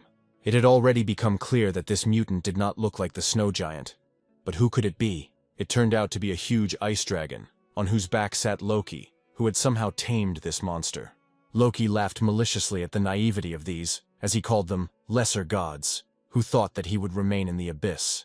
Now he was ready to continue the conversation with Jonathan, but this time one of the strongest dragons in the world would intervene in their conversation. However, Loki seemed to have forgotten about another deity who also longed to meet him, not for a conversation, but for immediate destruction. This idiot's jokes went too far, and Thor decided to put an end to this endless fun. Thor had no idea how dangerous a pet Loki had tamed, but when he realized it, it was too late. A powerful blow from the dragon's icy tail caught Thor by surprise, and he flew at great speed straight into the icy mountain. Loki immediately used his ability to quickly descend from the dragon's head to the ground. A second later, he was already standing below, ready to continue the fun that no longer amused anyone except this enraged god. With a snap of his fingers, Loki summoned another pet, tamed in the same way as the Frost Giant King. Raising his head, Jonathan recognized the familiar roar he had heard back in the kingdom of Hades. This monster, tamed by Loki, was as strong as the king of the Frost Giants and was ready to fight for his master to the death. It remained a mystery where Loki got so much mana to tame three powerful creatures at once and make them his loyal subjects. His most beloved pet, the Ice Wolf, was ready to tear apart anyone who dared to approach Loki. Loki considered himself a genius, because he, unlike other gods with whom he lived in another world, knew how to use mana. He hated those who underestimated his abilities and saw Jonathan as someone who doubted his true strength. Jonathan didn't want to waste time talking and loudly ordered Jessica to take everyone away, promising to deal with Loki alone. Loki set his loyal wolf on Jonathan, ordering him to be eaten alive when his magical powers ran out. The size of the monster was astonishing, and just one of its paws was several times larger than the height of an ordinary person. When the mutant opened its mouth, it became clear that it could fit 100 people, and this could instill horror in anyone, especially Jonathan. It was surprising how Loki managed to tame such a monster, which by its nature did not obey anyone, especially the god of deception. Approaching his pet and patting him, Loki was glad that he had not spent so much time training the Ice Wolf in vain. Now he wanted the wolf to catch up with Jonathan's comrades and deal with them before they got too far. Suddenly, Loki noticed that the Ice Wolf was standing still, and for the first time was not following his order. It turned out that Jonathan, having stolen Cerberus from the abode of Hades, received the ability to subjugate any dogs and now set the Ice Wolf on his former master. This order was carried out instantly, and the Ice Wolf attacked Loki with all its mass, leaving him no chance to dodge. When the wolf raised his huge paw, Loki's motionless body lay beneath it. Jonathan felt like he had fur in his mouth as he controlled the Ice Wolf, becoming one with it. Loki turned his head with difficulty, unable to understand where the boy got such an incredible ability to control animals, which surpassed even his magic. Jonathan replied with a smile that he also had some aces up his sleeve, and that Loki should think about something more important now. One deity had long been eager to meet this scoundrel, and this deity appeared right next to him. Loki immediately begged Thor for forgiveness for everything he had done, admitting that his joke had gone too far. He offered Thor any drinks in the bar at his own expense, but from the look of the big guy it was clear that Loki would not get off with just drinks. It seems Jonathan has once again demonstrated the power worthy of a supreme deity, defeating a giant monster that until recently had been an obedient toy in Loki's hands. Thor was amazed at Jonathan's rapid progress and solemnly vowed to never forget this day and to repay him in the same coin in the future. Now he had to deal with the vile god who had started this whole mess, and who now found himself completely defenseless. A few seconds later, Thor watched as his opponent instantly disappeared into thin air, taking the culprit of all the troubles with him. It seemed Thor wasn't going to stand on ceremony with Loki, and Jonathan smiled as he watched the departing couple, who clearly had something to discuss. However, there was still one problem left, and Jessica, looking at Jonathan, gently distracted him from his thoughts. The king of the snow giants was still lying at the bottom of the abyss, and it was unclear whether he was alive or dead. They had to go down themselves to find out, although it was clear from the young men's faces that they were not happy about this prospect. Looking into the abyss, Patrick realized that he would have to be crazy to risk his life and climb there, but there was no other way out. He almost decided that the monster had crashed, because it was simply impossible to survive after falling from such a height. But the next moment, a huge paw appeared from the abyss, dispelling all of Patrick's doubts and proving the opposite. The boys watched in amazement as the monster, having gathered the last of its strength, climbed to the surface. The king of the snow giants somehow miraculously survived, and it became clear that this big guy possesses not only impressive dimensions, but also an incredible will to live. It remained to be seen how he would behave now that Loki's magic was no longer effective, and he had gained his freedom. Out of habit, Patrick immediately hid behind Jessica and shouted that he would fight to the last if the giant attacked them. Jonathan also tried his best to suppress his fear, because if they had to fight this giant, the outcome of the battle was unpredictable. Suddenly the giant king spoke first, and to everyone's surprise, he knew who Jonathan was. In a loud voice, he declared that he would be grateful to this lesser god for the rest of his days for freeing him from Loki's control and destroying the ice dragon. Loki had been controlling the inhabitants of the frozen wastes for centuries, and the giant king was not the only monster turned into a puppet. For thousands of years, Loki kept under his control everyone who possessed at least some power and was suitable to be his bodyguard. As a token of gratitude, the giant was ready to fulfill any wish of Jonathan, which, of course, could not fail to please the guy. However, before that, the king of the snow giants put forward one condition that Jonathan should remember. It was not yet clear what condition was being discussed, but in the current situation, it did not seem all that important. The king of the giants would agree to grant the wish, but only if he did not have to leave his native snowy wastelands, because he was the only one who could protect them from the dragon's attacks. But Jonathan knew that the ice dragon was dead, and there was no longer any need for the king's protection. Imagine Jonathan's surprise when he learned that the ice dragon would sooner or later be reborn, no matter how many times it was killed. The king of the snow giants and his subjects waged an endless war with the ice dragon, and this became the meaning of their existence.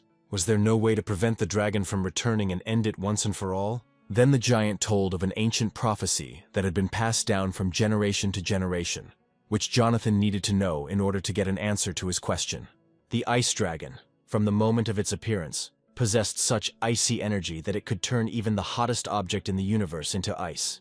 The prophecy said that with the emergence of a new god, the ice dragon would meet its death and the world would gain freedom. But was this new god Jonathan? The boy lit a dark flame in his hand so that the king of the snow giants could see it with his own eyes, because perhaps this was what the prophecy said. The giant looked at the flames, not believing his eyes, because this young man really had the power to destroy the ice dragon once and for all. It was hard to believe, but the prophecy spoke of this very magic that Jonathan possessed, although it was not enough to defeat the dragon. Jonathan had not yet mastered the circular aura, without which it was pointless to fight the dragon. But then he remembered that the prophecy said that the savior would only gain a circular aura during the battle with the ice dragon. And then, without wasting a second, he took a step forward, and it was clear that the giant had already begun to suspect something. He asked Jonathan to follow him, promising to lead him to someone who would help solve this problem. Soon, they found themselves in the dwelling of the snow fairies, and the main fairy was perplexed as to why these two had come to her. Moreover, the giant king brought with him not only Jonathan, but also two of his friends, and it was obvious that the fairy was not happy with the uninvited guests. The giant understood that he had disturbed the fairy at the wrong time, but this guy and his friends could save them from an endless war with the ice dragon. Holding the fairy carefully in his huge paw, he explained that these tiny creatures would help Jonathan master the circular aura technique faster. The question remained open as to why the fairy would help strangers who had come uninvited. The fairies were busy looking for food, and Jessica seemed to have already figured out how to bribe this little creature. Taking a cookie out of her pocket, Jessica handed it to the snow fairy, who was surprised to find that the small piece in her hands was quite edible. Taking the cookies in her tiny hands, the fairy immediately felt a pleasant aroma and realized that this food would be enough for her for a whole month. And when she tried it, she was convinced that these cookies not only smelled wonderful, but were also the most delicious food she had ever tasted. Having received a cookie each, the fairies joyfully spun around in the air, realizing that they were holding in their hands the very food that, according to legend, their savior was supposed to treat them to. Jessica, having taken out all her supplies, handed the fairies enough food that it would be enough for these tiny creatures for the rest of their lives. After such a generous treat, the fairy immediately explained that the circular aura is a technique that powerfully compresses mana, greatly enhancing its properties. She happily agreed to create an ice aura, knowing that this magical technique was far more powerful than any Jonathan knew. The main difficulty was the simultaneous use of auras of different elements, which required a special talent. It would seem that we could stop, especially considering Jonathan's lack of time. But the little fairy suddenly began to loudly protest, because she had just begun to explain the essence of the technique to him. It was strange, because just recently she didn't want to talk to Jonathan, and now, in spite of everything, she decided to help him master complex magic. She stated that she would not have started if she had not been confident in Jonathan's ability to master this technique using dark cold energy. And now, concentrating thick, strong, cold mana in his hand, Jonathan began to better understand the essence of the technique and felt that he had not ended up in this place by accident. Within a minute, the Frost Giant King watched in amazement as Jonathan stabilized his new cold aura, which only a true god could control. The fairy had no doubts about the success of this strange guy from the very beginning, especially since his Excalibur combined perfectly with the cold, dark energy. Coming close to the ice dragon, the main enemy of all the inhabitants of this snowy world, Jonathan put out his sword, ready to fulfill its purpose. Now in his hands was not only a rare relic, but also a technique of circular aura charged with dark flame. Raising the weapon high above his head, which was many times greater than the sword of any lesser god, Jonathan felt an unprecedented power, similar to what Zeus probably felt with his trident. Thanks to his title as the Sword God, Jonathan easily learned the new skill in just a short amount of time. Jonathan used the Black Sword Strike skill to launch only one attack, but the energy that burst out illuminated the space for thousands of kilometers around for a few seconds. Everyone watched as Jonathan executed the blow for the first time with his new logical skill, leaving behind a long, wide mark as if it had been scorched by hellfire. It was incredible. But what the Frost Giants had been waiting for their entire lives happened after one blow from Jonathan, and the biggest problem of these creatures was solved. The system announced that Jonathan had killed the Ice Dragon, and received an unprecedented number of new abilities for this. Turning to the Giant King, Jonathan reminded him of his promise to grant any wish, and now he wanted the king to become his third priest. After all that Jonathan had done for these snowy territories, the Giant King could not refuse and agreed to make a contract. Having become Jonathan's third priest, the king wanted to know if this was enough to consider the promise fulfilled and to be even with the guy.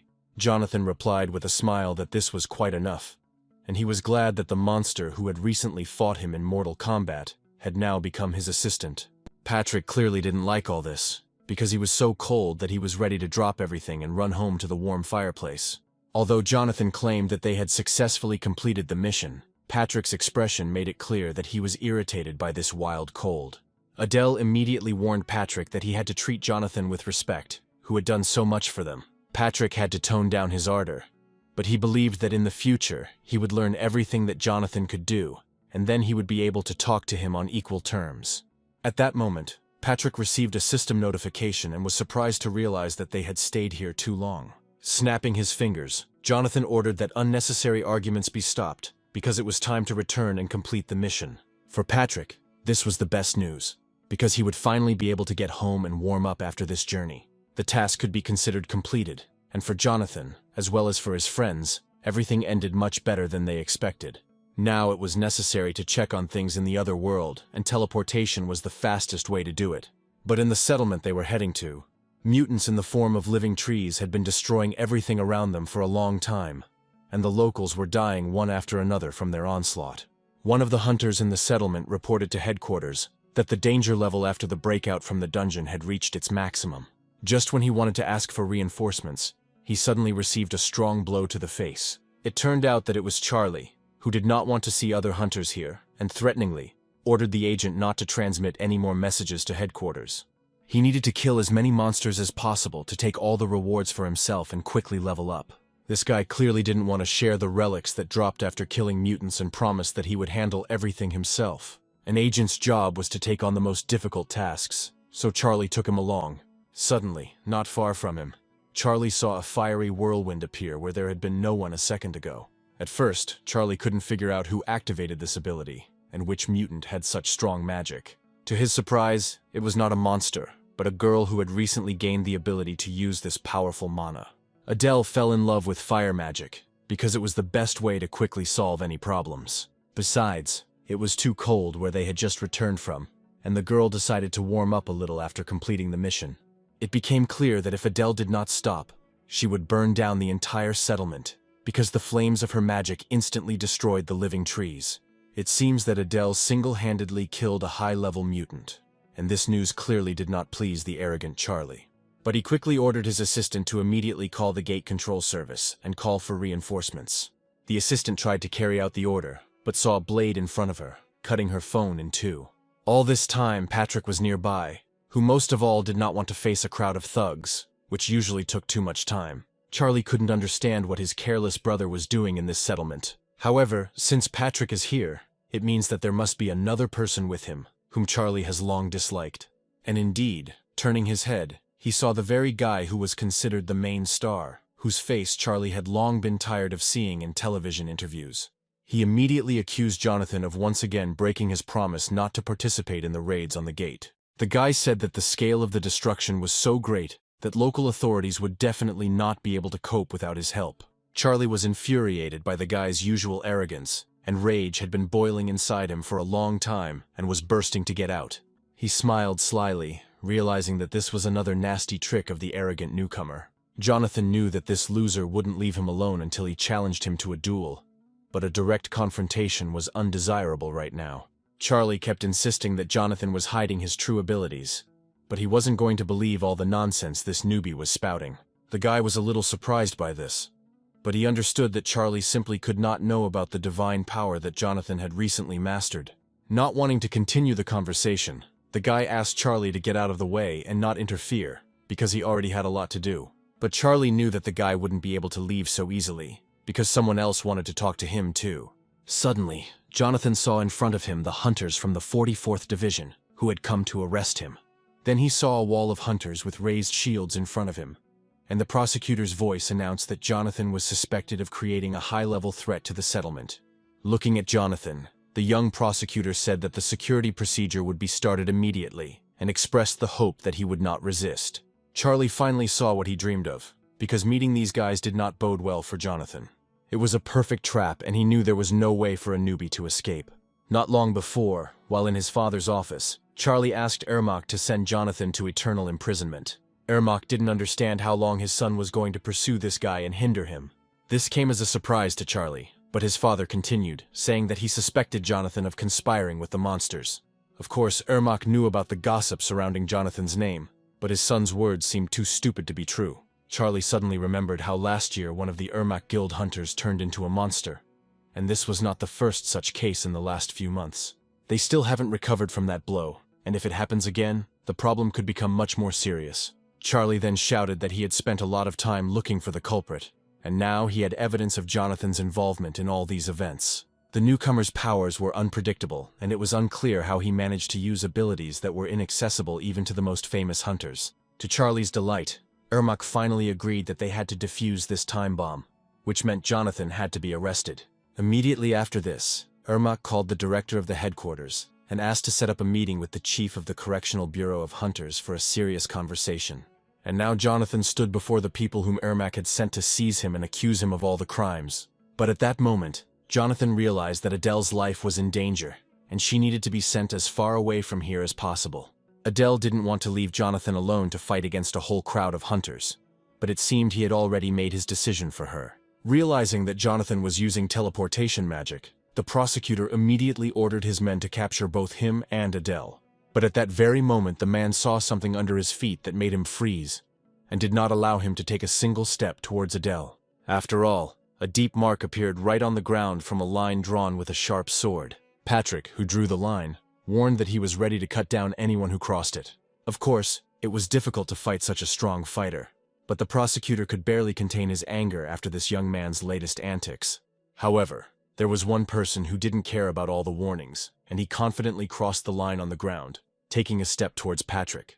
It turned out that Leo had been nearby the whole time and decided it was time to intervene. The next second, Patrick fulfilled his promise and rushed at Leo, holding his sword forward. Leo continued to stand in place, calmly looking at the youth approaching him. He hated arrogant children of powerful parents who allowed themselves too much and deserved harsh punishment. Instead of striking, Patrick saw in horror that the blade of Leo's sword was about to touch his face. This guy was considered the best hunter in the world, and it was no coincidence that Ermac chose him to deal with his little problem. Leo hated those who sided with the monsters, because he was sure that Jonathan would soon turn into one of them. However, he was soon to be convinced of his mistake, because his goal itself was approaching him. Jonathan couldn't leave Patrick in trouble, and loudly demanded that he take his hands off him. Suddenly, Jessica appeared behind Jonathan, who was also ready to stand up for Patrick, and now Leo had two opponents at once. While Jonathan was fighting the hunter, the girl rushed to help Patrick, hoping that he was still alive. It seemed that Leo had not expected such serious resistance, but all his troubles today were just beginning. All the rumors about Jonathan turned out to be true, and anyone in Leo's place would have felt the powerful aura emanating from him. Jonathan shouldn't have been distracted during the fight, because his opponent was also experienced, and had seen dozens of the strongest mutants in his lifetime. However, what worried Jonathan most was Patrick's life, because Jessica noticed that his wound was much deeper than she thought. It was necessary to buy time so that the girl could calmly begin treatment, and Jonathan loudly declared that he would take the rest of the problems upon himself. After this, he clashed with the famous hunter again, and in the first seconds of the fight, it was unclear who would gain the upper hand. Usually at the beginning of a fight, Jonathan studied his opponent, but this time he immediately went on the offensive, without waiting for Leo to attack. However, the opponent turned out to be more cunning than the previous ones, constantly repeating that he only wanted to kill the one who would soon destroy the entire settlement. Jonathan's supernatural powers remained a mystery not only to Leo, but to many other hunters as well. Stopping, Leo explained that Jonathan was undergoing a transformation that gave people unusual abilities, but it always ended tragically for the person.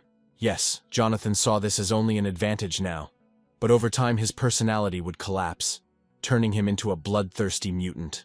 All the recent events that had excited the hunters coincided with the appearance of Jonathan, which was clearly not an accident. It seemed like the powers of dozens of monsters were concentrated in this strange guy, who surpassed any hunter of his initial level. Those affected by the virus usually had no idea what was happening, but Leo knew exactly what the problem was. He believed that after the transformation was complete, Jonathan would become not just a monster, but the greatest threat in human history. Turning to the prosecutor, the guy warned that if he and his men interfered, Leo would not be responsible for their lives. Taking the hint, the prosecutor ordered his men to leave, hoping that Leo would sort things out himself. The next second, Leo activated his most powerful ability, and it became clear to everyone why he was considered the best hunter in the world. Now they stood opposite each other, and Leo was ready to fulfill the mission for which he had come here. He pushed off the ground with such force that Jonathan saw only a trace in the sand, and the guy himself seemed to dissolve into thin air. It became clear that Leo was not going to limit himself to a regular fight, and was ready to use the magical skills he had acquired during his service as a hunter. Leo always understood that Jonathan was not fighting at full strength, hiding his true abilities. Now Jonathan could show all his power, because he had no other way to save his life. Leo didn't want to give in either and was ready to show everything he was capable of right now. He struck down with his giant sword with such force that the stones flew in all directions, as if from a blow from Thor's hammer. Jonathan jumped to the side in time and, finding himself above Leo, shouted that he didn't understand what was happening here. After all, if Leo wins, he will only receive a monetary reward, and in case of defeat, he will lose his reputation forever. Unexpectedly, Leo replied that he didn't need money, because the fate of the world was at stake, and that was much more important. With these words, he rushed to attack Jonathan, ready to use all his abilities at once. During the fight, Jonathan tried to prove that this was the first time he had heard about the transformation into monsters that Leo had spoken about, and therefore their fight was pointless. It was unlikely that these words could convince an experienced hunter who had heard similar excuses 1,000 times. He always killed those who told him these stupid excuses, and thanks to this, the world has remained safe until now. Jonathan knew he had to remain calm, because hunters like Leo would still be useful to him in future battles. Swinging his sword, Leo seemed to go mad, reminiscent of the very mutants he had fought with all his life. Bright energy beams flashed from the guy in all directions, and now he was ready to use all his energy against Jonathan. Leo decided that Jonathan would thank him in the afterlife for preventing him from turning into a monster and becoming a threat to humanity. Imagine his surprise when he realized that his opponent didn't even feel his magical blow. Jonathan had magical armor that he kept for just such an occasion, meaning all of Leo's efforts were in vain. It was hard to believe, but Jonathan really was one of the strongest hunters, surpassing even Leo in strength. Suddenly, a bright flash flashed in the distance, and this energy seemed all too familiar to Leo. Activating his ability, Jonathan struck with the black sword, responding with the same powerful move from the hunter's arsenal. For the first time in his life, Leo's sword had a dent that could only have been left by the strongest hunter or deity. Looking at his defeated opponent, Jonathan loudly warned that he was holding back his strength, because he had no need to kill the best hunter with whom he would like to fight shoulder to shoulder against monsters someday. To Leo's credit, he withstood the blow that once crushed the ice dragon, and even Jonathan didn't expect it. Perhaps Leo somehow transferred the force of the blow into the ground using electric mana, but either way, his entire face was covered in blood. It was perhaps one of Leo's best skills, and even if it was his only talent, Jonathan knew what a serious warrior he was facing. Jonathan remembered his last conversation with one of the best magicians, who told him about an unknown dimension where they practiced such magic. Coming closer to Leo, Jonathan asked if he had ever heard of the system, and if so, they had something to discuss. Still bleeding, Leo quietly replied that everyone had heard of the status window, if that was what Jonathan was asking about. But now Leo had to stop what would soon become a monster before Jonathan went mad. However, his body did not obey, and it became clear that now Leo could not even help himself. Jonathan realized that his opponent was trying to hide his use of the divine system, but decided to continue the conversation as soon as he woke up. Jonathan gripped the hilt of his sword tightly and decided to finish the job that could not be left unfinished. After all, the one who had set this hunter on him was still here and he could use a good thrashing. Sitting on the ground, Charlie already understood that he was the next target of this strange guy. Looking at Charlie, Jonathan warned that he had crossed all boundaries by declaring war on him, and forgetting that Jonathan never forgives his enemies.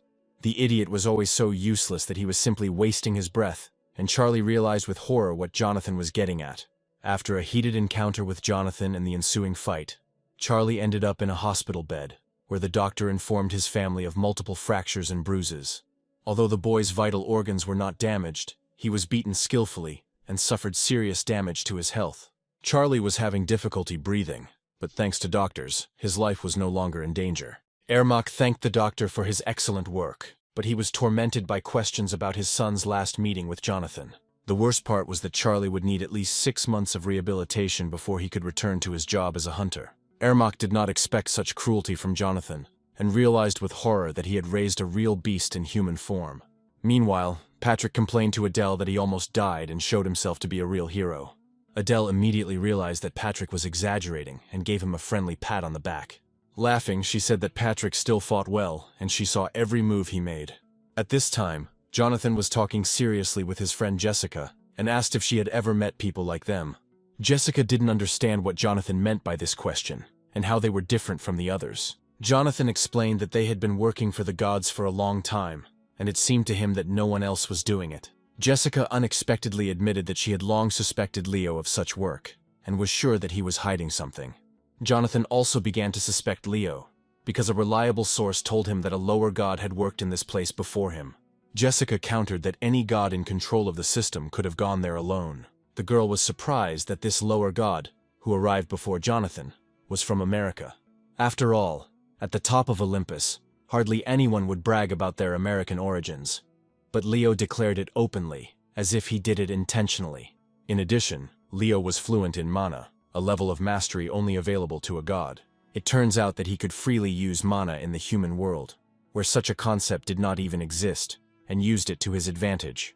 It seemed too perfect to be a simple coincidence, and Jessica thought seriously about Jonathan's words, trying to find answers to her questions in them. She understood what Jonathan meant, but to conclude that Leo was so much like them would be wrong. Jonathan continued to insist on his suspicions, and did not understand what more evidence Jessica needed. Jessica explained that people cannot say exactly how the god system is controlled, But one thing is clear to her. She reminded that only 2 people in the world can control this system, and these 2 people are now in this room.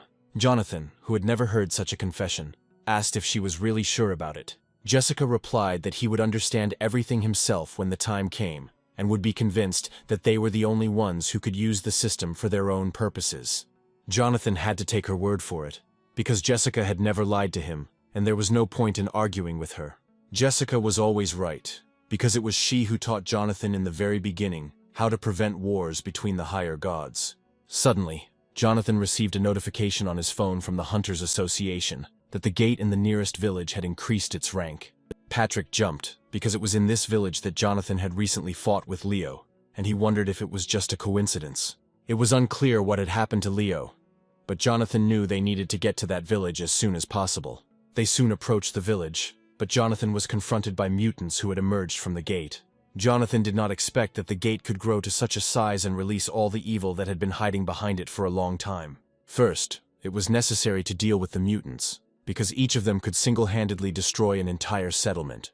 Jonathan, using magic and other abilities, instantly destroyed an entire squad of mutants. Suddenly, Jonathan heard someone crying for help not far from him, and the voice grew louder with each passing second. It turned out that one man had broken away from the others and was running towards Jonathan in a panic, screaming in fear. Running towards Jonathan, he collapsed to the ground, and Jonathan tried to figure out if he was okay and if he needed help.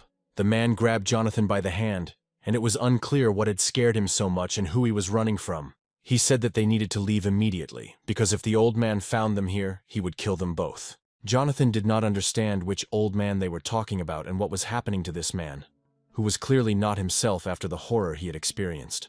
He also couldn't understand what was happening in the fog, but he had a bad feeling. Jonathan thought that if a forgotten god had emerged from the gate, then this skirmish with the monsters would seem like a walk in the park. When new mutants appeared behind Jonathan, the system activated the intuition skill and he turned around in time. The blow missed Jonathan's face, and he was lucky that he had the skills he had gained in past battles that had saved his life more than once. Jonathan didn't keep us waiting long, and with a direct kick to the head, he instantly killed the monster. But the adventures did not end there, because these mutants had abilities that Jonathan had never encountered before. It became clear that they had the ability to regenerate, and soon, right before Jonathan's eyes, their bodies were restored. These mutants turned out to be much more difficult than Jonathan initially thought, and now he will have to use mana to deal with them. Jonathan was a little upset that he had to waste mana on monsters that he wanted to save for the gate. There was no other choice, and Jonathan prepared to use his power, but the next moment he froze. Right in front of him stood the very guy for whom he had come to the settlement, and Jonathan had never expected to see him so soon. It was Leo, as if he knew of Jonathan's arrival and was hurrying to meet him himself. It turned out that Leo still doubted Jonathan's innocence, despite everything that had happened between them, and their conversation required continuation. But now the most important thing was to close the gates and save humanity, because if the monsters continued to break through, the inhabitants of the settlement would come to an end. Deep in the forest, a battle was already raging between hunters and mutants, trying to break through to the defenseless residents. Even the bravest hunters had difficulty resisting the terror inspired by these creatures, each of which was more dangerous than any forest beast. In a moment of despair, when one of the hunters was ready to run, he noticed in the distance another monster, more dangerous than all his minions. A previously unseen creature appeared directly above the hunter's head, and it was unclear through what gate it had entered the earth. Seeing that the hunters were about to scatter, Leo took command and ordered them to line up. The hunters needed to immediately isolate the battle site and protect the inhabitants from this bloody massacre. Having sent the hunters into the attack, Leo ordered to avoid direct confrontation with the mutants and not allow any sudden maneuvers of the enemy. Until recently, even the most dangerous gates seemed insignificant compared to the dungeons. But now, everything has changed. The world became more and more dangerous, and monsters found new ways to penetrate the earth, attacking in whole hordes. Unfortunately, not all residents managed to avoid meeting the mutants, and a shoot of one of these creatures suddenly emerged from the darkness.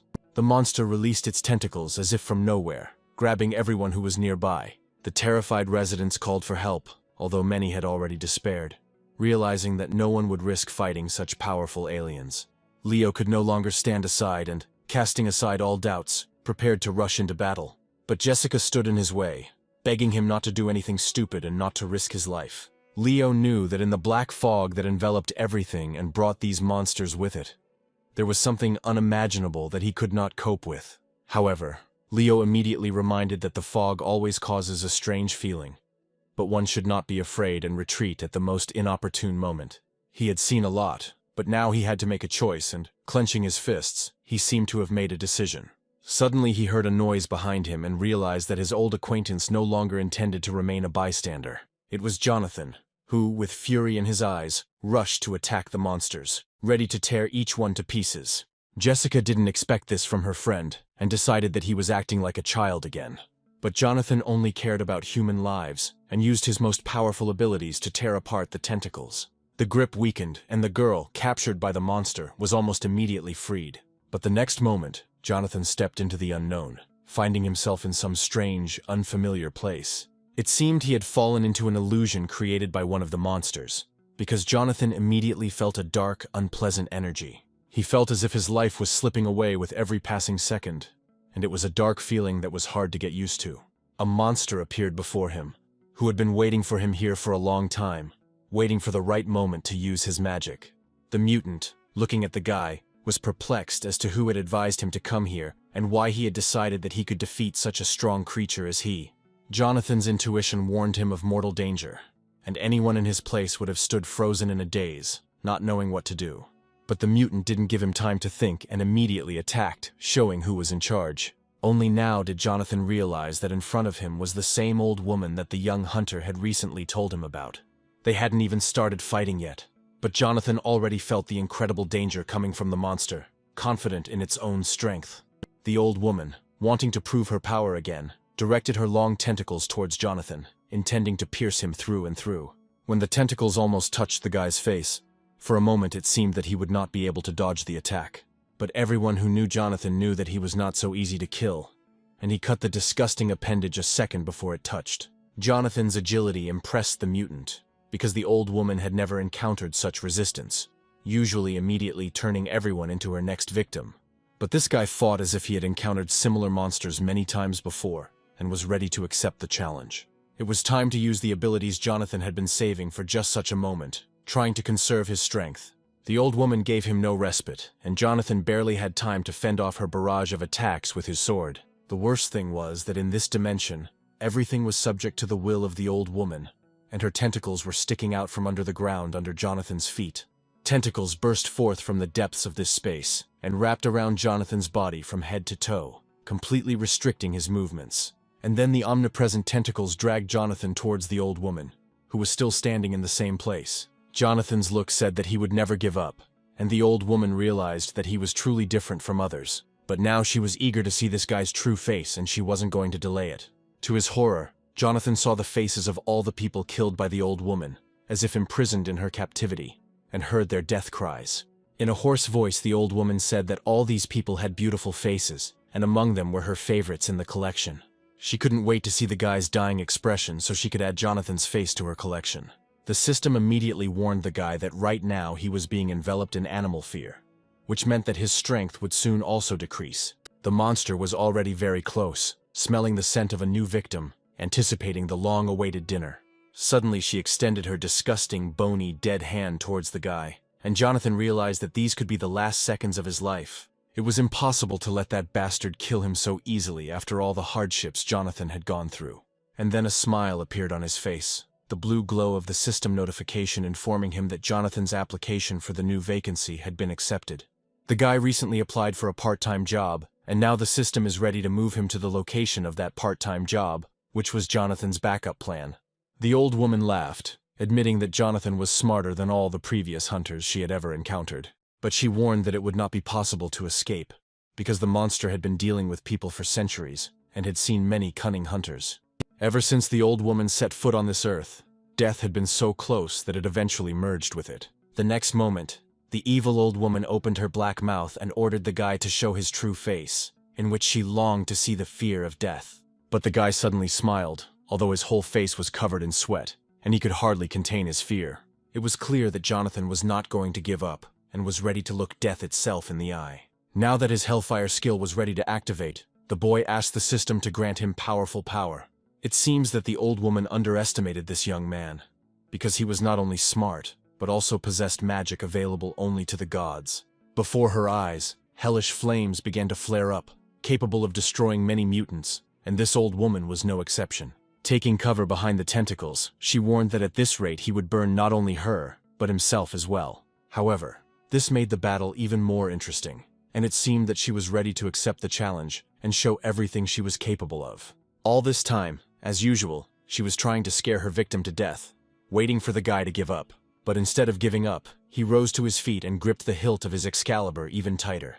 Looking her straight in the eyes and raising his sword, he again warned her that she would have to kill him to take his face. After all, if this creature in the guise of an evil old woman gets out, the entire settlement will be destroyed, and Jonathan could not allow this. Therefore, even at the cost of his own life, he was ready to destroy her, even if he himself had to follow her. It seemed like only he could stop this monster, and now, using his new skill, he flew straight at her.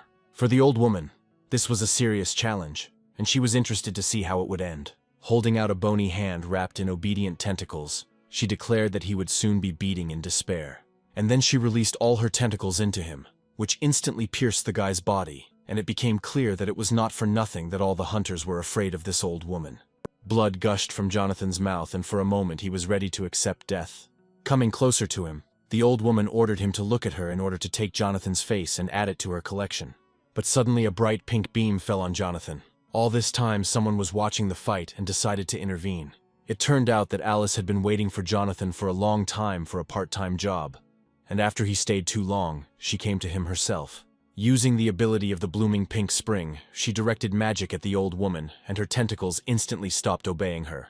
This monster knew Alice very well, but the main question was what this girl was doing here. Alice calmly replied that today's youth had completely lost respect, and even after responding to the vacancy, the guy did not show up on time. It was precisely because Jonathan was supposed to show up for his part-time job at this hour that Alice was so worried about him that she decided to go and look for him herself.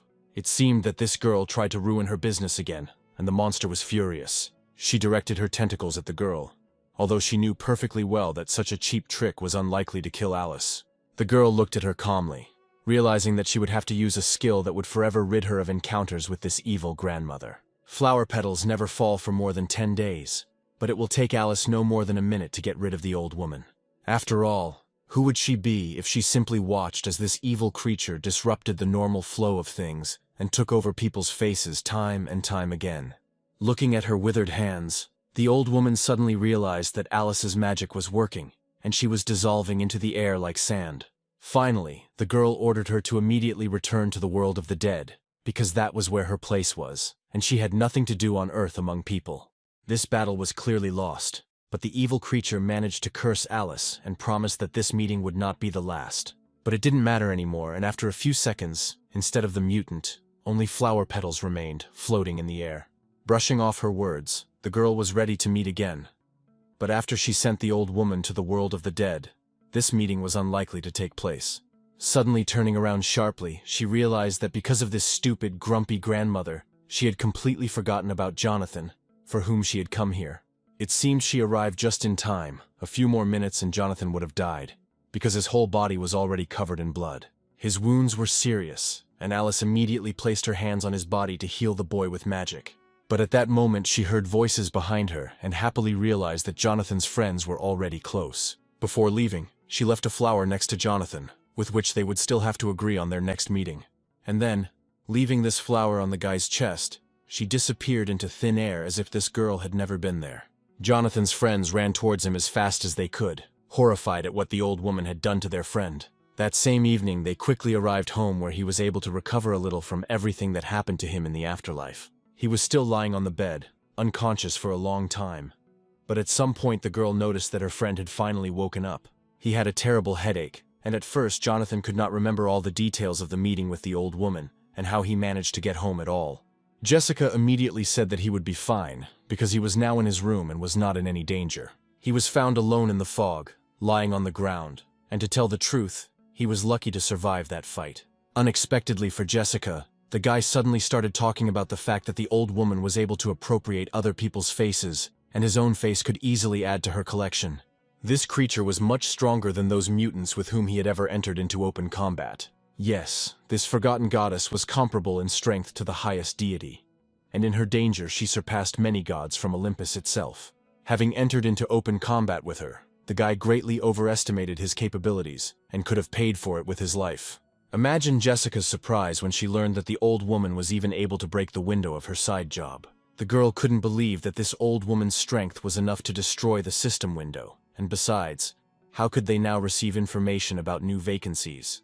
But Jonathan immediately tried to calm her down, saying that he would soon restore this system window using magic. For some reason, Jessica continued to act as if a real tragedy had happened, although there was no reason for it now.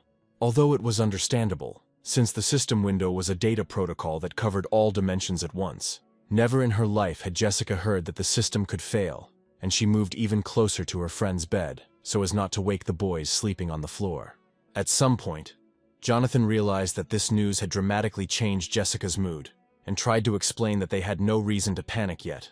But the girl did not want to listen to anything, and the idea came to her that now they would have to ask for help from Hephaestus himself. However, right now, Hephaestus was forced to go on a short journey, so it was not possible to contact the god. At that moment, Jonathan suddenly heard a quiet voice coming from the very flower Alice had left on his chest. This voice sounded so clear, as if the girl was still somewhere nearby, although there was no one else in the room except the boys. It turned out that Alice left Jonathan her message, in which she asked the guy to help her in her work, and in return she was ready to reward him with a new ability. Yes, it was an interesting way of communication, because the plant was able to record thoughts and then transmit them directly to any person. She suggested discussing all the details of the new job in person during a meeting, and asked him to be present at the moment of her movement in space. And then, throughout the entire apartment of this multi-story building, a bright pink light suddenly lit up, which could not be confused with anything other than magic. A moment later they found themselves in a green clearing somewhere high in the mountains, and at first tried to figure out where they were. Adele had never been to such places before, and wanted first of all to find out if they were in any danger. But it seemed there was nothing to worry about, because the next second a familiar female voice was heard behind Jonathan calling his name. It was the same girl who left a flower on the boy's chest, and was now finally able to see him again. Jonathan was immediately enveloped by that warm feeling that he had first felt at the moment of their first meeting, and this energy could only belong to a light deity. Besides, she easily dealt with that evil old woman, which meant her strength exceeded even that of that powerful monster. But for some reason Patrick, as usual, was not in the mood, and thought that this little girl was just wasting their time. His words were spoken completely out of place, and Jonathan felt ashamed for his young priest, and he went straight to the girl and asked her to play somewhere else while they were busy with important adult matters. But looking up at him, she reminded him that it was she who had managed to save Jonathan, and that Patrick might never see his friend again. Jonathan quickly ran up to Patrick and, grabbing him by the head, immediately apologized to Alice, saying that this young man was simply not in the mood today. It seemed that only now did Adele realize that this little girl really was a true goddess, and she responded by being surprised at how quickly these children, whom she remembered as very tiny, had grown up. But now there was no time to waste on long greetings, so Alice suggested that they get to work quickly. After all, in her magical garden were the souls of children who were yet to be born, and Jonathan and his friends had to water all these flowers in the meadow. Adele was delighted with this kind of work, and dreamed that such tasks would be encountered as often as possible. However, the same could not be said about Patrick, who continued to behave in the same way, and believed that the work was completely useless. But the girl had already prepared a huge jug, which each of the boys had to take to fill it to the top with water. The body of water where they had to do this was located next to that high mountain where they had to head right now, while it was still not dark outside. In addition, at the foot of this mountain was Alice's dwelling, and if they went a little further, they would find a large reservoir with clean water. Patrick knew that this task would be much more difficult, because now they would have to climb to the very top of this mountain. Towards evening they finally completed the task and, having filled their jugs to the top, watered all the flowers in this magical garden. The whole group was so tired that some of the guys collapsed with their entire bodies on the ground, unable to even move. At first Jonathan thought that watering the flowers would be the easiest job he ever had to do, but now he realized that he had been very wrong. Alice, watching everything from a tree branch, reminded that in this world everything has its reason. She added that repairing such a complex mechanism as the system window requires a certain amount of effort. Seeing that the main thing had already been done, Alice asked Jonathan to follow her and not lag behind, By evening, when the sky was strewn with stars, they reached the dimension where Jonathan was supposed to find answers to his questions. Jonathan climbed the steep stairs carefully, as it was easy to trip in the dark, just as Alice had warned. On the way, Alice once again emphasized the importance of watering the garden of unborn souls, because today they cleanse the souls of children who will soon be born. Jonathan, however, did not understand the connection between watering the garden and fixing the system window, and Alice's words seemed mysterious to him. Alice continued to explain that karma is the sum of all a person's actions, and that today Jonathan had greatly improved his, and this would benefit him in the future. Once upstairs, Alice hurried Jonathan, who had noticeably fallen behind and was in danger of missing something important. Having reached the pond that Alice had spoken of, Jonathan realized that the water in it was not simple, but filled with magic. Alice, laughing, suggested that Jonathan plunge completely into this magical reservoir and feel its power himself. Jonathan, approaching the shore, was ready to swim, but was a little afraid that this adventure could be dangerous. Having dispelled his doubts, Alice suddenly pushed Jonathan into the water so that he would not hesitate. Jonathan closed his eyes for a moment, anticipating a meeting with the unknown, and experiencing the same fear as during that meeting with the old woman. Opening his eyes, Jonathan realized that he was already in a different place, not where he and Alice had come.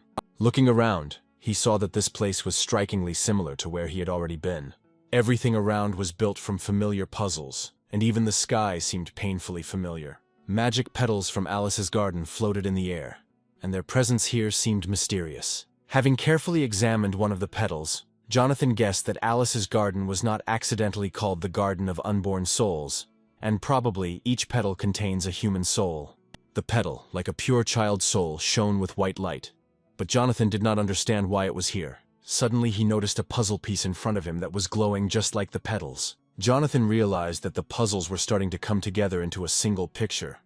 But what was the guy supposed to find out in this strange place? The next moment he saw something incredible, and suddenly felt like a little child.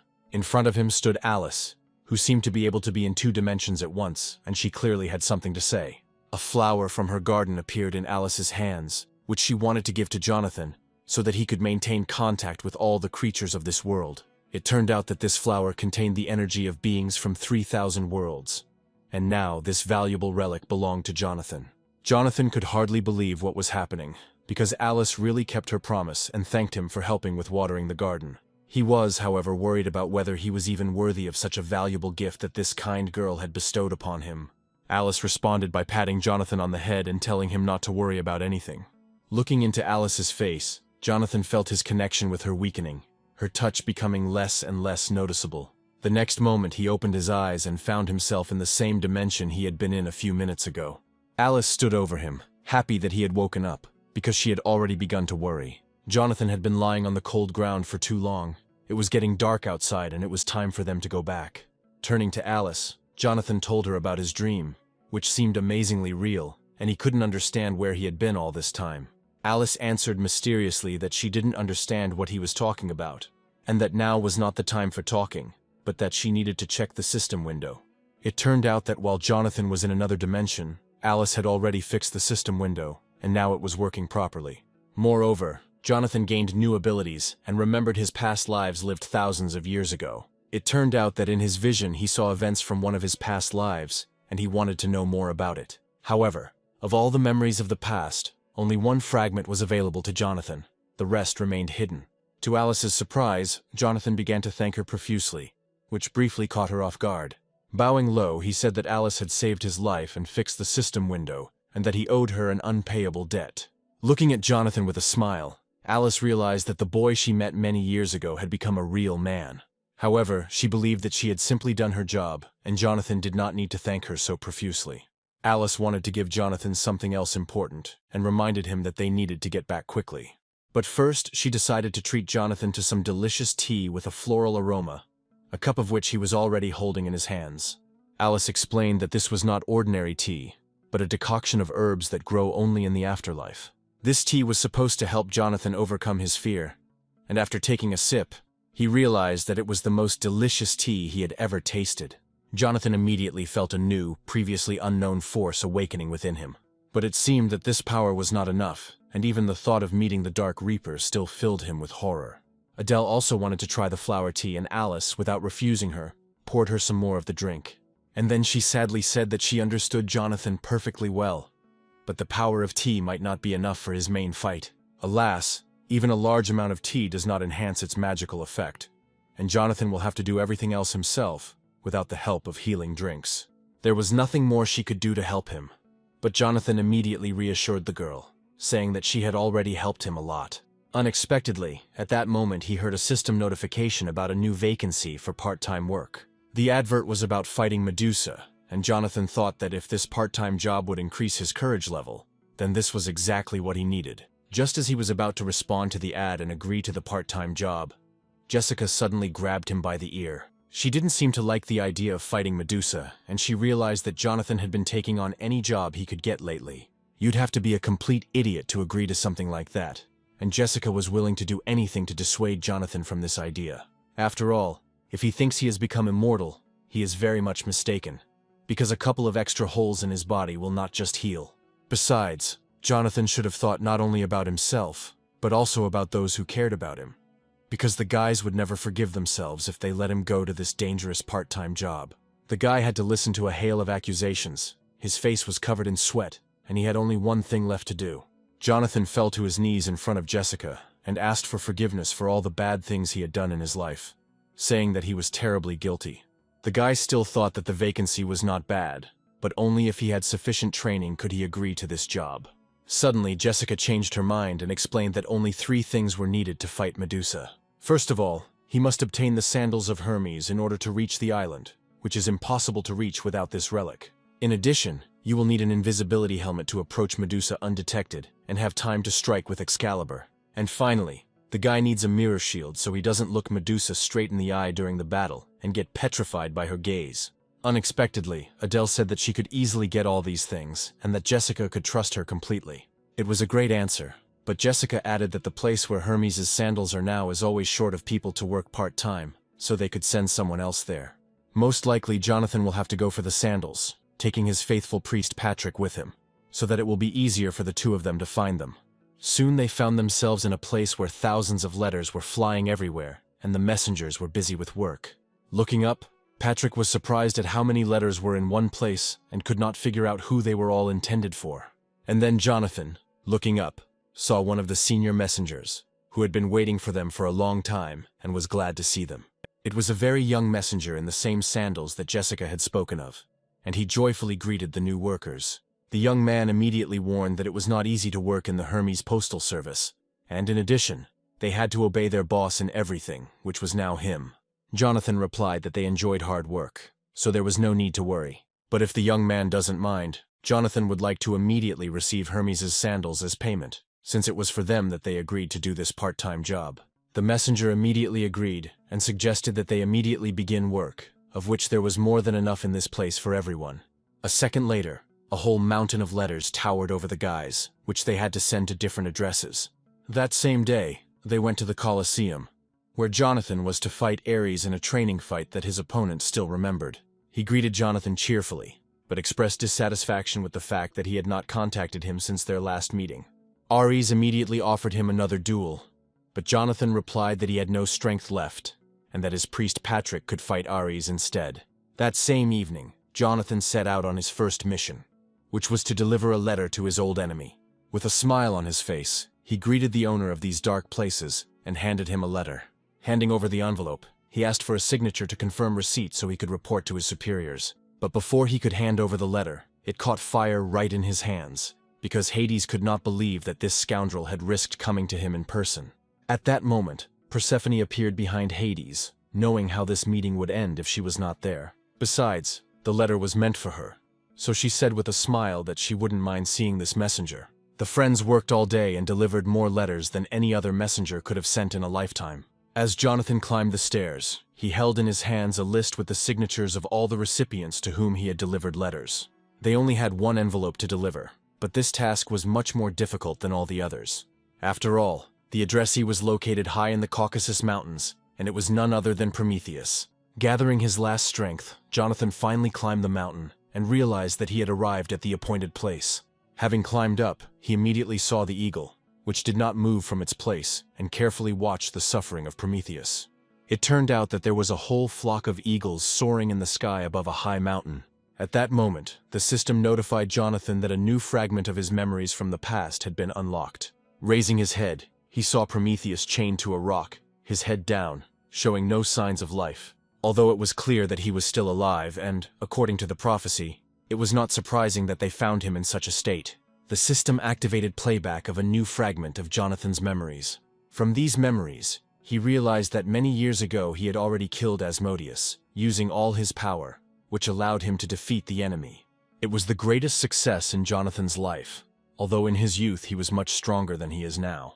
However, despite his former strength, he still lost in the end.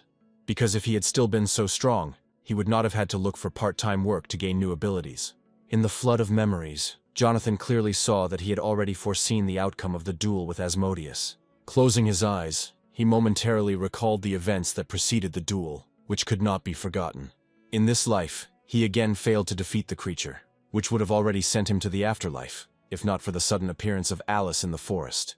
Jonathan opened his eyes abruptly and realized that it was as if one very important name had been erased from his memory.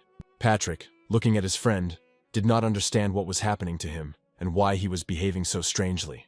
Jonathan, clutching his head, said that he just had a headache and there was nothing to worry about. But right in front of them stood someone whose problems were hard to even imagine and whose suffering seemed endless. Coming closer, Jonathan handed Prometheus the letter, although there was no certainty that he would answer. After a short pause, Prometheus quietly asked the boys to read the letter, since his hands were currently a little busy. The boy immediately began to read the first lines, in which the author of the letter accused Prometheus, the descendant of the arrogant Titans, of sins for which he was forever chained to the rock. Suddenly he stopped reading, and asked that not another word from this vile message be uttered. He said with a smile that he had heard these words 1,000 times already, and there was no need to send new messengers with these stupid letters. In fact, Jonathan found it difficult to read this letter, and he himself wanted to finish it quickly, because he could not calmly watch Prometheus suffer. If that was all, Prometheus asked the messenger to go away and leave him alone with the hungry birds. All this time the Titan had been the object of ridicule, and Jonathan knew his feelings well. And then Jonathan realized that only he could free the unfortunate man, and stretching out his hand, used his magic. Prometheus, not understanding the boy's plan, asked Jonathan what would happen after using magic. It turned out that the guy first wanted to heal the Titan's wounds, which had already begun to fester and could lead to serious problems. But Prometheus was doomed to eternal torment, so the messenger did not understand what the point of this was. Jonathan knew that Prometheus was the god of prophecy, who did everything for the good of humanity, and for this was doomed to eternal pain and humiliation. After finishing the regeneration, the guy said that this was all he could do for Prometheus. For a while the Titan looked at the strange messenger, whom he had never seen before, and tried to understand who he really was. Jonathan seemed to him like some kind of crazy lower god, but the guy said that he was not afraid of the wrath of other gods for his actions. Yes, this was an unusual messenger, and it was obvious that he was only here for his part-time job. Before leaving, the guy introduced himself and said that, although he had not yet reached a high level, he had already become a god of swords. At this point, Patrick couldn't take it anymore, and loudly declared that it was time for them to leave since the job was done. Jonathan felt a little ashamed of his friend, and told Prometheus that he was still too young. But Patrick was right about one thing, because even in a world where gods and people coexist, it is dangerous for a weak person to be. Realizing that Jonathan meant him when he spoke of weak people, Patrick began to protest furiously again. But Jonathan's patience snapped, and he gave his young priest Patrick a good slap on the back of the head. In the end, Jonathan told his priest everything that had accumulated in him over the past weeks, because Patrick was causing him too much trouble. Prometheus listened in amazement to the stream of curses that the two showered upon each other right before his eyes. It was strange for him to see such communication between a god and his priest, because many years ago he had not seen anything like it. And suddenly Prometheus said that if the girl he still remembered were born now, she would be treated exactly the same way as Jonathan and Patrick. Realizing that the Titan meant Pandora, the guy immediately asked about it, and the Titan was surprised that the messenger knew this name.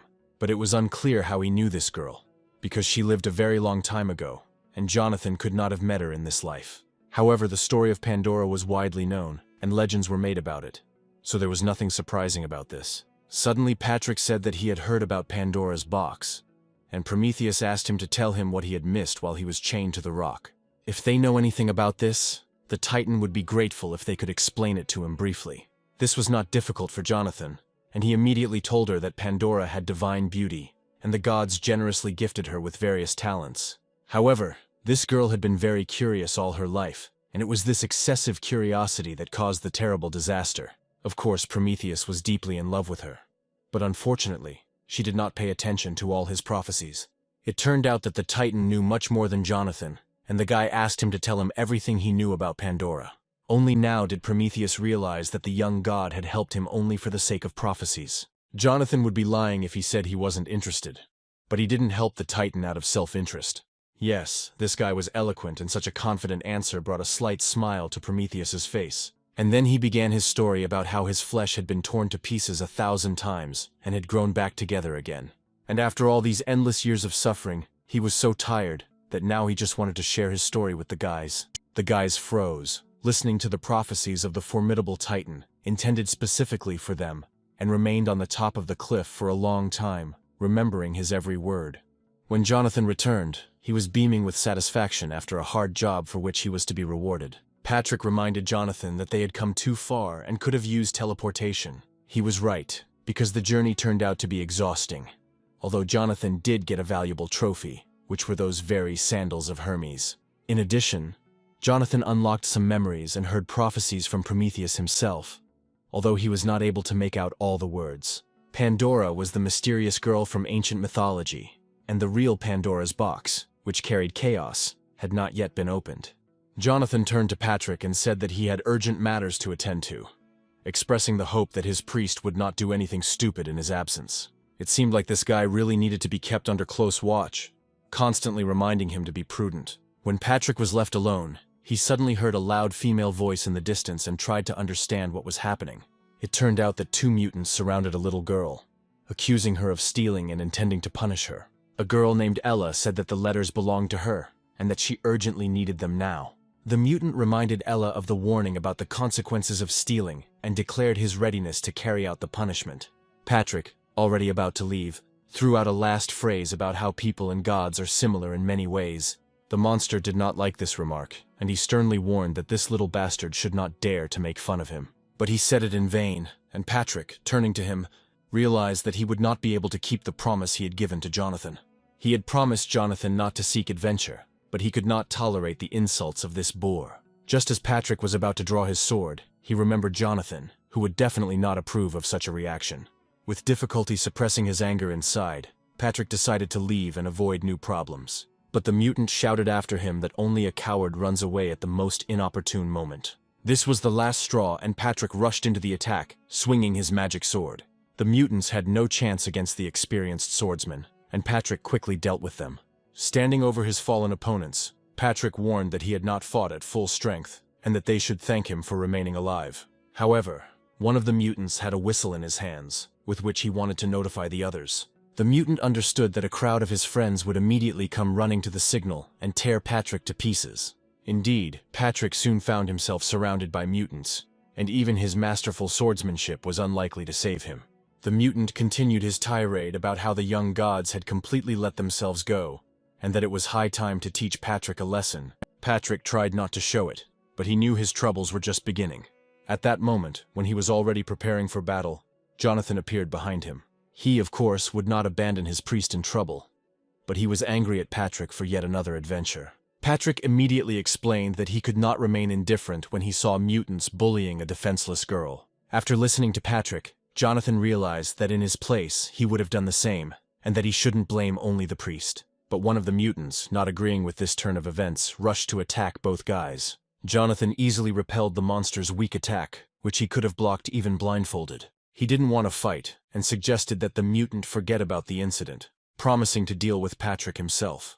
But the mutant, urged on by his friends, rejected Jonathan's generous offer and was ready to fight. All the monsters pounced on Jonathan at once, wanting to outnumber him in this fight with a low-level god. And Jonathan, closing his eyes, only sighed heavily, realizing that he could no longer avoid a big fight. He activated one of his abilities, and all the mutants flew in different directions. The instigator of the conflict was thrown to the other end of the room and did not understand where Jonathan got such power from. It seems that only now the mutant realized that Jonathan is the very god about whom legends are already being composed. One of the mutants shouted that Jonathan had fought Hades himself, and they shouldn't have angered him. Jonathan was already ready to join the fight, but he was suddenly stopped by the girl. Realizing that this was the only way to stop Jonathan, the girl threw a handful of dust in his face, which affected the guy instantly. Jonathan clearly didn't expect this, and was speechless for a few seconds. But then he attacked the girl screaming, despite her explanations that she had no other choice. Jonathan recalled that Patrick helped the girl, although she replied that she did not ask for any help. Jonathan found it strange that low-level gods would allow themselves to treat a girl named Ella, who was known to everyone on Olympus, in this way. At first, Jonathan, not hearing the name, continued his angry tirade, but then suddenly stopped. After all, only now when he learned her name, the guy had to believe that in front of him was the very goddess with whom they had been communicating for a long time through the system window. Jonathan realized that Ella was the very employer from whom he had been receiving system notifications about part-time work. It turned out that she herself had long wanted to meet him in person, and the guy could not understand why she needed it. Then she suddenly offered Jonathan another interesting part-time job that no one knew about yet. The guy was worried about how she knew about all his previous part-time jobs, since he hadn't looked for new ones for a long time. Due to the large crowd of people around, she suggested moving to a more secluded place for conversation. They found a cozy place where they could calmly discuss the details of their new part-time job. During the conversation, Jonathan realized that Ella was a fortune teller and therefore knew everything in advance. He had recently met Prometheus and was now surprised by such an abundance of profits in the world. In order not to waste time, the girl suggested getting straight to the point. The essence of the new job was to catch and kill Medusa, a task that only the most experienced hunter could accomplish. Knowing that this would not be difficult for him, Jonathan simply asked where to begin. First of all, he needed to learn to fly confidently, since he had only recently become the owner of Hermes' boots. Ella knew that boots alone were not enough, and that good flying required long training and honing of skills. Even with natural talent, it takes at least a year to reach a high level of flying skills, and such a privilege does not come easy. For more stable flights, as Ella explained, Jonathan would need wings, which had long been the best artifact for this purpose. True, the cost of the wings turned out to be quite high, about 20,000 gold per pair, and it is unlikely that you will find a lower price. This was bad news because Jonathan did not have that kind of money, and he started looking for another way to get it. Suddenly he realized that there was a way to get wings even without money. A brilliant idea came to his mind, and the girl immediately asked what he had in mind. Jonathan said he intended to pay for the wings in Ella's name, hoping to fly as well as she did. She did not object, but warned that her name was not of much value, since she was not the most famous god on Olympus. Despite this, there was nothing to lose, and Jonathan opened his system window to bring the idea to life. Luckily, the idea worked, and within a few minutes Jonathan was happily floating in the air. Looking down from above, Jonathan felt an incredible surge of strength that he had never experienced before.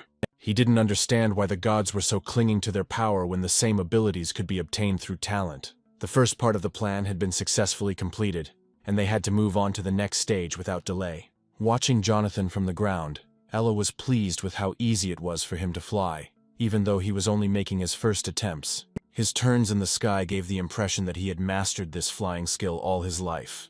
Only now Ella was finally convinced of the truth of the rumors about the new god and his exceptional talent. Without turning around, she suddenly asked Jessica if she shared her opinion, or if she would argue again, as she usually did.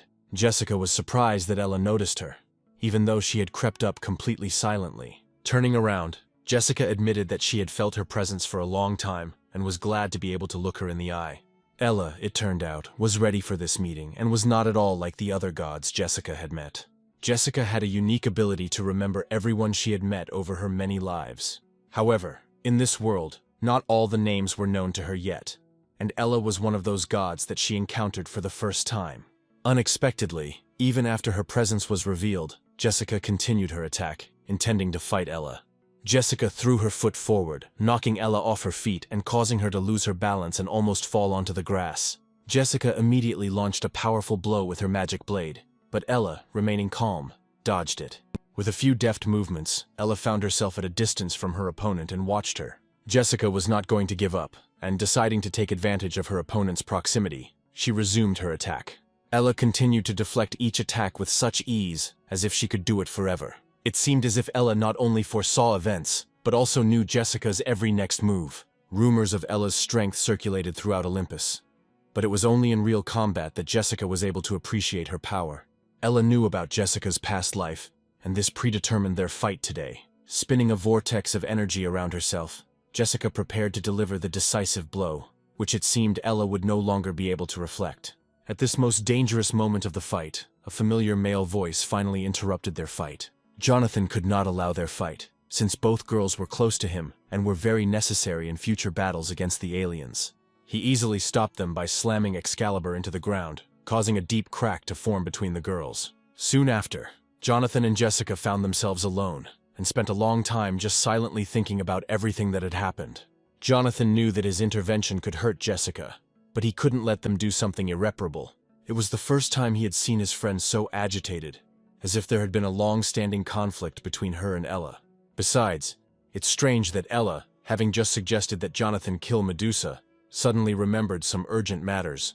Jonathan walked closer to his friend Jessica, and quietly asked if Ella was really an evil god. To his surprise, Jessica, who had never met the girl, still decided to attack her. This was not at all like Jessica, who usually talked everyone out of fighting and separated rivals. The guy understood that Jessica was not telling him something, and wanted to hear the truth so as not to remain an outside observer of her problem.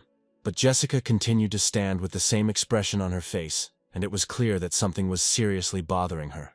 At some point, the guy realized that he was interfering in her personal affairs in vain, and perhaps he should leave her alone with her thoughts. His main task now was to overcome his fear so that the next time he met a mutant like the old woman, he would not retreat. He told Jessica that she needed to deal with her fear now, because it would be much harder in the future. Jonathan had to take this part-time job from Ella, and the girl understood that he was right in many ways. He couldn't turn down the part-time job just because Jessica suspected something about Ella. Finally, the guy asked her directly if she was okay and if she needed help. But she said everything was fine and swiped her finger at the system notification window to get new items. And then Jonathan realized that he had become the owner of an invisibility helmet and a mirror shield, with the help of which he could cope with Medusa Gorgon. Jessica suddenly became cheerful, and said with a smile that she would look forward to him getting home from his part-time job. At home, that same day, the girl spent some time remembering her meeting in that forest that day. While trying to find information about the girl, Jessica realized that she knew almost nothing about her, and it seemed strange to her how she was able to contact Jonathan. Lying on the soft bed, she stared at the ceiling for a long time, going over the events of the day in her head. She seemed to be beginning to suspect that this new feeling in her heart was jealousy of Jonathan's new girlfriend. Perhaps if Persephone were here now, she would say that it was love, and would start pestering Jessica with these nonsense. Jessica still convinced herself that she had attacked Ella only because she feared for her life and Jonathan's. Although, if you think about it, only a year had passed since she met Jonathan, and during this time she simply could not fall in love with him. But right now, it felt like their relationship had been going on forever, and she knew this guy as well as she knew herself. Perhaps this feeling was caused by the endless repetition of the lives lived, although there may be something else here. Suddenly tears started streaming from her eyes, and she realized that she was simply too tired over the past few years. Curled up on the bed, the girl realized that she wanted to run away because the burden had become too much. She wanted to live without knowing anything, and to get rid of the visions of the past that constantly appeared in her memory. But after crying a little, she suddenly realized that if she continued to behave like this, she would never achieve her goal. It was impossible to waste time on useless emotions that do not lead to anything good and do not solve problems. Wiping away her tears, she realized that Jonathan was the only one who could help her, and she had no other choice. If she helps him complete his mission, he will definitely repay her in kind. And if he agrees to do what she asks, she will finally be able to close her eyes and drown in infinity. Meanwhile, Jonathan, noticeably tired from wandering through the dense forest, was already walking towards Medusa's lair. He was accompanied by Ella, who walked ahead, looking around carefully and prepared for any danger. It was unclear why they moved here, because they could have immediately ended up in the lair of Medusa the Gorgon. However, Ella had already warned that they needed to hide their presence in the forest as much as possible, so it was better to go on foot. Jonathan still deserved a short rest, so he asked to stop and rest for at least a short time. But the girl didn't want to listen, saying that Jonathan was constantly faking and she was used to it. However, there was no point in resting now, because their goal, for which they had come to these green thickets, appeared in the distance. In the thickest part of the forest they saw a girl with green hair, her back turned to them, who was most likely Medusa. With a short gesture, Ella told Jonathan to waste no time and attack before Medusa noticed them. The speed with which the boy rushed into the attack surprised even Ella, who herself was quite a dexterous fighter.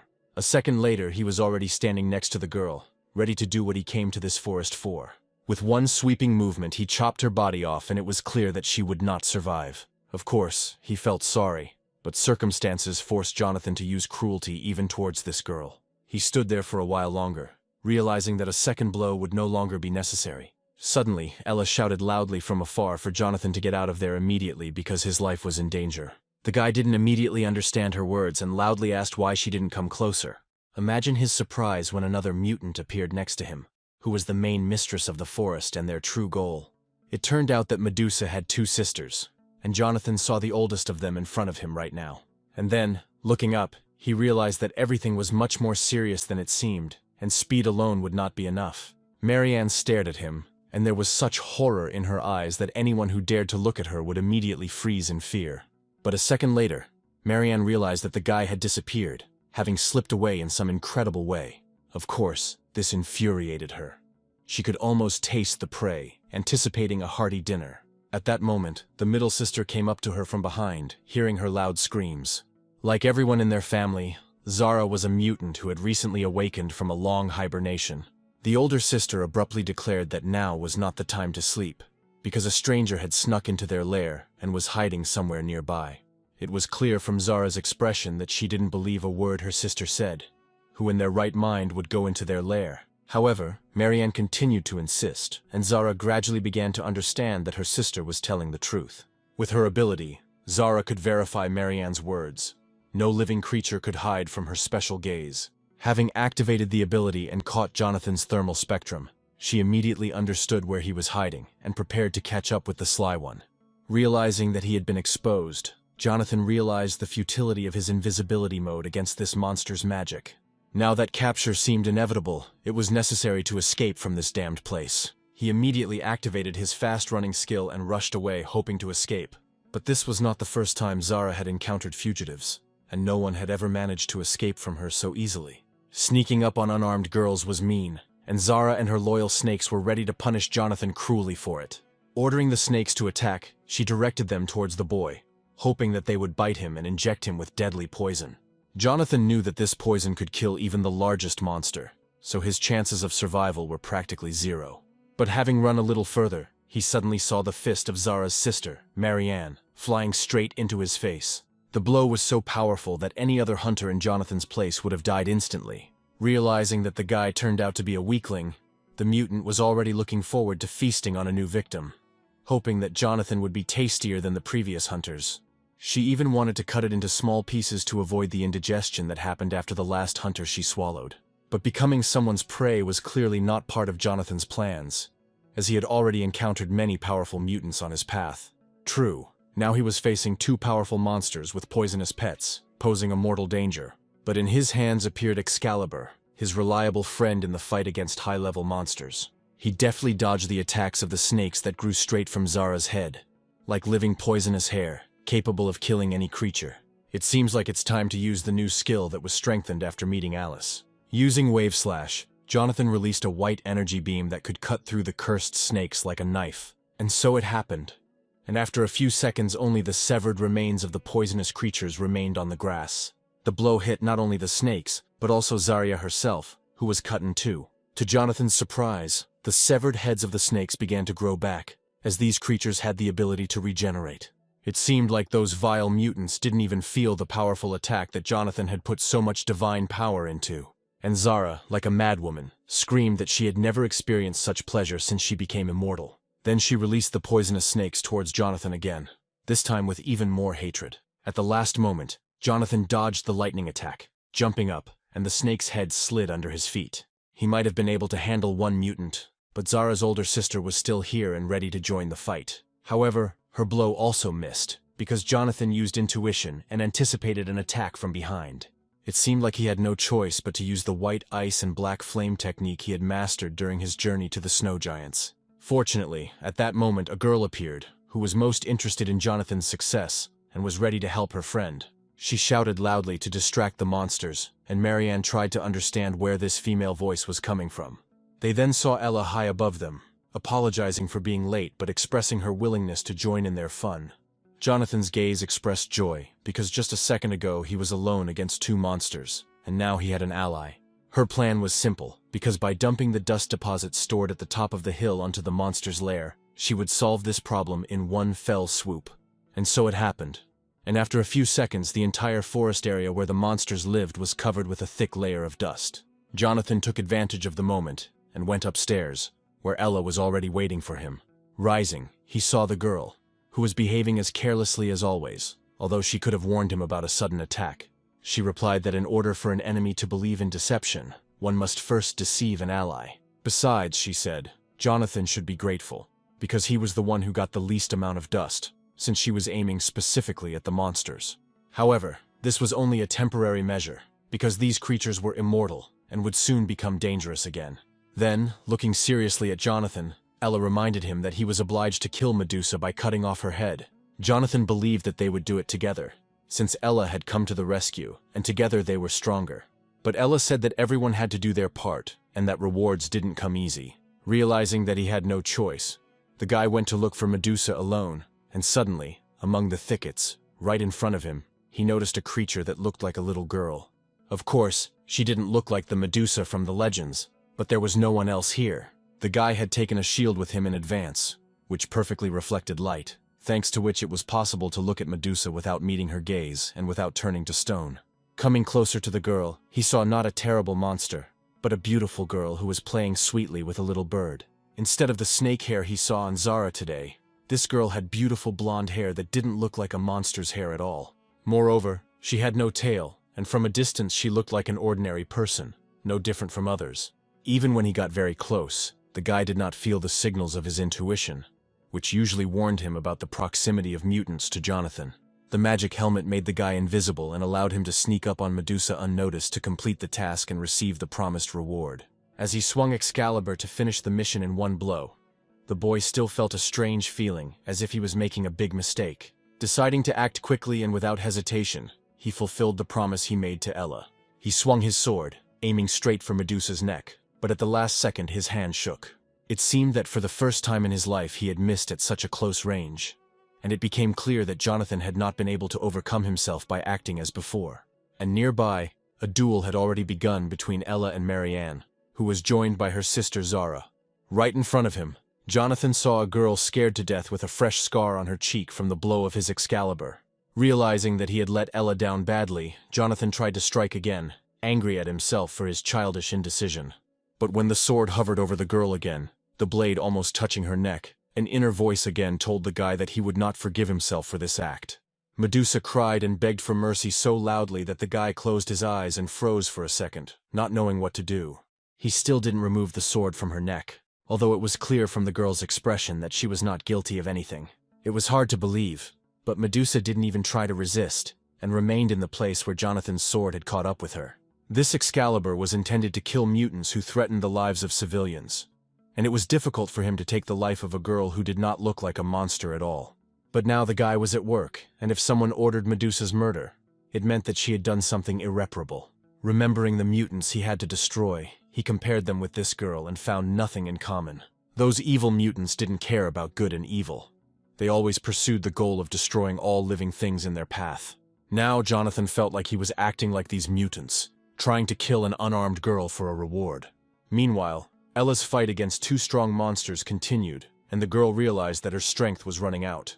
Marianne, holding the skulls of her victims in her hands, recalled that these were once the heads of living people who, like Ella, became uninvited guests in her lair. Then she clenched her fists sharply, and the skulls shattered into pieces as if they were made of fragile sand. Swinging her arm for another attack, Marianne warned that she would wring the neck of this impudent girl as a warning to all the other little gods. But just as Ella had recently come to Jonathan's aid, the boy had now returned the favor. The next moment, a powerful fire attack burned everything in its path, and Marianne found herself in the tongues of hellish flame. He then apologized to Ella for being a little late, but was glad he had managed to come to the rescue. The girl did not expect to see him here, because Jonathan had to carry out his task and deal with Medusa. She didn't understand why he hadn't killed Medusa yet and brought her head, since that was exactly why they had come to the forest. At that moment, Marianne's voice was heard straight from the flames, and she could not believe that these two dared to attack her beloved sister. She was furious that their family had not been left alone for many years, and that more and more hunters were trying to kill them, turning them into trophies. Unable to hurt even a beetle, she was now ready to tear to pieces anyone who stood in her way and rush to attack. However, Ella had anticipated this attack and immediately used her ability to block the blow. Then small grains of sand began to rise into the air, gradually forming a real wall.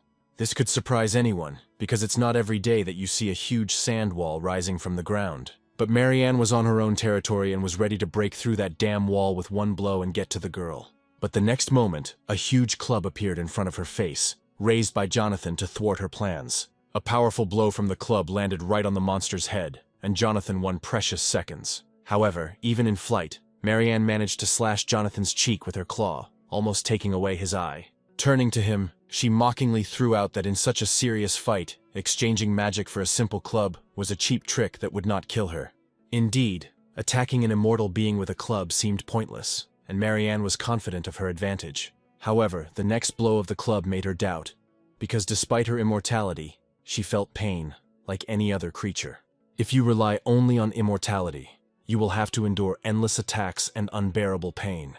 At that moment, a furious scream was heard from Zara, who could not calmly watch her beloved older sister being beaten. She immediately set her poisonous pets on Jonathan, hoping that the snake bites would silence him forever. Jonathan was getting pretty fed up with the poisonous snakeheads that were useless to chop off because they grew back after a few minutes. He couldn't understand where they got such regeneration from, and how to end their annoying attacks. At this rate, Jonathan's stamina will soon run out, because his powers, even a divine gift, are not infinite and require time to recover. Realizing that a different approach was needed, this time he decided to use a magic arrow. Jonathan stretched his hand forward and began to create magical daggers in the air, intending to combine them into a powerful bladed weapon. With each passing second, there were more and more daggers, and he hoped that a volley from them would destroy the poisonous snakes forever, depriving them of the ability to regenerate. Since the monsters had an advantage in regeneration, Jonathan decided to take the numbers, attacking with dozens of sharp daggers. Gathering all his strength, he rushed into the attack, seeking to end this immediately. As he approached Zaria, it became obvious that her long, poisonous snakes were useless, and in a matter of seconds they were chopped up like ropes with a sharp knife. Only now did Zara realize that she had encountered not an ordinary new inhabitant of Olympus, but a real warrior, and for the first time in her life she felt animal fear. Jonathan couldn't stand these monsters any longer, and no amount of persuasion would stop him. He unleashed a barrage of attacks on Zara, using all of his abilities, and it seemed like he was capable of destroying the entire forest. After a series of crushing blows, none of which Zara was able to block, she collapsed onto the green grass. Just as Jonathan was about to deliver the final blow, he heard a familiar, plaintive female cry behind him. It was Medusa, who begged for mercy for her sister, who was only protecting her family. She did not understand why people and gods were so cruel to them, because her sisters had never harmed anyone. Seeing Medusa, Ella, without thinking, covered her face with her hands, afraid of being petrified by her gaze. Jonathan also closed his eyes, realizing that no magic could protect him from Medusa's curse, although he remained standing. He continued to watch Medusa through the reflection in his shield, gradually becoming convinced that the girl did not pose a threat to him. Medusa had the opportunity to escape, but she bravely returned to save her sisters. Ella knew Medusa's true nature, but she still wanted to kill her, and Jonathan could not understand the reason for this obsessive goal. Ella snapped that it didn't matter now, and they had come to the forest to finish what they had started. Besides, Jonathan had already signed the contract and received an advance, so he couldn't refuse the assignment. Of course, there was some truth in her words. But Jonathan decided to ask one more important question. He asked Medusa if only people turned to stone from her gaze, and she replied that her ability worked on any living creature. However, the little bird on her shoulder did not turn to stone, even though Medusa was looking straight at it. The jellyfish did not know the answer to this question. She picked up the bird as a chick when it fell from the tree. Jonathan wanted to continue asking questions, but suddenly realized that Ella had hidden important details of the mission from him from the very beginning. Medusa continued her story about how the frightened chick bit her finger when she picked it up. Ella was starting to feel sick of this sweet talk, and she sharply reminded them that they had not come to the monster's lair for chatter. She stated that Jonathan needed to overcome his fear and kill Medusa to receive the reward he deserved. The baton was still in his hand. The guy clutched it tightly, confident in his every decision. Suddenly the girl again saw an object flying at her head, and thought that she could not avoid death. The poor girl's whole life flashed before her eyes, and she remembered that terrible day when she had to walk in chains through the crowd that hated her. When Medusa passed by, everyone whispered that she had been caught the previous evening in the temple of Athena with Poseidon, where they had committed various indecencies. They thought that this sweet girl she pretended to be had cleverly fooled everyone. When she appeared before Athena, she listened to dirty accusations of indecent behavior in her temple. In response, the girl swore that she had done nothing of the sort, and that she and Poseidon were simply talking. Athena, unable to bear such impudence, hit the armrest of the throne with her fist and declared that she was disgusted to listen to these false excuses. Tears welled up in Medusa's eyes and she didn't understand why no one believed her. Athena was clearly irritated by this girl and seemed to no longer want to play childish games with her. Jumping up from her seat, Athena declared that Medusa would answer for her base act, and she would make her do it. From that moment on, Medusa could forget about her cute face, because everyone who looked at her would turn to stone. She was strictly forbidden to close her eyes or deprive herself of her sight, otherwise the curse would transfer to her voice. Athena decided to make Medusa regret her stupidity forever, without being able to fix anything. Every day Medusa felt resentment and injustice, experiencing undeserved suffering. One day in the settlement, the one who started it all came up to her, and of course, it was Poseidon. Poseidon reminded Medusa that she had heard him say unpleasant things about Athena behind her back, and that this was bad news, first of all, for her. As the Sea King, he could not allow these rumors to insult his niece in her own temple. It is hard to imagine a punishment worse than death, but that is exactly what befell this girl. Ever since Athena cursed her, Medusa could not close her eyes and turned into stone everything she looked at. Poseidon suggested that she hide on a forgotten island that no one had ever visited. While on this island, Jonathan, ready to hit the unfortunate girl with a club, suddenly realized that he was making a mistake. The club fell next to Medusa. Jonathan deliberately deflected the blow, changing his mind about carrying out his plan.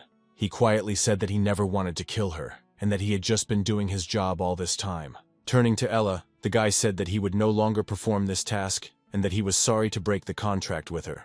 The girl had to listen to his confession that he would never give her Medusa's head. Jumping up from her seat, the girl launched into an accusation against the man who had recently signed a contract with her. The guy reminded that you can't kill someone for your own benefit, because this is the fate of evil monsters and the devil himself. Clutching her head, the girl realized that she had lost the performer, almost at the moment when the job was done. Jonathan suspected from the very beginning that Ella was hiding something and knew about Medusa's true fate. He asked her who really wanted this girl's head, and who was the real customer of the murder. She didn't want to reveal all her cards to him, because he wasn't doing his job for free and had to keep quiet and do his job. Having said this, she disappeared into thin air, leaving behind only a bright magical light. Soon the guy decided that he would figure this out later. But now he needed to do what was perhaps the most important thing in his life. He slowly approached Medusa, whom he had wanted to kill just a few minutes ago, but now intended to do something completely different. Placing his hand on her face as she closed her eyes, he used his regenerative ability to heal her wound. The scratch left by the tip of his blade on Medusa's cheek began to heal almost immediately, and the skin began to smooth out. After a few seconds, the small wound was almost invisible. Only a drop of blood remained, which the guy was initially afraid to touch. Jonathan knew that he could gain special powers if he licked that drop of blood, but he couldn't decide. Medusa continued to sit on the grass with her eyes closed, trying to figure out when she would be able to open them. Having decided to take a desperate step, the guy brushed away a drop of blood and prepared to feel the new abilities in action. Smiling, he realized that he could now look Medusa straight in the face, and, even after drinking her blood, he would not turn to stone. The girl began to slowly open her eyes, not yet knowing that Jonathan had acquired a new ability and could now look at her fearlessly. Opening her eyes, she suddenly realized that for the first time in many years, she was looking directly into the face of someone who had not turned to stone under her gaze. Jonathan looked at her blue eyes with a smile, which did not at all resemble the eyes of an evil monster. He imagined Medusa's eyes as red and terrible, but this girl's eyes were beautiful, like those of an angel. He had unraveled the secret of the curse and was now ready to share this rare knowledge with Medusa. Without listening to him to the end, the girl burst into tears of happiness, because she terribly missed his simple look and was tired of her endless loneliness. The guy, of course, tried to calm her down, realizing that such a curse could drive anyone crazy. Now all that was left for them to do was to lift the curse that Athena had placed on Medusa in her temple. The next day, Jonathan was already far from this place, preparing to meet Jessica, who had made a date in a strange place. Having waited his turn, the guy finally heard an invitation to go to the 32nd room, where the recently built sauna was located. In the recently renovated part of the dungeon, a special sauna was equipped for all high-level hunters, and now the entrance was always open for Jonathan as well. This place was a place where one could quickly restore mana and heal wounds, so Jonathan was eager to see for himself the wonderful properties of the sauna. Opening the door and going inside, he saw a man he did not expect to meet at all. It was Leo, who for some reason was still here and had also come to the sauna at someone's invitation. Without looking up, Leo immediately recognized Jonathan, and was clearly not pleased by his presence. As Jonathan passed by, he couldn't understand why Leo would wear a mask even in the sauna, when at least here he could take it off for a while. Instead of greeting, Leo said that 3 days ago there had been another gate breach, which had killed dozens of people. The guy didn't understand how Jonathan could calmly relax in the sauna, because such a high-level hunter like him should be busy with this incident. However, there were many terrible things happening in the world, and Jonathan could not be everywhere where tragedy occurred. At that moment, a voice came from the loudspeaker, inviting Ella to go into the same room where Jonathan and Leo were. Unsuspecting, the girl entered the room and for the first few seconds did not notice the familiar guys. Jonathan was very surprised by her appearance, because it couldn't be a simple coincidence that the three of them were in the same room. Leo also couldn't believe his eyes when he saw Ella and even jumped up from his seat, trying to understand whether it was an accident or someone's plan. Leo couldn't believe that his sister was alive, because he had been looking for her for a long time, but she hadn't contacted him. Judging by her appearance, the girl felt great, and there was not a scratch on her body. Only now did Jonathan realize that Ella was the sister of his longtime rival, and this news took him by surprise.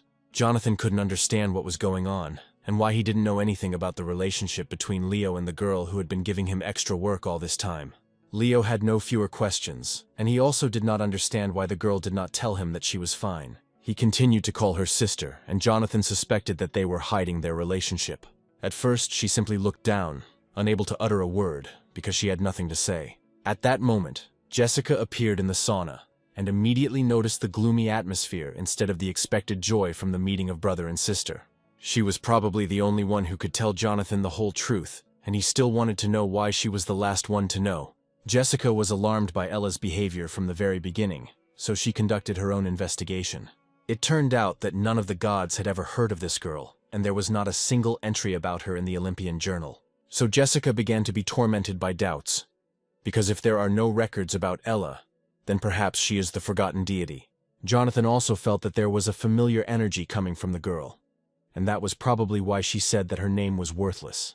Jessica had to go on a long journey to other worlds to find those who could shed light on this mystery. She eventually managed to gather information from different dimensions, even though the answer was right under her nose the whole time. In the forest, near Medusa's lair, she suddenly realized that Ella had been hiding something from her and the other guys all this time. Hunter Leo had a missing younger sister with the same name, and he couldn't figure out what Jessica was hinting at with her story. Jessica continued to insist that Ella would not be reduced to the level of a forgotten god, even though her name was unknown to the other Olympian gods, and she didn't even have an extra job. To be honest, the girl didn't think that there would be anyone else who could manage the system of gods as well as she and Jonathan. Approaching Ella, Jessica asked directly who she really was, and what else they didn't know about this mysterious girl. Ella's brother, of course, could not remain on the sidelines and demanded that she stop talking nonsense about his sister. He was grateful to Jessica for helping him find Ella, but now he had absolutely no idea what she was talking about. Suddenly, a bright green aura flared around Ella, and Leo realized that his sister was hiding something very important from him. Leo could hardly believe that his little sister, whom he had known all his life, possessed such powerful energy. Without turning to face her brother, Ella asked him to come home, as if she were saying goodbye to him forever.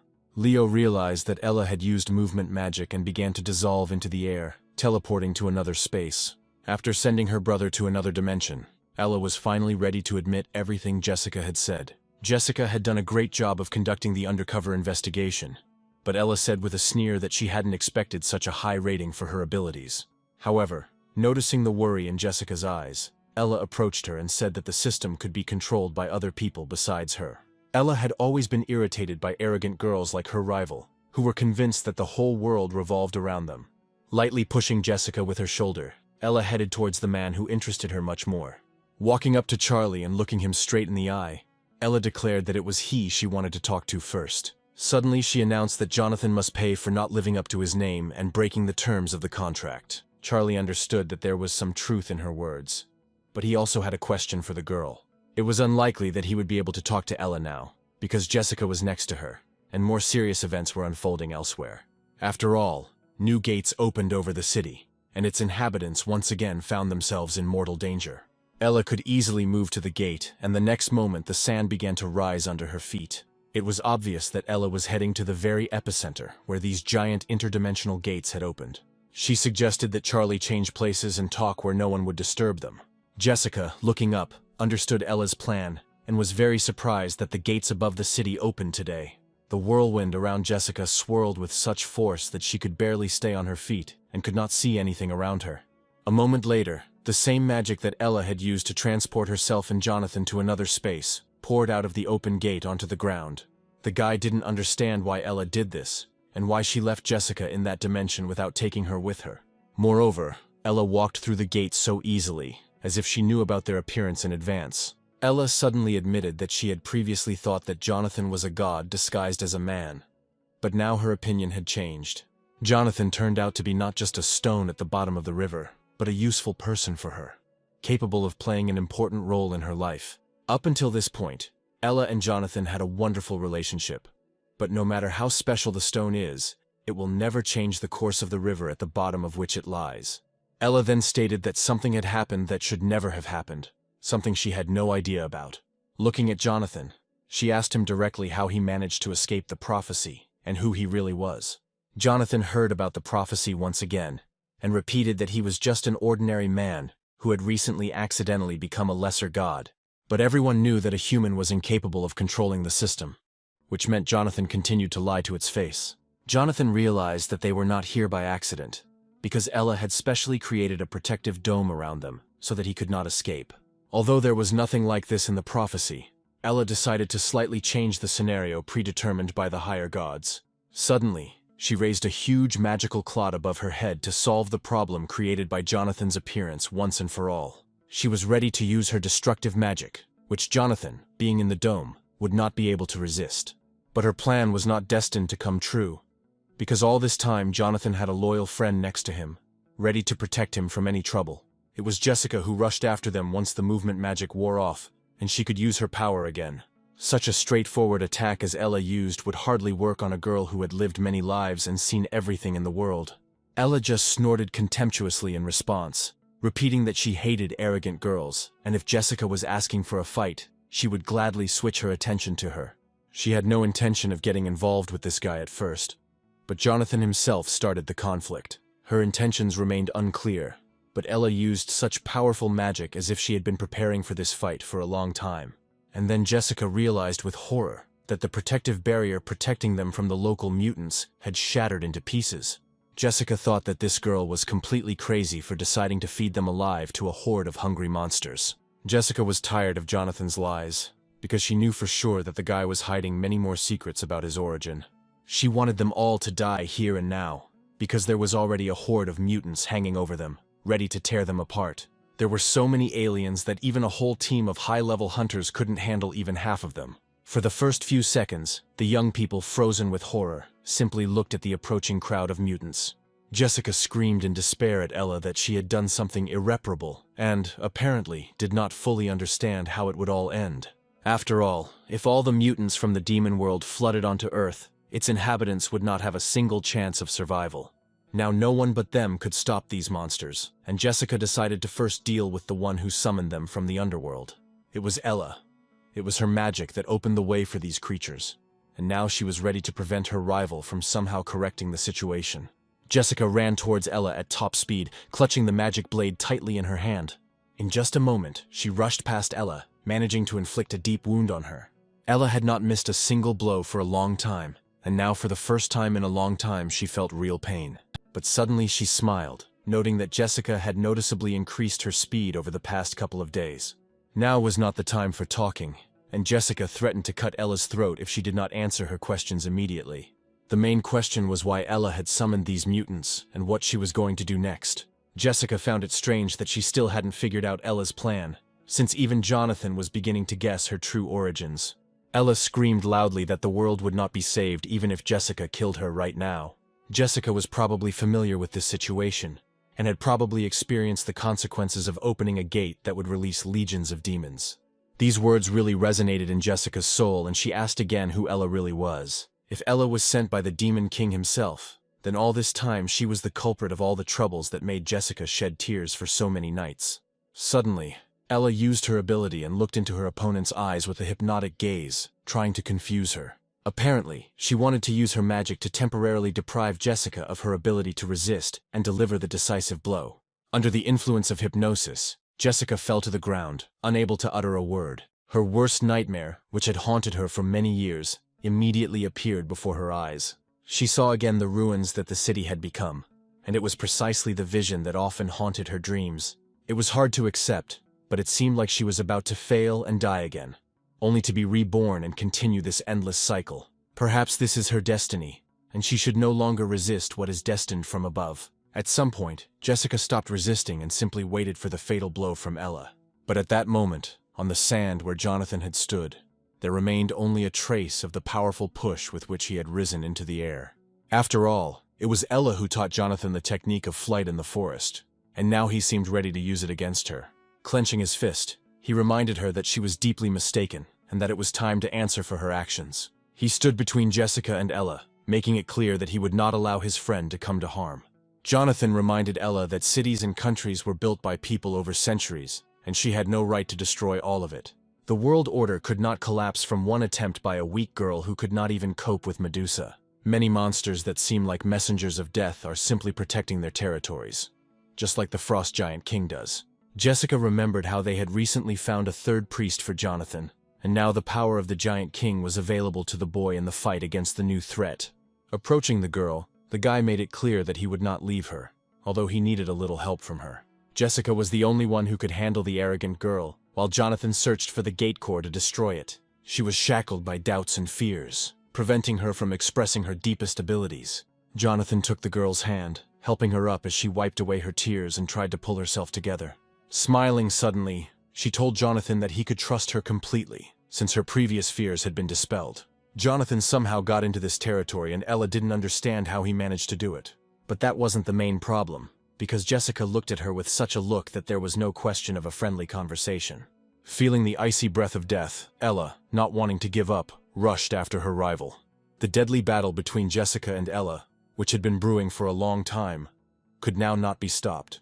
Jessica, confident in her abilities, was ready to demonstrate all the accumulated power. The sharp blow of the blade made Ella realize with horror that she would not be able to dodge it. The girl fell to the ground, and blood immediately began to flow from her neck, where the blow had landed. She relied on magic and hypnosis, unaware that Jessica had long been superior to her in all magical disciplines. Clutching her bleeding wound, the girl looked furiously at her rival, realizing that she should have been killed earlier. Jessica gave her one last chance to survive if she revealed her identity and purpose. Ella said with a smile that life was just a bet for her, and only an idiot didn't understand that. She stated that Jessica would never be able to kill her, but she decided to try anyway. Ella looked her in the eye and said that she would not even resist, waiting for her opponent to make the next move. Jessica heard the system notification that the Eye of the Abyss was watching them, and realized that it was the fear of the abyss that had always paralyzed her. Holding the wound that was soaking her clothes with blood, the girl continued to say with a smile that she had asked for it, and had to see everything with her own eyes. An ominous dark vortex swirled around Ella, and she declared in a hoarse voice that she was the chosen one of the Earth Goddess. It seems that she was the one who was supposed to destroy this world, bring chaos, destroy humanity, and revive life anew. The evil that Jessica desperately tried to destroy will now rise again, just as it did thousands of years ago. Suddenly her appearance changed, and the wound on her neck healed as if the blow had never happened. Ella's appearance changed dramatically, and Jessica did not immediately understand who was standing in front of her. There was only one option left, and this girl was none other than a servant of the god of chaos and destruction, capable of absorbing entire dimensions. It was madness to serve such a god, but Ella sadly admitted that only he recognized her talents. Today she was ready to leave, because there was nothing more for a creature like her to do here. Finally, she reminded that the darkness of the abyss will soon lead all people to a happy land, which they do not yet know about. Fulfilling her mission will not be easy, but the decision has been made, and she does not intend to retreat. In addition, Ella learned the secret that her rival was hiding, and, most likely, Jonathan will soon find out about it too. Using the magic of movement, she instantly dissolved into thin air, and the boys could only stare into space. The black darkness cleared, and it became clear that Ella's arrival had created many problems for the inhabitants of this world. The gates remained open, and it was necessary to get out of this place urgently while there was still an opportunity to do so. Jessica understood that any minute now, monsters from the afterlife dimension would appear here, and it was hard to say how many of them there would be this time. This time Jonathan had a hard time, because he spent a lot of magical power to prevent Ella from carrying out her plan. But even this power was not enough to destroy the gates, and they still hung in the sky, threatening the entire city. In a rage, Patrick grabbed the first stone he could find and almost threw it at the gaping gates, although he knew it was pointless. Adele understood that if the barrier had not been restored, a catastrophe of an unprecedented scale would have broken out, which humanity would not be able to cope with. The boy smiled encouragingly at his friends, saying that they had done a great job, especially Adele, whose magic had noticeably increased. The fire was almost extinguished, but the mutant invasion continued, and Jonathan was ready for battle. Jonathan suspected that the disappearance of the core was connected to Ella, because immediately after her departure, he lost contact with the gate core, which needed to be destroyed. Suddenly, after a short pause, Jessica announced that she knew where to look for answers to all their questions. She was ready to tell Jonathan everything that interested him and reveal all the secrets that she had previously kept. But first they had to leave here, because in this noisy place they could be disturbed by those who did not benefit from the disclosure of these secrets. A helicopter was circling above the place where the gate was still open, carrying one of Jonathan's old enemies. Charlie, who was sitting in the helicopter with his father, had long been waiting for the opportunity to take revenge on Jonathan. He reminded his father that Jonathan had also passed through these gates, and it was anyone's guess who had helped him do so. Charlie wanted to immediately start searching for Jonathan, but Ermac stopped him, saying that the work was finished for today. Only after careful preparation for the meeting with Jonathan will they be able to continue their investigation and find out who he really is. Having found a secluded place, the young people finally began a long overdue conversation. Jonathan asked the girl not to hide anything from him anymore, as Ella had done, because now there was no reason to do so. Looking into Jessica's eyes, he asked her to tell him everything she knew and not to hide the truth this time. He was primarily interested in the relationship between Jessica and Ella, and why they were constantly arguing. A green leaf from a tree appeared in Jessica's hands, created, like all living things on Earth, by the goddess of the earth. Jonathan was horrified to hear the truth that Jessica was the first child born on Earth, and was reborn almost 2,000 times. She had been through so many reincarnations that she had lost count, and her connection to this planet was much deeper than Jonathan could have imagined. Jonathan had had his suspicions about Jessica's origins before, but he didn't think he was this close to the truth. Smiling, he admitted that 2 years ago he noticed strange behavior in Jessica and suspected that she was a regressor. She adapted to other dimensions with astonishing speed, as if she had already been to places that she was visiting for the first time within this life. That's why Jonathan thought Jessica was a regressor hiding it from everyone. Jonathan's last phrase made Jessica think, because the reasons why she hid the truth were not entirely clear even to her. In fact, she tried to hide it from Jonathan because of the all-seeing eye of the abyss that was watching everyone closely. Jonathan was surprised to learn that this was the same warning that constantly appeared in the system window when entering the abyss. It is the eye of the abyss that creates the gate and causes the destruction of the world that the demon has chosen as its next target. Ella served the minion of chaos, using the gullible Jessica to her advantage, who believed her lies. It is unknown how Ella knew about Jessica's past, but it is clear that she had the gift of foresight and had access to information about all living beings on Earth. Most likely, the god of chaos already knew about everything, and now he only had to choose the moment for his destructive attack. Perhaps the young people had one last chance to fix everything, but it is unclear whether Jonathan will be able to help Jessica. Of course, Jonathan smiled and said he was willing to help, and asked what Jessica's plan was.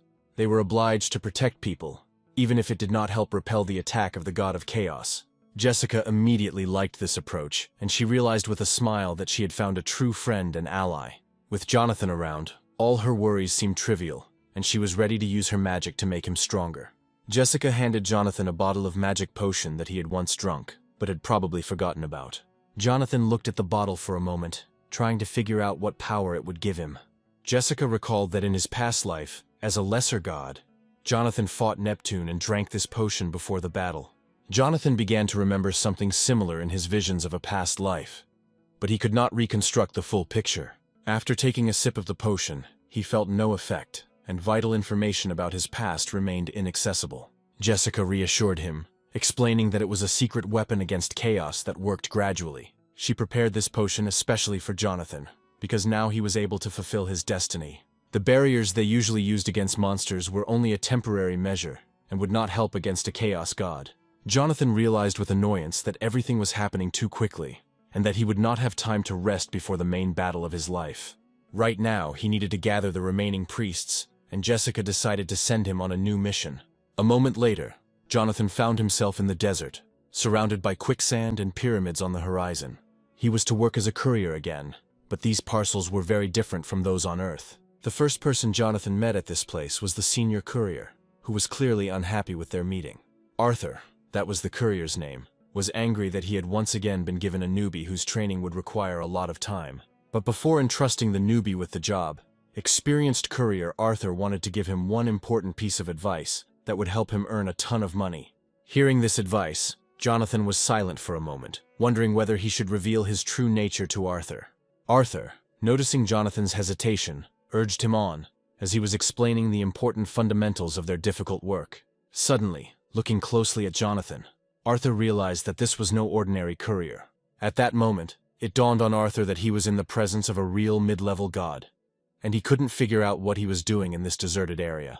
Jonathan, looking at Arthur with a smile, replied that he could be anywhere, because there were no restrictions for him. In fact, Arthur was simply surprised to meet Jonathan, since in these parts only lower-level gods were usually encountered. Arthur warned Jonathan that couriers were treated like slaves here, and were given only discarded packages as a reward. Although the lower-level gods were always happy with such parcels, because among them there were often valuable magical weapons and rare abilities. The salary here was distributed according to a special system, and Arthur secretly told Jonathan how he could increase his income. Arthur promised Jonathan a great life if he followed his instructions, and was confident that Jonathan would not even want to leave once he got used to the local customs. In response, Jonathan unexpectedly put his hand on Arthur's shoulder in a friendly manner, and declared that from now on, they should help each other. Before they began working together, Jonathan asked Arthur for one small favor. Arthur found it strange that a guy he barely knew would immediately ask for a favor. Looking up at the top of the pyramid, Arthur realized that Jonathan was aiming very high, because he wanted to be involved in deliveries that were entrusted to him by the rulers of the pyramid themselves. Such deliveries were only entrusted to experienced couriers, so it was unlikely that anyone would have entrusted them to Jonathan. Arthur offered Jonathan some tips that would help him get such deliveries if he decided to take on such a difficult task. At this moment, their conversation was overheard by one of the couriers, who clearly did not like the newcomer's idea. The guy was waiting for an answer from him, and in such a situation the courier would hardly be able to refuse. Urged on by the other couriers, Arthur was forced to agree to Jonathan's proposal, as there was no time left to think. First of all, they had to unload the huge mountain of parcels that had already accumulated. Jonathan knew the job would be tough, but he had no idea that so many items had come from Hermes' post office. As he began work, Arthur warned Jonathan that if he lifted even one parcel incorrectly, he could destroy the entire pyramid of boxes. Judging by the look on Jonathan's face, he himself could teach anyone how to handle parcels, and Arthur's advice was of no use to him. Unlike Jonathan, Patrick was not as experienced and had already made mistakes, almost causing the entire mountain of boxes to collapse. Patrick was angry that Jonathan was always dumping the hardest work on him, forcing him to work without any benefit for him. But all the other priestesses of Jonathan were busy, and the king of the frost giants, who could help, was guarding the open gates. Adele and Jessica, who have high resistance to magic, went in search of the fifth priest, and also could not help Patrick. So instead of an angry tirade, Patrick should have picked up what he dropped and not thrown a tantrum. Otherwise, he would have to work until he paid for the damage to the damaged packages, which Jonathan would have to pay for him. Patrick resisted for a long time and even threatened to complain about Jonathan to senior management, but all his threats were in vain. By the end of the day, they had finally finished the job, and Patrick had done it flawlessly for the first time. Arthur smiled and congratulated Jonathan and his assistant on successfully completing their first task, and praised them for their excellent work. As a reward, he gave Jonathan a medallion, one of the sacred relics that could protect its owner in case of danger. This artifact, which could store packages, was needed to enter the pyramid, where Jonathan planned to get a more profitable job. Arthur asked Jonathan again if everything would be okay once he received the valuable artifact, but Jonathan assured him that he could rest easy. Taking the sacred relic in his hands, Jonathan immediately felt the powerful magic emanating from it. Like a vacuum cleaner, he easily sucked into his new magical artifact all the parcels that were piled up next to him like a wall. The preparations were complete, and now it was possible to begin the main part of the task. Unlike the Greek gods, who preferred to live on Olympus, Egyptian deities usually lived in pyramids like this one. From a distance, the pyramid seemed huge, and Jonathan guessed that up close it would look smaller than from the other end of the desert. However, when he approached the wall of the pyramid, Jonathan became convinced that Arthur had not lied, and that the pyramid was indeed taller than all the structures in the world. All that remained was to figure out how to open the door and get inside, although the answer to this question was obvious. After all, Jonathan now had a new magical item and that magical phrase that he said when he took the artifact in his hands. At that very moment, a bright yellow light flashed in front of them, and the boys realized that the gate had opened. Finding themselves in front of a huge warehouse where hundreds of people were working, the guys realized that they had come to the right place. But in order to pass through the hall, they had to face a guard who blocked their path. The guard sternly declared that they were not allowed to pass, and that he would guard the entrance from all uninvited guests. Jonathan was puzzled, because he was just a courier delivering parcels, and should be a welcome guest in the pyramid. The guard reminded him that the pyramid was a sanctuary of the gods and pharaohs, and Jonathan's companion must sacrifice his own hand so that they could enter. The boy objected that Patrick, his personal priest, was supposed to help him with his work, but how could he do it with one hand? At this moment, the guard saw that Patrick had already crossed the line and was inside the pyramid. A huge paw of a guard appeared above Patrick, who was about to carry out his threat and take the hand of the unfortunate priest. The guard reminded that there are no exceptions to the rule, and the guy will have to say goodbye to his hand. Patrick had experienced a lot during his travels with Jonathan, but this was the first time he had felt such horror. Everyone who knew Jonathan knew that he would not allow this monster to deal with his loyal priest. The next second, Jonathan found himself above the guard and delivered an unexpected blow. Landing deftly on the stone floor, Jonathan promised to personally deal with this sudden problem. Seeing how easily the boy fought, the guard realized that he was facing a middle, and perhaps even a higher deity. But now the guy was in the guise of a simple courier, and still dared to challenge the guardian of the pyramid, thereby earning punishment. The guard was filled with anger, and Jonathan's attack did not convince him to let the guy through. There was rage in his eyes, because no courier had ever dared to contradict him before, let alone engage in battle. But, as we know, Jonathan was not an ordinary courier, and none of the guys working here could have delivered such a masterful blow. The guard didn't have time to understand what had happened, as his body began to move on its own, and at some point he found himself right at Jonathan's feet, like his faithful dog. And just as a faithful dog does not bite its owner, so the guard should have met Jonathan at the very gate, and not snapped and rushed into battle. The guard had no idea that this guy had once managed to tame Cerberus himself, so he dealt with this dog in no time. In addition, the guard's wagging tail clearly showed that the magic had worked 100%. The guy, of course, understood that it was not easy for the guard, but with a smile he threatened him with all kinds of humiliation if he did not immediately answer the question and obey his commands. He would never agree to become some boy's dog, so the guard agreed to help him with this mission. Soon they were carefully descending the stone steps of the staircase, because in the darkness almost nothing could be seen. Below, a guard pointed to a passage and confirmed that this was the very path to the top of the pyramid. The guy was surprised that the entrance to the top was underground, but the guard immediately explained that this road leads to the abode of the Sphinx. Raising his head, the guard pointed to the complex mechanisms of the labyrinth, the structure of which changed every day, and therefore it was impossible to pass without special permission. Jonathan has finally reached the place where he can complete the task and receive the long-awaited reward. Suddenly, a bright light flashed in front of Jonathan, the same as when he entered the pyramid, and he realized that he was in the most sacred place. Before them stood a huge living statue with a head, but the voices that were coming from Jonathan realized were coming from somewhere behind it. Suddenly a voice was heard warning that in order to get what he wanted, the guy needed to guess a riddle. The creature hiding behind the huge stone head immediately noted the guy's confidence, but warned that everything would not be so simple. 3 cats appeared in front of Jonathan, and putting their names together, he realized that the Sphinx was in front of him. Jonathan was surprised that the Sphinx to which he had asked his guard to be taken turned out to be each of these 3 cats, which meant that he was already there. The guy easily agreed to complete this simple task and solve the riddles, in which Patrick would certainly help him. The first task was not as difficult as the following ones, because Sphinx decided to start with a little warm-up. The task tested Jonathan's mathematical knowledge, and the Sphinx drew something on the stone wall of the pyramid. A strange puzzle appeared on the wall, consisting of several solved examples, except for the last one, the solution to which Jonathan had to find. The Sphinx warned that no more than 3 minutes, and not a second more, were given to solve the puzzle. He then announced the start of the countdown, and cheerfully advised the guy to hurry up. If Jonathan doesn't make it in time, then he himself must guess what will happen to him. Jonathan suddenly felt a strange sensation, as if his head was suddenly ringing. Could it really be another hypnosis magic? In any other situation, he would have simply left this place, but now everything had to go according to plan, so all that was left was to solve this problem. Looking at the puzzle, Jonathan realized that he couldn't solve it in 3 minutes, and that a little more time was needed to solve it. The system, as luck would have it, also refused to give the correct answer. But Jonathan had one last ace up his sleeve. Meanwhile, the Sphinx lazily reminded the guy that he only had 5 seconds left to solve this problem. The strange cats began a countdown, anticipating how they would feast on Jonathan, because he would probably not find an answer.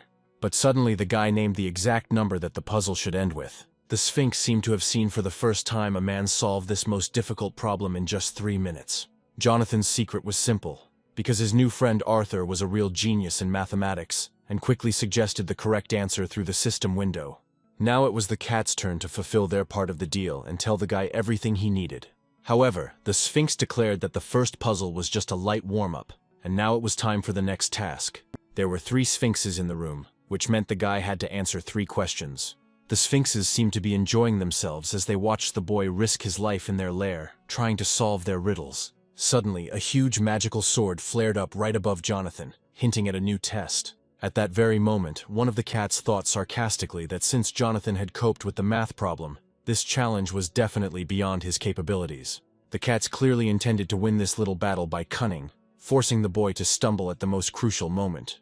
Suddenly the Sphinx threw the sword at Jonathan's feet, barking at him to grip the hilt tighter. Looking at the cat's gloating face, Jonathan realized that the Sphinx had not intended to explain anything from the very beginning, but was just waiting for the moment to feast on him after the failure of the task. As Jonathan raised his sword, he heard a riddle about how to divide 3 combined objects of equal mass into 2 equal parts. This was the same strange riddle that the Sphinx had asked Jonathan, but the boy already knew the answer to this simple question for him. Inspecting the sword, Jonathan noticed that it was perfectly sharpened and ready to cut through anything it touched. Then, pointing his sword towards the Sphinxes, Jonathan said with a grin that if he removed 1 hungry mouth out of 3, then he could split anyone into 2 parts. In fact, this puzzle was the most difficult in the Sphinx's arsenal, so he was extremely surprised that the guy knew the answer. But the worst thing was that Jonathan didn't just answer, but acted as if he wanted to demonstrate on the Sphinxes themselves how to properly cut in 2 with a sword. At this point, the cats realized that their time for riddles was over, and now they had to figure out what to do with this cheeky guy. The energy emanating from Jonathan's next ability was so powerful that Patrick collapsed to the ground, even though he knew he was in no danger. Jonathan, smiling, turned to the Sphinx and asked whether he accepted this answer, or would continue his silly games. He added that he had already put up with their stupid antics for too long, and there was no point in teasing him at such a moment. Jonathan was not wrong, and these Egyptian cats did indeed attack him, even after he answered all their riddles. Even the correct answers did not satisfy them, because from the very beginning, they were pursuing their insidious goal. The Sphinx jumped up to Jonathan and swung at him with a paw that in an instant became larger than itself. With his claws outstretched, the Sphinx prepared to tear apart the impudent boy who dared to challenge his will in his own lair. The main rule was that if a person gave the correct answer, the Sphinxes were obliged to fulfill his request, even if they did not like it. Everything was supposed to begin and end with a mystery, not bloodshed, especially after the person passed the test. Jonathan agreed with this rule, and was the only one who was not afraid to come here and test his strength in this unusual duel. The guy seemed to have impressed not only the guard of the pyramid, but also its inhabitants, who usually easily confused anyone and did not allow them to go further. In ancient times, there were many such daredevils as Jonathan, and they all put their lives on the line, not fearing the outcome of this duel. It was time for the last question, and the Sphinx asked Jonathan to think carefully before answering. He suggested that Jonathan imagine that an angel was hovering over one of his shoulders, obeying its master without question. And above the other, as expected, the devil has settled down, who will distort everything and do the opposite. What should Jonathan say to get into heaven using just one sentence? Hearing the riddle, Jonathan seemed to return to the past, where he sat huddled in the corner of a dark room, alone. A stranger suddenly came out of the darkness and asked him why he was crying. The boy asked to leave him alone and not pretend that he was concerned about the fate of such a talentless person. The stranger replied with a smile that this was not so, and that Jonathan was greatly mistaken in considering himself of no use to anyone. Jonathan asked again not to fool him, because any adult can say a few comforting words to a child, but he will not believe anyone else. However, the stranger continued to insist that Jonathan should not give up, because there were things in the world that he was capable of. He added that in his past, everything was exactly the same, and those around him considered him untalented, not paying any attention to him. Coming closer, the stranger asked the boy to answer one question, after which he promised to tell about his amazing experience. He asked Jonathan if he knew who angels and demons were, and only much later did the boy understand the essence of this question. He realized the reason for his mediocrity, and subsequently became stronger in order to protect the people dear to him. And now Jonathan was ready to give an answer to the Sphinx, for whether it was an angel or a devil, he had to immediately take him to where eternity reigns.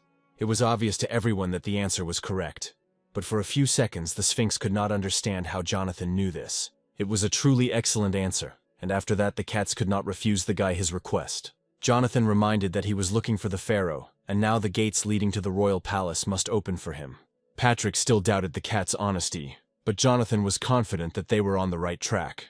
As they parted, the Sphinx once again emphasized that the solved riddle obliged them to let Jonathan through.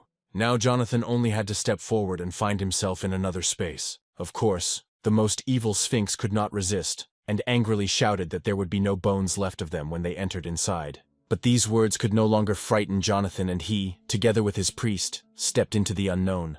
The movement took a moment, and the next moment they were already in the place where the meeting with the priest was supposed to take place. But at the very entrance to the royal palace, they were met by a man who was clearly not happy about their appearance. It was Pharaoh, warned about the visit of uninvited guests, and he was not going to tolerate the impudent man. But the guy immediately shouted out that there had been a misunderstanding, and that he did not wish any harm to either the residents or the inhabitants of this palace. However, these persuasions had no effect on the pharaoh, because he had long been suffering attacks from his enemies. He was no longer going to believe these false persuasions of the gods, and decided to answer Jonathan with all the power of his destructive magic. Now the guy listened with surprise to angry accusations against him, and was reproached for using people for his own benefit. But what amazed the boy most was that the pharaoh, being a man, could use divine power. He was even ready to sacrifice his life, just to stop Jonathan and tame his arrogance, the arrogance of him, and the arrogance of gods like him. The guy repeated once again that some mistake had occurred, and he did not want to harm anyone present. Suddenly, there was a noise behind him, and the guy realized that someone was watching from behind the half-open door. The guy's intuition immediately told him about the danger, and he was overcome with rage, because it always infuriated him when someone tried to sneak up from behind. But there was no risk to be taken, and Jonathan immediately moved his priest to a safe place. He himself would also like to get out of here as soon as possible, but he lacked a little divine power for this. Besides, he did not come here to flee at the first sign of danger, without even trying to find his new priest, for whose sake he had come to the palace. At that moment, the door to the hall of the pharaoh's palace was illuminated by a bright white light, and the guy realized that he was about to encounter the supreme deity.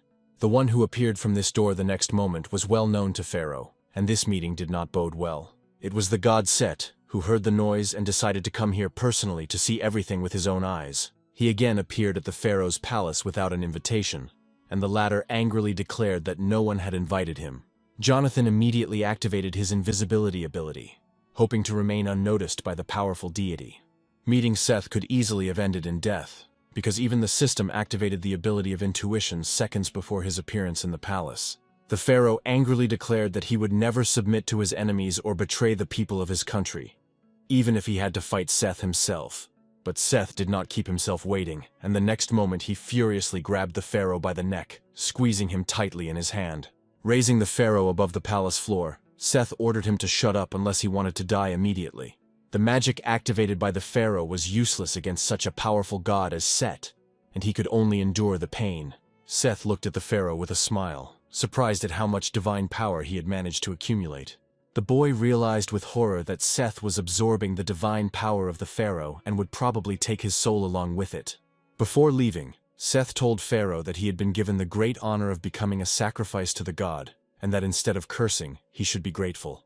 Seth again took all the divine power that the inhabitants had managed to accumulate and transferred it to the pharaoh, and he was again left completely devastated.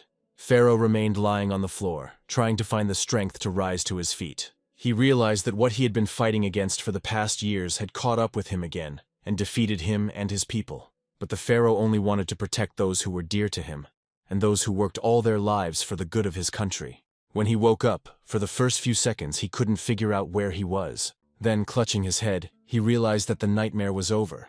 But the voice he heard made him doubt it. For this Jonathan, whom he cursed silently, was still in his abode and seemed to have no intention of leaving. The guy objected that he was not the damned god, as Pharaoh had called him, but the one who had saved his life today. Those around Jonathan were delighted with the delicious sweets that he generously shared with them. But this hardly pleased the pharaoh, who today lost all the divine power he had accumulated over the years. At that moment, the girl gently put her hands on his shoulders and asked him to calm down and come to his senses. He had just recently been on the verge of death, so it was understandable that he was still confused and did not realize his words. Only now did he remember that Seth really wanted to kill him, but who then stopped him and saved him. The girl continued to talk about how, having absorbed such an amount of divine power, the pharaoh almost died, and this would have certainly happened if not for that guy. It was Jonathan, whom Pharaoh considered cursed by God, who saved him when everyone else was powerless. For the first time in his life, Pharaoh looked at the gods differently, because Jonathan turned out to be kinder than many people. Of course, he understood that Jonathan had his own goal, and gratitude was not the only reason for his actions. And when, leaning on the fragile girl, he slowly headed towards the exit, Jonathan suddenly had an idea. He had found the one he was looking for she addressed him by the name borne by the priest, destined to become Jonathan's next priest. Now there was no doubt that this was the very fourth priest that Jessica had spoken of. Then Jonathan asked Pharaoh to stop and listen to him in gratitude for saving him. But Pharaoh did not like Jonathan's familiarity, and sharply warned him to watch his language. Moreover, he stated that he did not intend to communicate with Jonathan's people, because he hated all of them since childhood. Pharaoh believed that Jonathan was the type who first extends a helping hand to the desperate, and then sends them to hell. He still couldn't forget the horror from the past that made him hate people. When a terrible famine struck, parents ate their own children to survive. And then the plague broke out, and corpses lay in the streets like sand in the wind. A nightmare that those who lived through it will never forget. And in this endless despair, God offered him salvation, promising that by becoming Pharaoh, he could save all these people. So he became a representative of God, and using the skills given to him, saved and led people. The pharaoh was merely a vessel that accumulated faith and stored divine power, and all that hell on earth was the work of the gods. He realized that he was just a clown in a terrible performance, and that people were nothing more than cattle to the gods. Jonathan had never heard such a terrible story before, and could not imagine that such things were happening in these parts. Looking Jonathan in the eye, he asked him if he now understood where such fierce hatred for the gods came from in his heart. And now, after everything that had happened, he wanted the guy to just leave and never come back. Before leaving, Jonathan nevertheless said one last thing, that their meeting would be repeated, but everything would be completely different. Jonathan, keeping his promise to Seth, spent the next month preparing to win the pharaoh's trust. A month later, ahead of Seth, he actually kept his word and appeared at the palace. Seth, as usual, barged into the palace without knocking like the owner, declaring that he only had a few minutes. It was time to absorb the divine power accumulated by the country's inhabitants, which he usually drew from the pharaoh's aura. He hoped that this time everything would go smoothly, without stupid resistance, and he had no idea what awaited him. The next moment, Jonathan appeared right above him, patiently awaiting his arrival. But Seth was not in vain famous for his divine strength, so he easily foresaw Jonathan's blow and responded with his own. He hated being attacked from behind, but his premonition would leave his opponent with no chance, even if he attacked him in the face. Pressing the guy against the wall, Seth sternly asked why he had come to the palace again, and why the hell he had gotten involved with the pharaoh. Jonathan found it difficult to speak with his face pressed against the wall, but he had long since prepared the answer to this question. His goal was to save the pharaoh from the inevitable death that awaited him in the near future. Realizing that he had a serious opponent in front of him, Seth squeezed Jonathan's head even tighter, ready to kill him on the spot. Then he threw the guy back with such force that a cloud of dust rose up, covering everything around. Seth knew full well that with Jonathan's divine power, he would hardly be able to win this duel. Thrown back by a monstrous force, Charlie smashed his back through the wall of the pharaoh's palace and struggled to his feet. But, getting up, he only smiled, realizing that this god had not yet realized who he was dealing with. Even Archie, who had doubted his friend's strength until the very end, suddenly realized that he was facing a true sword god. But before that, there was an unpleasant conversation with Jonathan, who accused Archie of being absent for a long time, which is why he had to spend the night on the street. Jonathan, of course, immediately apologized for being late, explaining it by the problems that had piled up.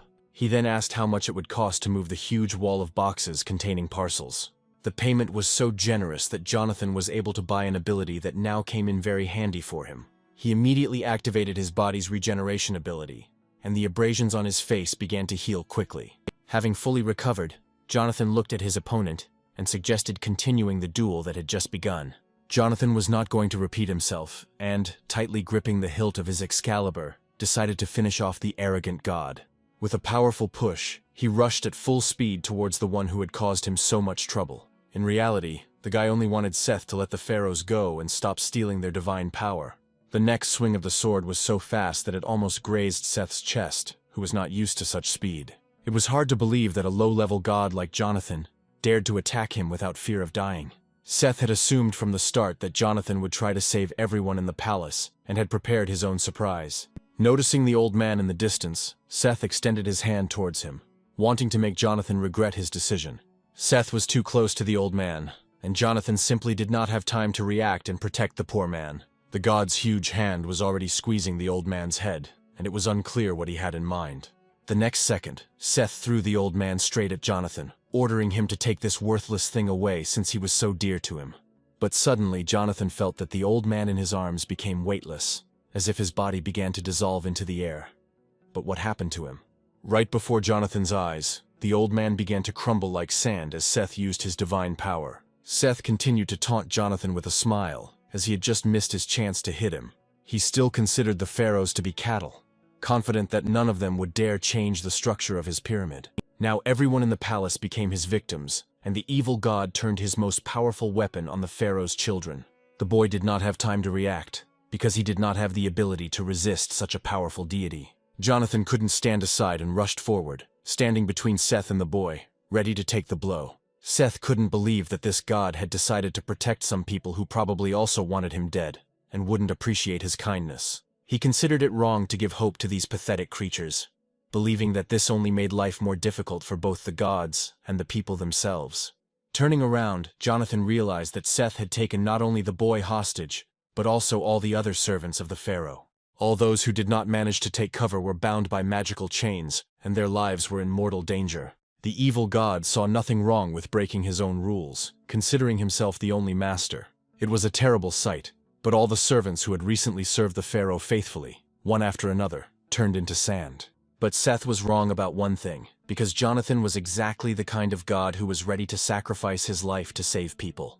He didn't care whether a person was talented or not. He was ready to do anything for the happiness of this world. These words only made Seth laugh, because it was the first time in his life he had heard such nonsense. But if Jonathan was going to continue to protect these fools, he was going to face a force he had never encountered before. Seth attacked Jonathan again, this time intending to show him what he was capable of. The blow was truly powerful, and Jonathan only managed to thrust his Excalibur forward at the last moment. Then, turning his attention to the remaining servants in the palace, Seth directed the magical chains with sharp tips at one of the girls. Jonathan wanted to rush to her defense, but Seth was much faster than he expected. The next second, Jonathan again received a strong blow to the face, which clearly could not go unnoticed. The impact, like a hammer blow, sent Jonathan flying backwards, blood gushing from his mouth. Seth seemed to be enjoying fighting Jonathan more and more, as he had long hated the upstarts who had recently become young gods. Without wasting any time, he approached his victim and delivered a series of monstrous blows that could kill anyone. Jonathan continued to fight back heroically, although it was clear that he was at his limit. Without outside help, he would hardly have been able to cope with such an opponent. But at that very moment the pharaoh appeared in the palace. Never in his life had he seen a battle between two gods, one of whom was on the side of people. Suddenly Eleanor appeared behind him, deciding to give him all her divine power so that the pharaoh could enter the battle and help Jonathan. The pharaoh understood perfectly well that after this Eleanor would die, that this step meant certain death for her. But Eleanor said with a smile that she knew herself very well and would never forgive herself if she acted differently. She had little divine power left, and after Seth's magic her body slowly turned into sand. Suddenly, an old man who had also met with Seth and whose days were also numbered, placed his hand on Pharaoh's shoulder. He said with a smile that he had lived a long and happy life, and therefore would do the same as this beautiful girl. As a result, everyone present in the hall gave their divine power to the Pharaoh, thereby signing their own death warrant. The boy burst into tears, realizing that these people had sacrificed themselves for his great mission. He clenched his fist, deciding that he would never lose after such a sacrifice, and would not give his life away too cheaply. Eleanor asked him not to cry, and promised her friend that they would meet in the afterlife. She had already tasted the glory and wealth of earthly life, and after wandering for thousands of years, she found true love. Having experienced all the joys of life, she was ready to move on, leaving behind all her past regrets. Just before her death, she promised Pharaoh that their shared happiness would return to them when the days of their bitter sorrow had passed. And a second later, all that was left of her was a mountain of sand, and the entire hall, recently filled with Pharaoh's servants, was covered with the same sand. Meanwhile, the fight between Jonathan and Seth continued, and the guy realized that he might not survive this fight. With each passing minute, the enemy became stronger, and Jonathan's divine energy was depleted. Seth also got it in this fight, but he had no doubts about his victory and was ready to fight to the end. He wanted to finish off Jonathan so that he would no longer interfere with his plans and get under his feet. At that moment, someone appeared in the hall who could not forgive Seth for the suffering he had caused him and his people. The pharaoh, endowed with the divine energy of all the inhabitants of the palace, struck such a powerful blow that clouds of dust covered the entire hall for a long time. Even the stone ceiling of the palace was covered with cracks, as if from cannonballs, and threatened to collapse at any second. Seth remained where he was, realizing that Pharaoh was no longer the easy prey he had become accustomed to seeing in his person. The pharaoh approached Seth and angrily asked him how it felt to fall from the top of the pyramid of which he was so proud. Seth couldn't believe that this man dared to raise his hand against him and use divine power that could kill him. With this, Seth crossed the line, and the pharaoh was obliged to take revenge, and their duel today was to be the last. Jonathan saw the power of the pharaoh and was amazed at his might, which had remained hidden from everyone all this time. For Seth it was all over, and Pharaoh knew perfectly well how their fight today would end. He loudly declared that this place would become Seth's grave, and that he would not be able to escape his predetermined fate. Seth believed that only the pharaoh was to blame for the pyramid being filled with blood, because he himself was ready to turn every inhabitant of this country into sand. Suddenly, 3 sphinxes appeared in front of Seth, who were not going to let him go. Standing up and heading towards his opponent, Seth asked the sphinxes not to interfere, because he was very busy. Suddenly he heard a loud sound behind him and an angry cat hiss, which made it clear that the sphinxes were serious. The sphinx immediately rushed to attack, knowing that Seth was now more vulnerable than ever before. For the first time these creatures dared to attack him, and Seth wondered if they really didn't value their lives that much. The sphinx felt that the loss of divine power had made Seth weaker, and now he would definitely be able to stop him. The sphinx asked Seth the same riddle he had given Jonathan, giving him only 30 seconds to think about it. He warned that if Seth did not respond, he would remain in the pyramid until it turned back to sand. And 30 seconds later, everyone saw how the pyramid began to collapse, and Seth was still inside. It was hard to believe that Seth had received no guarantees when he entered the pyramid, since, as Jonathan reminded him, the pharaohs had imprisoned him on the lower level of that gigantic structure. Many residents were saddened by the loss of their only source of income, since delivering packages from the pyramid allowed them to support their families.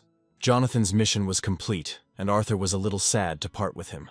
However, he has earned so much money that his sadness will probably quickly pass the moment the guy starts spending this money. Taking off his glasses, Jonathan reminded him that he had not given him divine power so that he could take everything for himself and offer to divide the spoils fairly. Arthur immediately agreed to share, and did not mind giving something else to his new friend if Jonathan took a liking to an interesting artifact. This answer suited Jonathan, because among the artifacts there was something interesting for him, which in the future could help in the fight against aliens. Suddenly, in the distance, Jonathan saw Pharaoh sitting alone on top of a sandy hill. Approaching him, Jonathan suggested building a separate tomb for the pharaohs after the destruction of the pyramid. But Pharaoh was no longer connected to this land, and by scattering his ashes to the wind, the souls of the dead would gain freedom. All his life, Pharaoh strove to liberate himself and his people, but he suffered irreparable losses. Life goes on no matter what, and if they ever meet again, Pharaoh promises to repay Jonathan with kindness. Despite Pharaoh's initial distrust, Jonathan saved his life, which means he should treat this guy completely differently. The Pharaoh would like to stay with Jonathan forever, and repay his loyalty by becoming his loyal priest, if Jonathan does not mind. In fact, this is exactly why Jonathan took on this job, which means his mission can be considered accomplished. Returning to Earth after being initiated into the fourth priesthood of Jonathan, Pharaoh was finally able to relax a little. Having set foot on his native land, he felt as if he had been absent for 1,000 years and was madly missing the earthly air. Most of all, he wanted to get home as quickly as possible and eat a portion of delicious chicken. But on the way, he met Ermak, who had been looking for him for a long time. Ermak was irritated by the young man's carefree appearance, as if he had no idea what was happening in the world. Jonathan didn't understand what Ermak was doing near his house, and why he was following him like he was some kind of criminal. The man replied that their meeting was inevitable, and that today, that day had finally come. Ermak threw Jonathan newspapers full of the latest news, which had become the main sensation in the city. Rumors began to spread throughout the city that Jonathan had deliberately opened some gates to sow panic and gain personal gain from it. To Jonathan's surprise, Ermak took this absurdity seriously and warned that running was useless. At that moment, Jonathan noticed hunters around him, ready to take him to the department for questioning. Ermak advised not to resist, otherwise he would be put on the wanted list throughout the country, as a person who did not obey the legal demands of a government official. Once in the department, Charlie realized that this was a great opportunity to take revenge on Jonathan for past grievances. Jonathan still didn't understand what he was being accused of and why he was considered a criminal who had opened some kind of gate. He again stated that he had not done anything illegal, and that he had nothing to justify himself to Ermak for. Ermak, accustomed to the young man's arrogance, foresaw such a reaction and prepared in advance. Among the hunters there was one who was able to convince the guy to cooperate with them, and it became clear that he was somewhere here. And then Ermak asked Leo to come into the office, and Jonathan saw a familiar guy who didn't take off his mask, even in the sauna. As he had promised, Ermak did not attend the interrogation, entrusting the matter entirely to Leo and leaving the room. In fact, Leo didn't mind being alone with Jonathan, because right now he wasn't interested in the question of the open gates. Jonathan noted with a smile that he often recalled their last meeting in the sauna, and did not expect to see each other again so soon, even in the interrogation room. Leo wasn't interested in such conversations, and didn't care what Jonathan did or where he worked. Reaching out his hand towards Jonathan and activating his divine power, Leo stated that he only wanted to clarify one matter. Ever since the day his sister Ella went missing, Leo had suspected that Jonathan knew more about it than anyone else. Jonathan found it strange that Leo had asked him this question, since he and Ella were only connected by their work together. Seeing that he was not understood, Leo decided to ask his question differently, and immediately made it clear that the jokes were over. He said that he had not been able to find his sister for a month and knew for sure that she had been in another country for a long time. Ella's fate remained unknown, as she disappeared immediately after promising to bring Jonathan his fifth priest. Meanwhile, a mysterious murder took place in the royal palace, which will be discussed in the press for a long time and shock the inhabitants of the kingdom. Having sneaked into the palace at night, Ella killed the young queen, who also had magical powers and was to become Jonathan's next priest. She then used the dark magic that the demon had given her, and decided to inhabit the body of the murdered queen in order to appear before Jonathan in this guise. Her plan worked perfectly, because no one noticed the substitution and she didn't even have to fight the royal guards. Then she carried out her plan, and the dark energy completely enveloped the dead body of the queen, making it its new shell. And just a moment later, finding herself in the body of her victim, Ella suddenly opened her eyes and was ready to take back everything that rightfully belonged to her.